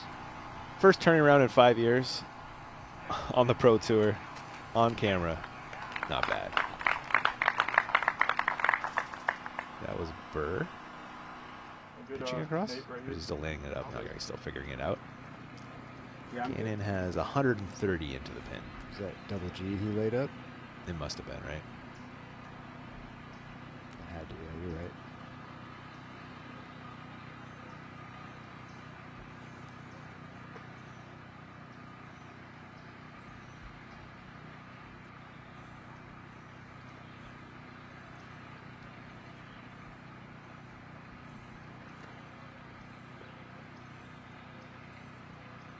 This is kind of his like uncomfortable. He's going to try and jump putt this? He must be, right? Either jump or step. I don't think he's going to try to do like a standing throw. I think he's going to try to get a little bit of momentum. Having a hard time getting comfortable though. There you go. A little stepping, jabbing putt. 120 feet, no problem. That was scary. I'm telling you, man, that is a little bit of an advantage over a lot of people that can't do that from out there in 120, 130, 50 feet. You know, when you feel like you need to get some more momentum into your body to get that distance. The variables just go boof, you know, and you can just stand there and just flick your wrist and the disc goes 120 feet straight on. I mean, opens up a lot of things. There's Waisaki off the course with a great round. He'll be 3 off the lead heading into round 2. That's Trying good to work. chase down Heimberg. Yeah, really nice work. And just 3 off that course record. Shows you how good that round was. There's a Doss in for par. His first tournament round in a great while. Thanks everybody for coming out, man. Absolute ambassador of the sport, Nate Doss. Thanking the fans for showing up. And take a look at the card. A checkered day for the old champ. Bit of a roller coaster out there, but he kept his head up, kept the spirits in a good place, Yeah, staying positive as always, and embracing the gallery and showing some love. Love to see it. Some really nice birdies in there too. Hey, you did? Yeah, you still got it, you know? See if Just he can the clean it up a consistency little bit more tomorrow. is the hard part, right? Of course, man. Yeah. Take any time off, let alone a number of seasons. It's going to be tough to just snap back into form. McMahon has a par look in the woods. Oh, this is for Eagle. Should be. And that's, no! That's why it's Mails for par. it. Oh, gosh. Eagle tried to have a hero moment. Comes up empty. He's going to have that left for a par. That could have got him back in the mix, though, if you think about it. And a birdie help would also That'd been get him a back. lot of mo, man. Yeah. That would have been 5. Well, you know, these guys play for those OTB play of the day moments. And Eagles trying to make it happen. Can't blame him. Defending champ doesn't want to go quietly into the night. Yeah, wants to have a little spark here, a little fireworks, clean up his afternoon. And nothing doing. We'll tap in here left for his par.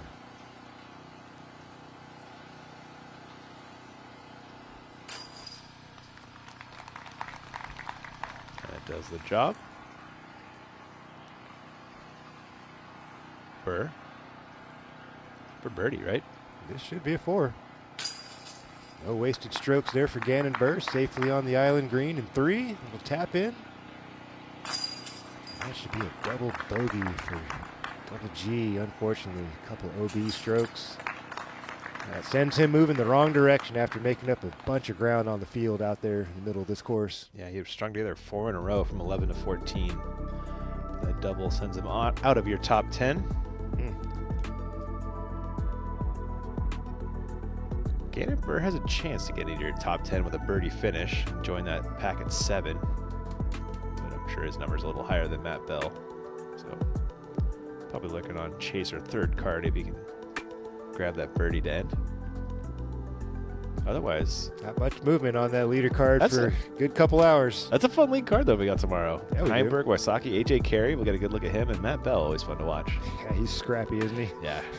Great That roller guy can game, great scramble throw game. him in from everywhere with the putter. Oh, that too. He's a little Greg Barsby-esque with that. Yeah, those two guys are kind of cut from the same cloth when it comes to the putter. Talk about 18, Philo. I like the changes that they've made to this hole. Back in the day, you'd be playing right out there towards the DGPT truck, just a little bit shy of that in distance. And I'd say right where the shadow and the sun come together, right here on the left is an ideal spot for back in the day, because then you'd be throwing something down and to the right over there. But now it seems like you need to finish a bit, more to the right off of that shot and open up this angle here. I'm seeing more of a sidearm play if you can get to that spot for most of these guys that have it. I haven't seen much success people playing around the back side of this with the hyzer. I think this is the more conducive angle. Try to throw the sidearm, bounce it right inside of this tree and get your flare skip to the right. Opens up a look. My gosh. Challenging closing hole here at the BSF this year. It is tucked way back there. It is. Playing as the second hardest hole behind 15. Burr on the box. That precision off the tee is crucial here if you want any chance of making a birdie.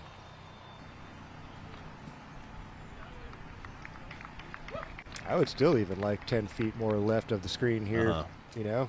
Closer to that tree you get, the bigger the angle. McMahon.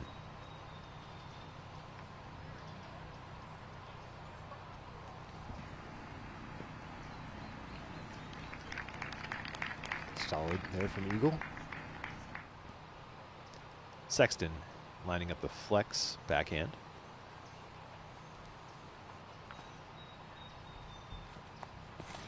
Oh, roller instead. I wonder. All right. Huh.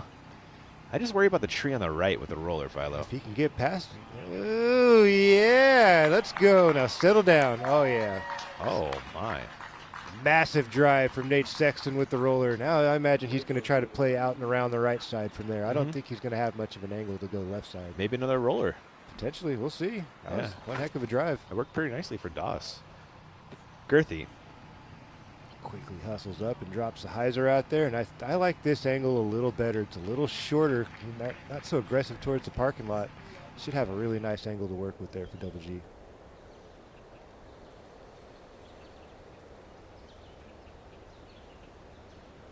Live look down from our Flight Factory as your final feature card makes their way up 18's fairway. Gallery in pursuit.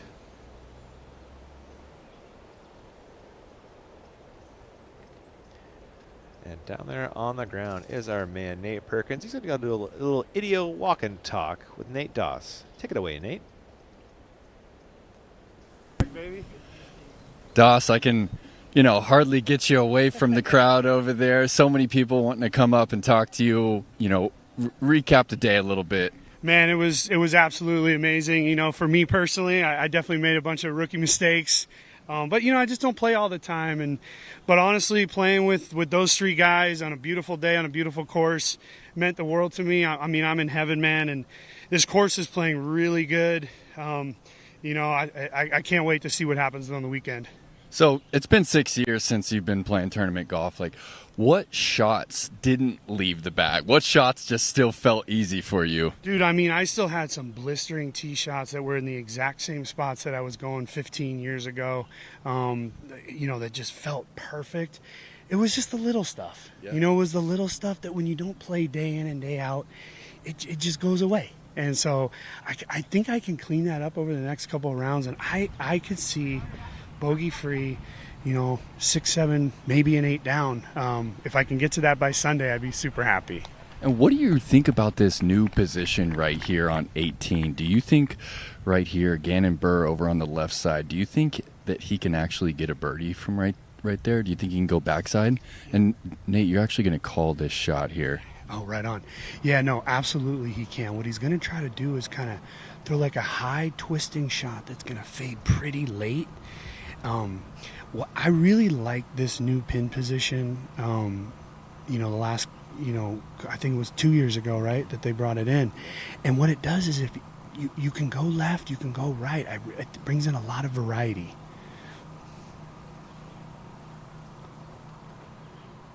You can see how high he went. That looks a little inside to me. I think you need to twist that up a little bit more. Yeah, he's going to be in that big bunker short of the pin. Doing it from the course and the booth here from the field. Thanks, Doss. Appreciate you guys. And thank you so much, Nate Doss, for making time for us. We really, really appreciate that. We really appreciate IDEO sponsoring the Walk and Talk. You can shop for pro-rated disc golf shoes online. IDEO Sports provides top quality waterproof disc golf shoes for men and women. Like that. McMahon going huge. Trying to steal the Gannon Buhr line. Can he get a little further up, a little higher up? Is he going to make it? I don't think so. We saw the Gannon Buhr shot trickle through circle 2. Clean look. Not the same for Eagle.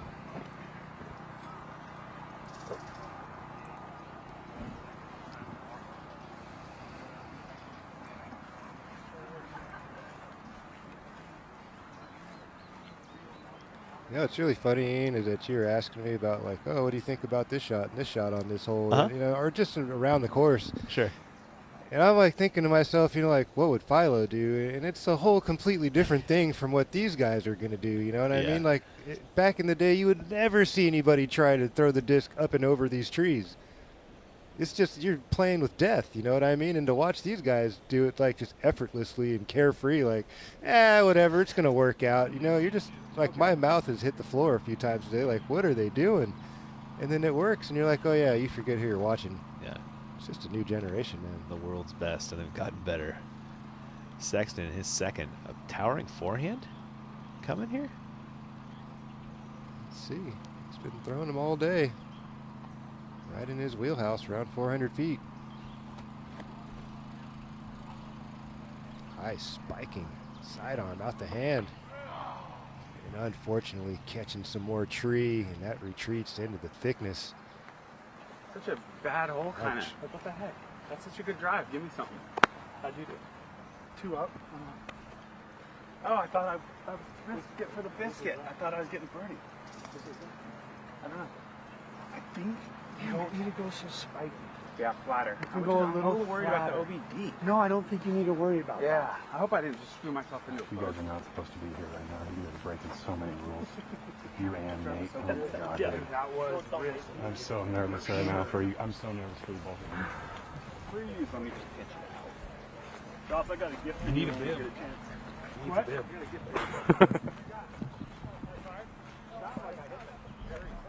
Couple of champs talking strategy. Yeah. Nation trying to give Nate, yeah, maybe throw a little longer. You don't got much to worry about out there. Yeah. Splitting around the big guardian tree. You can see it. There's plenty of space out there to work with. Yeah. What do you think about Nate there? You know, I threw a great shot. I thought I'd have a look.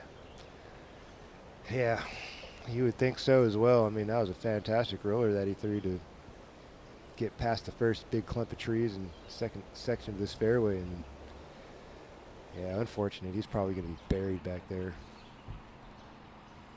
Speaking of buried, Philo. This ain't looking great.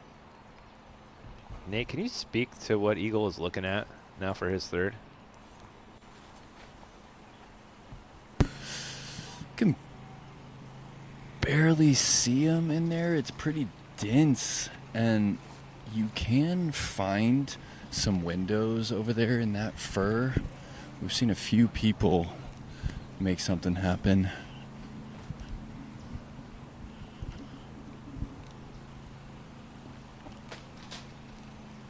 Eagle having to act Heard some quick as cabbage he burned coming up most of out. his 30 seconds. Trying to find a line. We'll see if he can scrape that up for a par. Highly unlikely. I don't think that got all the way through, did it? I have no idea. It hit a pretty early tree. Didn't look good.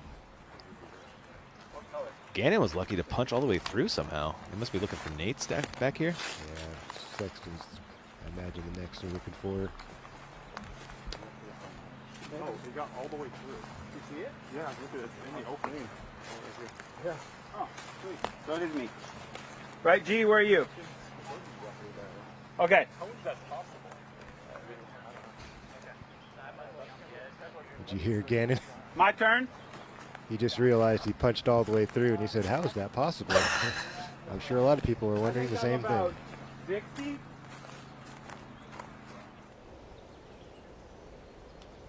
Take another look from the aerial while these fellas try to figure it out here on the last hole of the afternoon.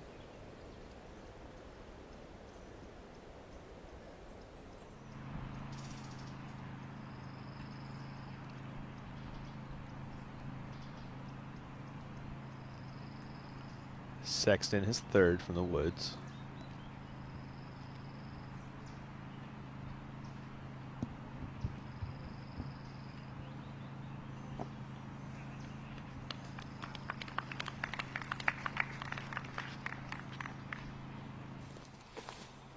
It should work for par for Nate. Garrett also in this big cedar.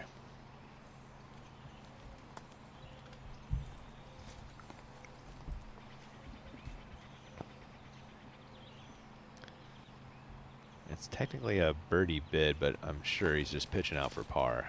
And this doesn't look easy. Find a sliver to run some chains. I mean, I don't even know if it's worth it. It's so much danger in there. You hit something, come straight down, picking up another bogey after the double. Yeah, just get your par and get out of there, man. Smart play. Taking your natural OB stroke. It's frustrating when it happens, but you got to take your medicine.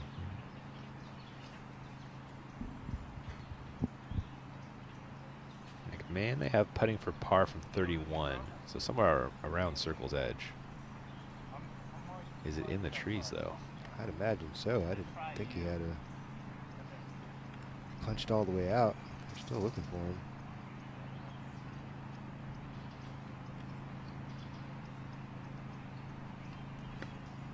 Gannon Burr will putt in the meantime.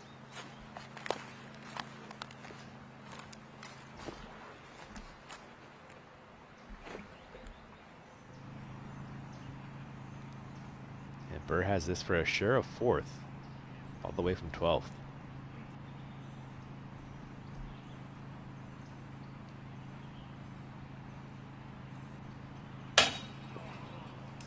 Ouch.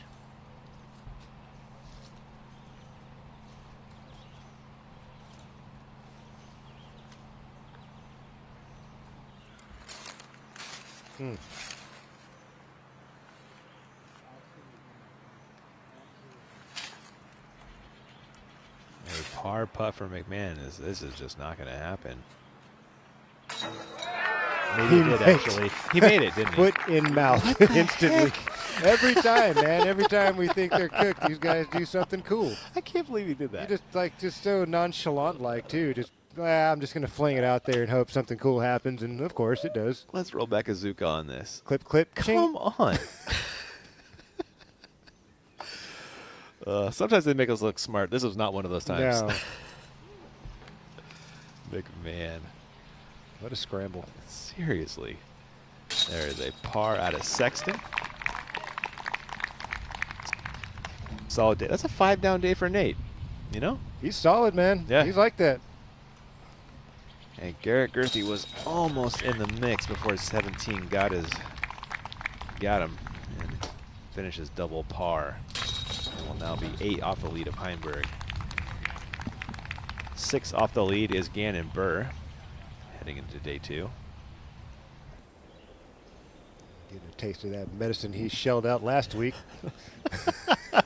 Feels a little different on the other side, I bet. It always does. Oh, man. He put a smackdown. That was an historic output from that man last weekend. That was special. Yeah.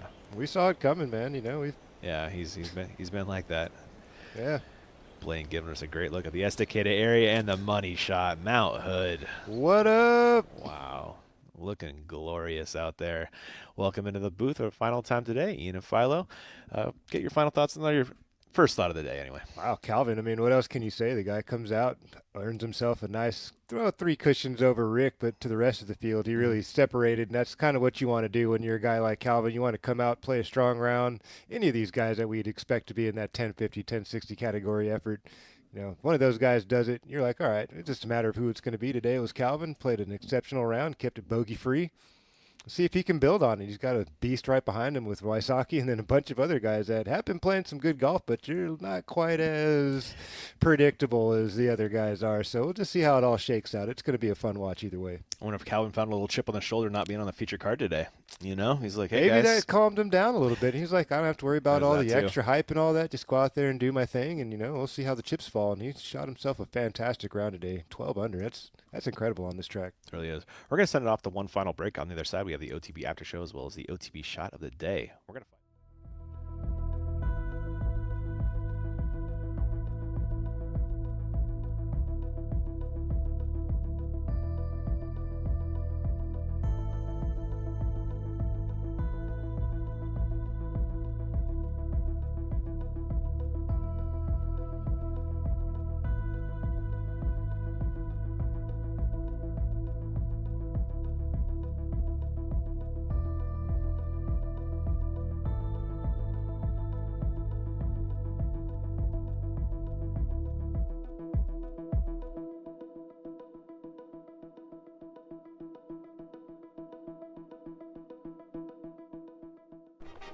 I'm David Wiggins, and in 2016, I set the disc golf world distance record with a throw of 1,108 feet. Whether I'm out in the field measuring a max distance throw, or on the course checking the elevation change for an upshot, I rely on the Eagle Secret 360 to give me accurate distances. It's the only rangefinder on the market that measures in feet, yards, and meters. It's USB-C rechargeable and features a lithium-ion battery. Visit EagleSecret360.com to get yours today. Brought back by popular demand. Z-Lite plastic from Discraft. Disc that you already know and love, now available in lighter weights. Z-Lite, more distance with less effort. What's up, guys? It's Ezra Robinson, and I'm here to show you how to use bird sauce from Dirty Birdie. Put a little dab on your fingers or wherever you want grip. Once you fan it, get some air on there, turns to chalk, and this will stay on for 6 to 9 holes. Clips to my bag, super easy, and I don't have to worry about it every single hole. What up, guys? I'm Aiden Scott here. We have the brand new MX2. The MX2 has a very nice low profile. They're very flat, good mid-range for power backhand thrower from anywhere from 280 to 320. Very good for sidearm throwers. It'll probably fly a little bit straighter. Nice flex shots. It can really hold that ante and just barely fade out at the end. The MX2 is a very reliable, overstable disc that's finding its way into my bag, and I hope it finds its way into yours.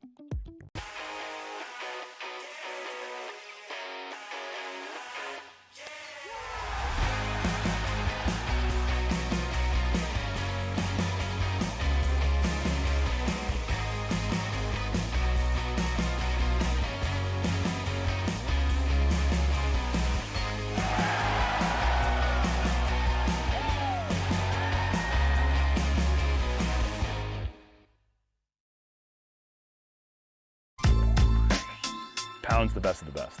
It's the quality, the craftsmanship, the vision for what a bag could be. Let's start from the beginning. I didn't choose Pound, I chose Levi.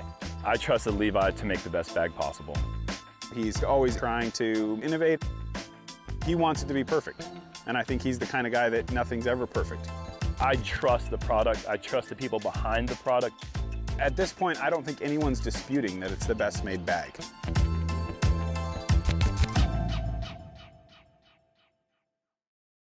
You want a new disc, but you're overwhelmed by all of the options. Well, we've got you covered. Meet the Innova Pathfinder Guides, a series of graphics that match a set of discs for your style of play, curated by our own Riley O'Neill and Eric Schwann. Whether you're the beginner, the crusher, or anywhere in between, we've got a lineup for you. So scan the QR code, find a guide that matches your style of play, and discover your path to a better game. If you haven't seen these, you're missing out. All right, back to the action. EDGE is a nationally recognized 501c3 charitable organization. What we do is we empower the teachers with complete programming along with the equipment and a standardized curriculum. So you have a one-stop shop for teachers and youth educators. That's really what EDGE is. It makes everything simple for the teacher to get involved with disc golf. If we want disc golf to be recognized, we need to introduce disc golf to the youth. And if nothing else, they've got a healthy game that they can enjoy with their families throughout the rest of their lives. Suga cards are made to fit you. And we have the accessories to prove it. Rainy, umbrella holder, or a rainfly. Got a good grip? So do we. Drink and snacks, pouches and drink holders. Boom! Turn your seat into a sofa. Put your putters in a pouch. And extra room for anything else you need. Make your cards yours. With Zuka accessories. And welcome into the OTB After Show. Let's check out some Calvin Heimberg highlights. If you missed the earlier action, started 6 for 6. Super hot, the Innova hot round of the day from the Innova superstar Calvin Heimberg, lighting this place a fuego. Drives like that at the 10th after he comes off the front, 6 down, picks the pace right back up. 5 birdies in a row. Ring them up, Calvin. Little tiny break there on the very difficult 15th. You don't scoff at a par there. Picks up the pace right again on the 16th. Snags another birdie. Finishes up par. Finds himself 12 deep on the afternoon. Calvin Heimberg. Exceptional effort out here on day one. That it was. Fully separating from the field, 3 clear of Wysocki. He's going to try and burr his way to a win here. He's got a good start. This is about what I think Gannon Burr had 3 or 4 to start round 1 last week too. Yeah, he was off to a hot start immediately, was Gannon Burr, and now Calvin Heimberg firmly in the driver's seat, 3 ahead of Ricky Wysocki. Rick's no slouch, and if Calvin slips up by a little bit, that's going to be blood in the water for Rick. He's going to sniff that and try to hunt him down in a quickness. Well, absolutely pounced. Talk about AJ Carey and Matt Bell for the people mildly unfamiliar. Yeah, AJ Carey's a gamer. He's got a bunch of skill. He's a talented thrower for sure. He kind of gets in his own way sometimes. Okay. He can get a little heady, but he's got all the skills and all the talent in the world to compete with these guys, and he's done this before. He's popped off some hot rounds early in tournaments, and sometimes has a hard time getting them into the clubhouse at the end of the tournament, but I'm looking for him to maybe start turning the page on that. He's been around on tour for a number of years now. He's starting to become one of those veteran players, and he's got to start making that adjustment. You know, he's got the skills, just got to believe. Matt Bell, he's a savvy vet's been around for forever, and we know it's what Bell can do. He can throw the disc a mile. We know he can putt from pretty much anywhere. Great at scrambling. Got rollers, got air shots. He's got a nice mixed bag in there. So it's going to be fun to see these 2 different styles of players with your superstars, Calvin and Ricky, and then your, solid touring pro competitors trying to keep pace. It's going to be a lot of fun. I'm with you, man. And if you want to hear from some of those players right there, Ricky Wysocki included, make sure you stay tuned for Tournament Central, which starts at the conclusion of this show. That's for their Disc Golf Network Pro subscribers. Get to hear from Brian and Nate. And also have an extended interview with Nate Doss there. Should be fun to hear from Nate. And we're coming back, Philo. We can talk about the OTB shot of the day. Lots to choose from. I kind of like that big putt from Rick. I mean, that was huge, man. Up on the 15th, the long par 4, very difficult, down below 70 feet up the hill. I mean, I know it wasn't, as special as a 12-under effort from Calvin, but he didn't have much work. I mean, most of his work was C1X when it comes to making the birdie putts. He was that throwing a massive one. What do you got? I was gonna say the couples ace. It's not as relevant as the Ricky awesomeness, but it's a 1. Let's it's see what 2 they 1s got. actually. If you want to. All right, Marky, we're living in your world, buddy. What do you got for us? Hit it.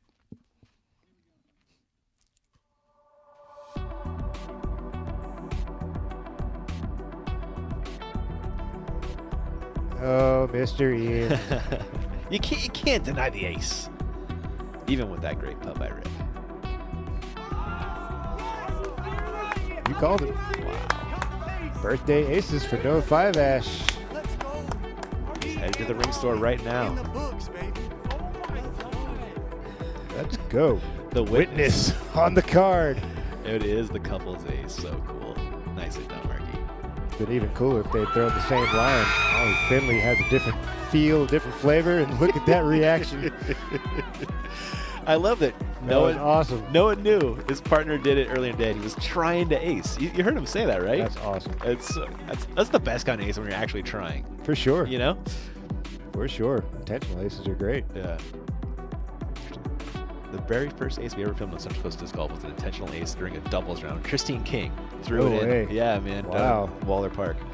Sorry. Oh, I miss Waller, man. Yeah. Gosh, that was such a good time down there. That was. And we're going to have a great time tomorrow out here at Milo Beaver State Park. The women will start at 9. The gents at 2:30. That's your Tournament Central Times. I will catch you guys for tomorrow. For Philo, myself, everybody on the ground, everybody in the booth making this possible. Thank you guys so much for watching and subscribing. Catch you there.